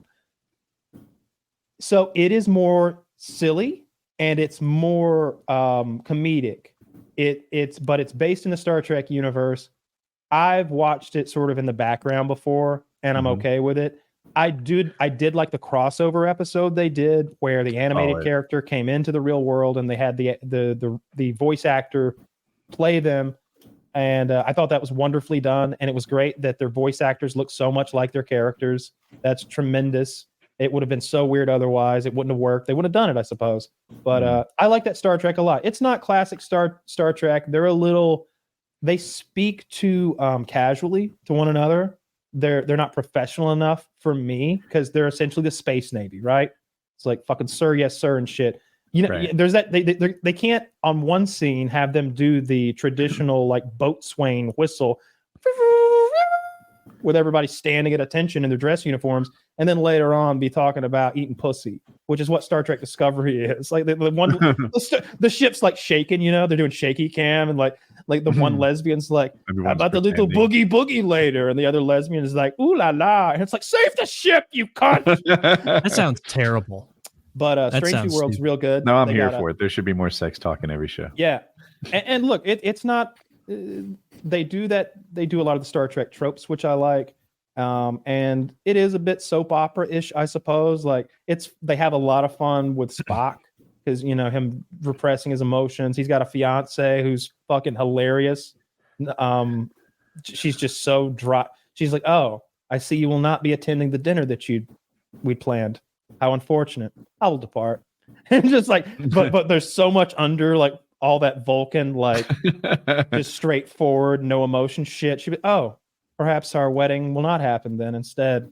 And it could be real cold at times. And it's fun to see their relationship play out because there's all these zany times where like, oh, I've been turned into a human suddenly. What will I do? Shit like that'll happen. I like it. I like it a lot, but I like Star Trek. The one about Spock and his wife, are you talking about the animated one or the one that I'm watching? Yeah. I saw that too. Yeah, I like her. I like the his fiance or whatever. Yeah. I think the blonde Nurse Chapel's pretty fucking hot. She's got a really pretty face, although she does not. Those like weird suits they have her in are not very flattering. She looks like a. You know what? I looked at her more carefully. Can we get a picture of her, the nurse from Nurse Chapel from Star Trek Strange New Worlds? She got this white uniform that is not flattering. It's like they tell us that she's hot, and I buy it for a while. Then I look more closely, and I'm like, you're actually not even pretty. OG Nurse Chapel was a fucking 10 out of 10. Like, I'm pretty sure she was the big titty blonde chick. On the right? That's God the 10 damn it, Kyle. Your memories failed you once again. Not even that's that really looks good like picture. that looks so much like my second grade teacher. That Nurse Chapel, wait. I actually think she's pretty in both these pictures. Is that Loaxana Troy? Is that the shit? I could be wrong. No, I don't want to be wrong. So. No, I think the chick on the right is very pretty. But she doesn't look good in that bodysuit. It makes her look. It takes really her shape away. and- Look how it takes her square shape she away. is. She's not even square. She's sort of a trapezoid. Her hips are kind of wide, but she also stays wide in the middle. It's not very attractive on her, and she's always in it, and it's unfortunate because the lights are bright on the ship. Mm-hmm. Yeah, I bet that in another outfit she's a very shapely person. Yeah, you need to get Rick away. Berman running Star Trek again. He knew how to handle this sort of thing. He put you in a vacuum tight suit till you'd faint during the time between scenes. He had Jerry Ryan fucking. You know what, sweetheart? We're gonna remove your bottom 2 ribs. Give you a nice waist. That would be awesome. Yeah, very great Star Trek. I really enjoy it. And they've got plenty of like slack in the timeline to keep making episodes and they've introduced you to Kirk. I don't love that actor they got playing like. He's won Kirk, me over. I was but with he's you pretty at first. good. Yeah, now I like him I'm a in the lot. middle on it. Chris, Okay. are you also no Star Trek experience at all? I've never seen a second of Star Trek. Same. Show or the new movies? No, like nothing. I saw the movie that came out in 2009 where the one guy, because I've said this before, my high school girlfriend's dad, like I'd never seen like he must have been like early 50s at the time. Like every time I went over there, this is the same house I fucking shit all over. Every time I would go over there, he, like, after that movie came out, he was watching it every single time. The 2009 Star Trek. Do you know what it was? Yeah. Can you give me a plot rundown? It was the one where I like never hung out with him down there and watched it really, but it's like the beginning, and then the guy is in the ship and he's like, I need to. The main Captain Kirk Mute or something. Taylor. No, Captain Kirk's dead. I'm getting it. I'm remembering it in real time. Wait, so it's the one where Captain Kirk's father, Captain Kirk, is in this big ship and he's flying towards some sort of other ship, and for some reason they're like, the autopilot won't work anymore. You can't leave that ship and teleport back to us. Someone has to be in there to drive it into the space station. And he's like all sad, obviously. And so he's talking to his wife and Lil future Captain Kirk. And then he's like talking. He's like, what's his name going to be? As he's like flying into the crash. And he's like, his name will be Captain Kirk. And then what he says, not what he says. Name after your father. Oh, don't do that to him. James Tiberius, and then you really ruined it. I don't know if 2009. It's the fucking Kelvin timeline where Nero goes back in time and splits the fucking reality. Agree to disagree. Timeline to move everything along again. Where Captain Kirk's father is killed, but right before he's born, and then there's a whole new timeline created by Nero and the battle that ensues and all that shit. Oh, and then he's like really into, and then he like is like obsessed with a 1965. Like he's driving a classic car. It's hundreds of years in the future. Yeah, it would have been an antique. His stepfather says that car's an antique. Yeah, I know, but it's funny because it's just some boomer writing it about something they like, imagining that anyone 200 years from now is going to give two fucks about some dog. Is anybody now obsessed with like a really great chariot? No, because that's how fucking retarded that shit is. Like some idiot is like, hey, you can go to Toys R Us in this world and buy a hoverboard for free. We'll still be in cars 200 years from now, and they'll look enough like a 19 whatever Corvette that I think you'd want one. I really think that. I don't see. I also think we'll be in cars 200 years from now. I think public transportation will be better, but cars will still be a thing. Not here, not in the US of A. And the infotainment's still going to be fucking ass. 200 years from now, Cal, what if our population is 700 million at that point, and public transportation just starts making a ton of sense? Oh, I mean, it's 700 million. I mean, so do you mean 700 billion, or do you mean that we lose? That I meant America, because we're at 330 million. Oh, 10-4, copy that. Oh, yeah, I don't know. It seems to me that we got plenty of room in the Midwest. We just got to fill it out, right? Like I feel like we got room. Suddenly a train. You look at the population density maps. The left likes to use them, and the right likes to use them because they read the map differently. But it's clear that we're just on the coasts for the most part. That's where this huge concentration of us is. We could, but we don't want every fucking area of the country packed to the brim with people. Why not? Like that's something that's pretty awesome about the U.S. is that there's a lot of people, but it's so big, like enormous parks, giant wildlife reservations. Like we're not going to put them in Yosemite, Taylor. If the time 200 years from now, when there's a billion people in America, it'll probably be and pick a Dakota. Pick a Dakota. What's your favorite one? This one has all right, North Dakota. That's where we put the people. Problem solved. Or you going to go there and look at not the Mount Rushmore? Taylor, I think he did solve this. That kind of works pretty well. That does work okay, but we can use Canada. We force Canada to take all the people in, and like they fill up their northern provinces and everything. And then depending on how either nice or horrible that ends up being, we decide if we want to pursue it or not. Imagine taking these poor people who have supporter? No say in their life and asking them to buy homes in Vancouver.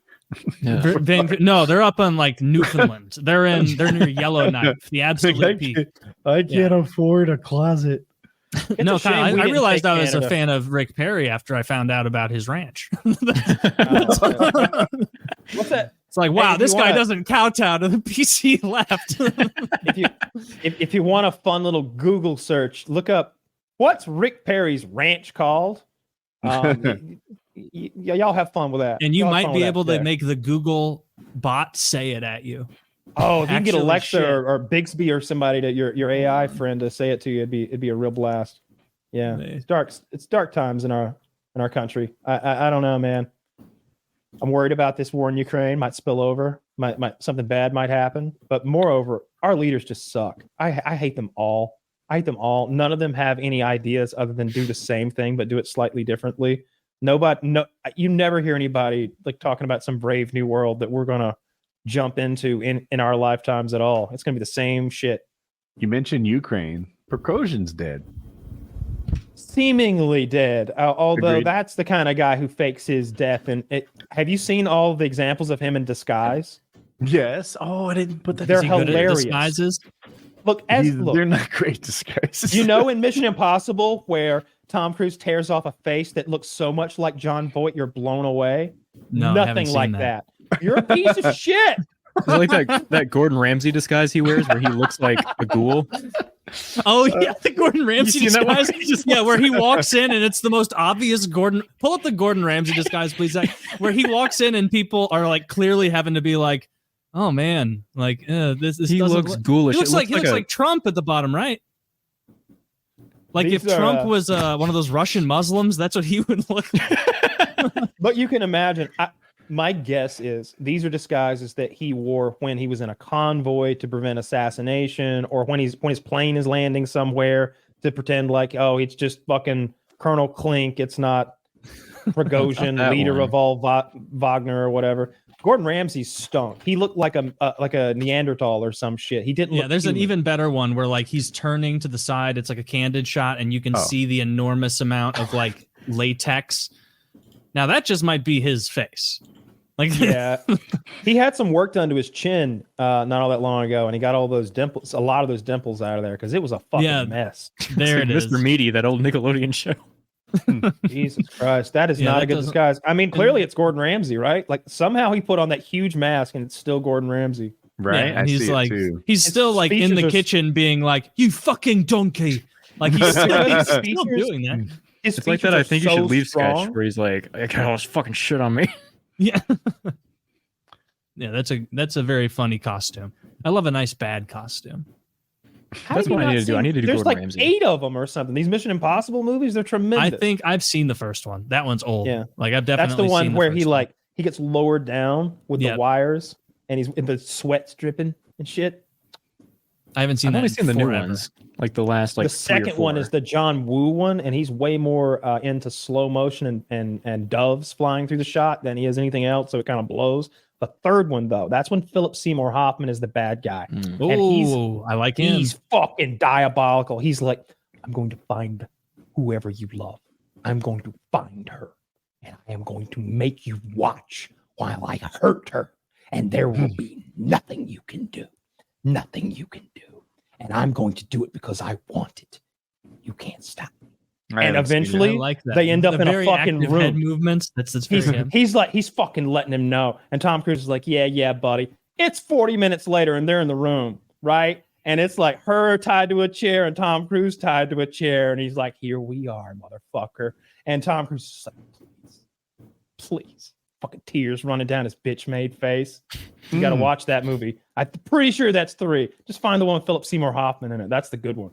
Yeah, Or I the wish he good didn't old die one. so early. He was so good. Yes. I wish that I appreciated him when he was alive. You still watch the movies, so you appreciate him more now. Yeah, No but more like, of them. There's only so many. You know what I learned? Mel Gibson hated Heath Ledger.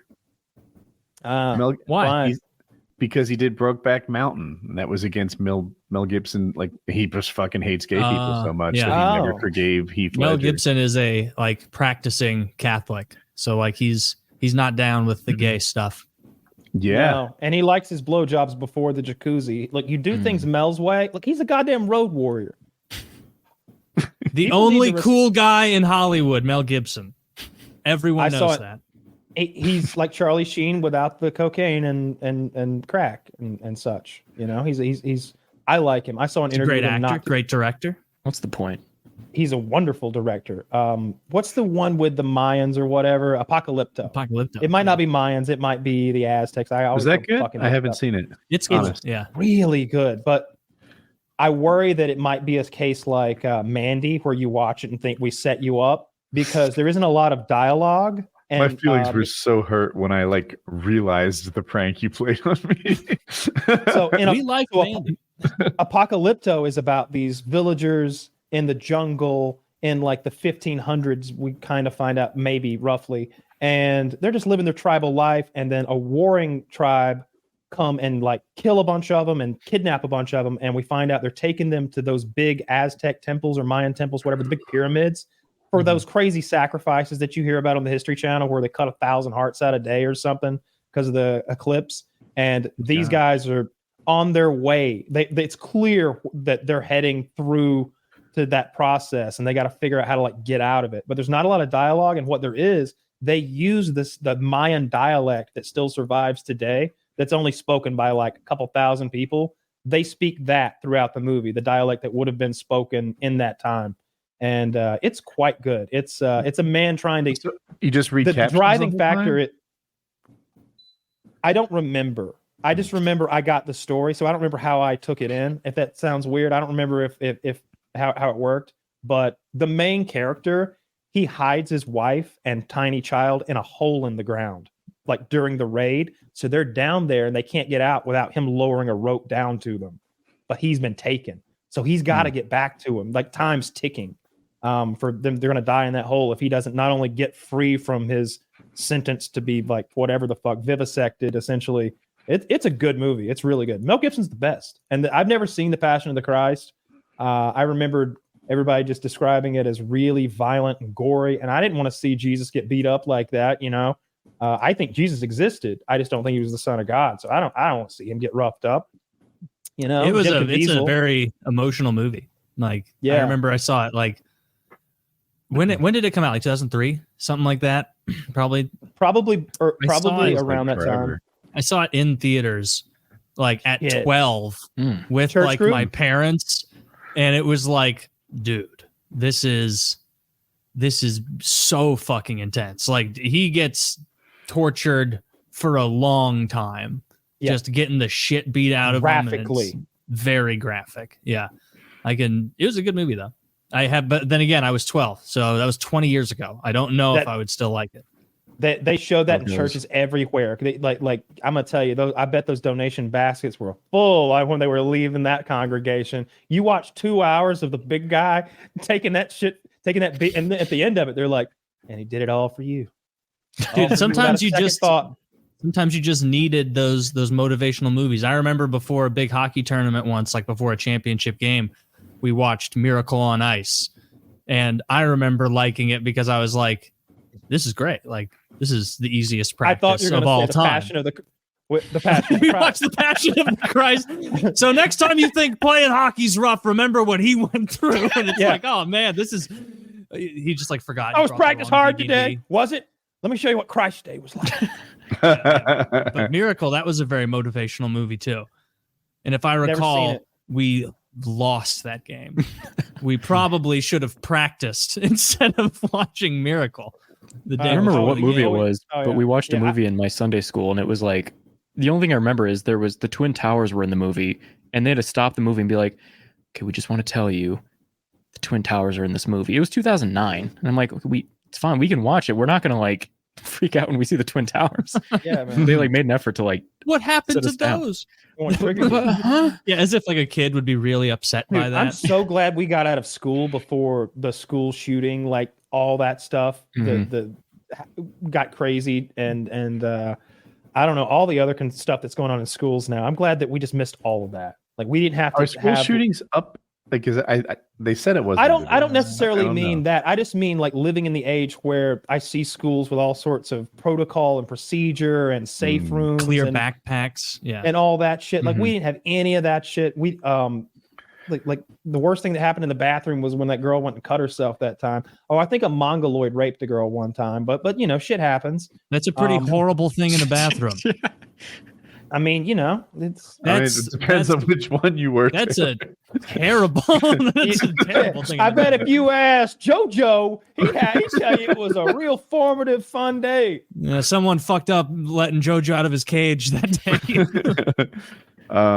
So my school didn't have those things, Kyle, but the school down the road, Atlantic City, had metal detectors, clear backpacks, like all those safety protocols. That's for gang activity, though, right? Yeah. Like you weren't Atlantic worried about City's a white rough kid. town. You weren't worried about a white kid doing the shooting. So when a white kid comes, he shoots everybody. When a black kid shoots up a school, he just gets the guys he's after, more or less. He's not going to hunt room to room like the Terminator. Or It anything. sounds right. A white kid will do you like that. There's one, I don't even like bringing it up because it's like, don't even want to put it into the ethos, but I remember it was the one after Columbine. It was like the second shooting I'd ever heard of it was either one or two boys, I think in Alabama. And what they did was they either called in a threat or pulled a fire alarm. And then they got on a hill overlooking where everybody would line up outside and started shooting people. Fuck. And Ooh. I remember thinking, shit, we do line up outside in a fucking row on command anytime anybody pulls that motherfucker. And it was scary. You know, it was like, I was just about to graduate, I think then, or maybe I had, but it was still in my head today. It's like, that's scary. There were a couple that got me that are more recent. The Vegas shooter, by the way, still don't know his motivation. I don't what happened there. Yeah. But he just used like basically full auto. I know there were some bump stocks involved and stuff like that, and shot into a crowd at a concert. And that had always been like the worst case scenario. Not only do you get all those bullets and you can just hit anything shooting into a crowd, but Elevated there's the position. stampede. It's that was a really bad one. And then I'm trying to remember the other one was in my mind. Oh, There was the New Zealand church thing where they went into that. Oh, Christchurch. It wasn't a church. Yes. Was it a No, Christchurch? I a- thought no, it was Muslim. a- thing. It was a The mosque. area was called Mosque. Christchurch. Yeah, the city's but called the Christchurch. mosque yeah.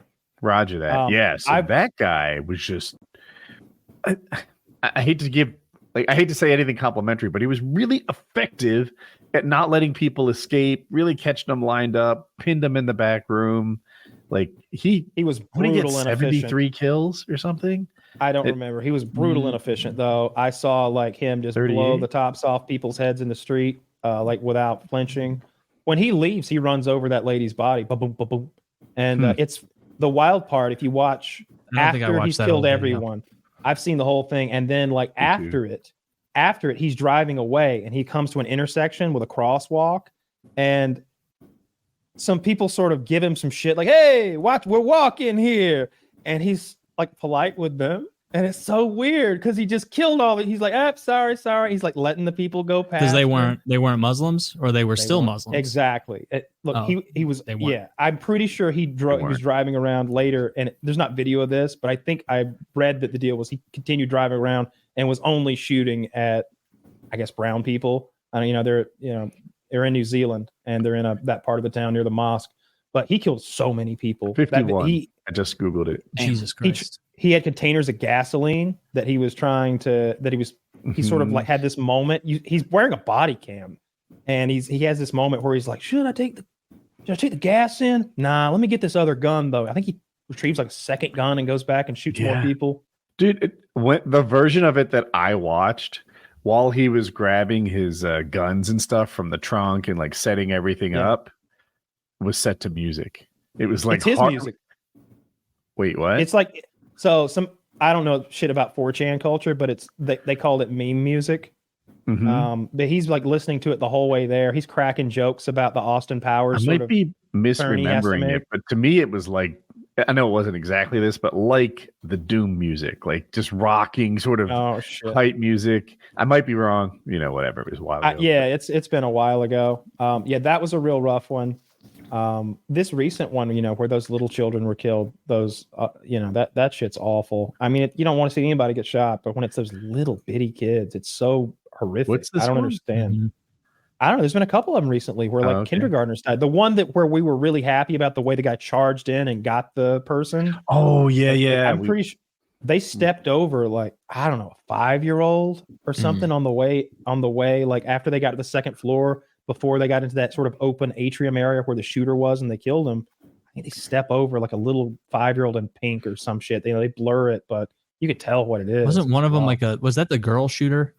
There was like a female trans shooter or person. Yeah, it was a trans person. Like I don't remember. Yeah, I don't remember Rings a exactly bell, how they identified. But the shooter was trans. I feel like the Sandy Hook one was like the first one in a while. Like that was like the one like because I think that was like right after I got out of high school. So like that's why we didn't have any like protocols or like training or anything like that at my school. And then like Sandy Hook happened, and then more and more school ones happened after that. But I don't remember much happening like in the late or the early 2010s before that. I kind of feel like you're right. Like there was a gap there. I want to say Yeah. the Boston bombing was around that time too. As far as schools, I don't remember much happening up until Sandy Hook. Yeah, you might Boston be right. bombing was. We talked about it earlier, but I wanted them to get those guys. You know, it was bullshit. They did. They got themselves. Or No, they got one of them. And those other guys that didn't do it. They got Yes, and we got them everybody. too. They They deserve to be safe and No sorry. one got out free. I remember we were in this bar restaurant thing. It was like noon, and we were watching that it just had happened, you know, because I think they start the race. It's an early morning thing, right? And it was noon or 2 in the afternoon. We were watching it on TV, and it was like, God, they gotta get these people. You know, they gotta get them, or they're just gonna do it again. And an attack like that, like clearly they're just gonna do something like that again. And you know, the way they had done it with those pressure cooker bombs and the ball bearings or whatever. I was glued to everything about that. I was so into capturing the Tsarnaev brothers. That was wild. I didn't follow it after it happened. I'm all. surprised there's never been like a documentary. Of course there has. Marky Mark made a fucking movie about that shit. Who Remember else? that? Fucking Boston Strong. Yeah, You don't who remember? Remember when they took everybody's like fucking rights away throughout the whole Constitution and the Bill of Rights and said, get back in your fucking houses with the army and the APC strolling through the streets. Remember that? Yeah. America, Boston Strong. Yeah. That's what they did. Like basically declared martial law and get in your fucking house, civilian, rolling didn't down know the that. streets in tanks and shit and APCs. Yeah. Shit. They brought, Yeah. and it, you know, it's good they got those guys by any means necessary. If you tell me that, hey, the best way to, just like with the virus, like I said, if we all go inside for a week, we'll have no more virus. We all go inside for a week. It'll be easier to find the people who have nowhere to run or hide. You know what I mean? Totally, It kind of bro. made sense. Look, I don't want to live in Boston. Look, imagine you're a Bostonian, as they like to be called, and there's people getting blown up. You don't want to go to, you know, work the next day, and maybe the Tsarnaevs come for you. You know, maybe they're down there at Vandelay Industries because they don't want any more latex coming into the city. All Maybe right? they're taking out all the exporters that day. That's not good for All those of of us with And the And importers. the They importers, would could be the jobs. importers too. Nope. No God holds forbid. barred when it comes to the Importer exporters. Tsarnaev brothers. Is that another one of your go-to Seinfelds with George pretending to be successful? Oh The yeah. Anything with importer, George. exporter. George is like, anything with George, I'll watch that episode. I like when he lies about selling computers for his dad's already fake computer sale business. Yeah. Or Just anything to with George's be- dad yeah. too. Like anything with him, like Serenity now. my favorite thing is the blooper reel from the Lloyd Braun. from the Bad Boy episode when they go to when he's I think he got arrested for littering. It was the Bad Boy George episode, and then he comes and he's like, this is like him and Elaine back and forth, and they just like can't get the scene done with. That's Because one of it's the best. just so absurd. Yeah, so funny. That's one of the funnier moments. My son George couldn't have hatched a people like this. It had to be you. What the hell does that mean? What does that You want a mean? piece of this? Drop you like a bag of dirt. And then when they freeze frame, like Mhm. Elaine's clearly gonna clock him. She's throwing like a big hook. So fucking good. R.I.P. to George's dad. I'm pretty sure Mhm. he's dead. Yep, Mm, Frank man. Costanza. And I think him and aka, like Jerry's parents died like the same month, all or of one them. of them. I think all the parents are dead now. All the Mhm. Seinfeld. Wait, no, parents. Estelle. I think George's mom is. I don't fucking know. Oh, that Lloyd Braun. Oh, that Lloyd Braun. That's such a good episode. Kramer, stop short on me. He's fucking great. You stop short with my wife? Yeah, I got a piece so goddamn Chris, where can everybody find everything you related? YouTube, Chris James TV. Everywhere else, Chris the James. That's it. Nice. So. Check them out. Links in the description. PKA 662.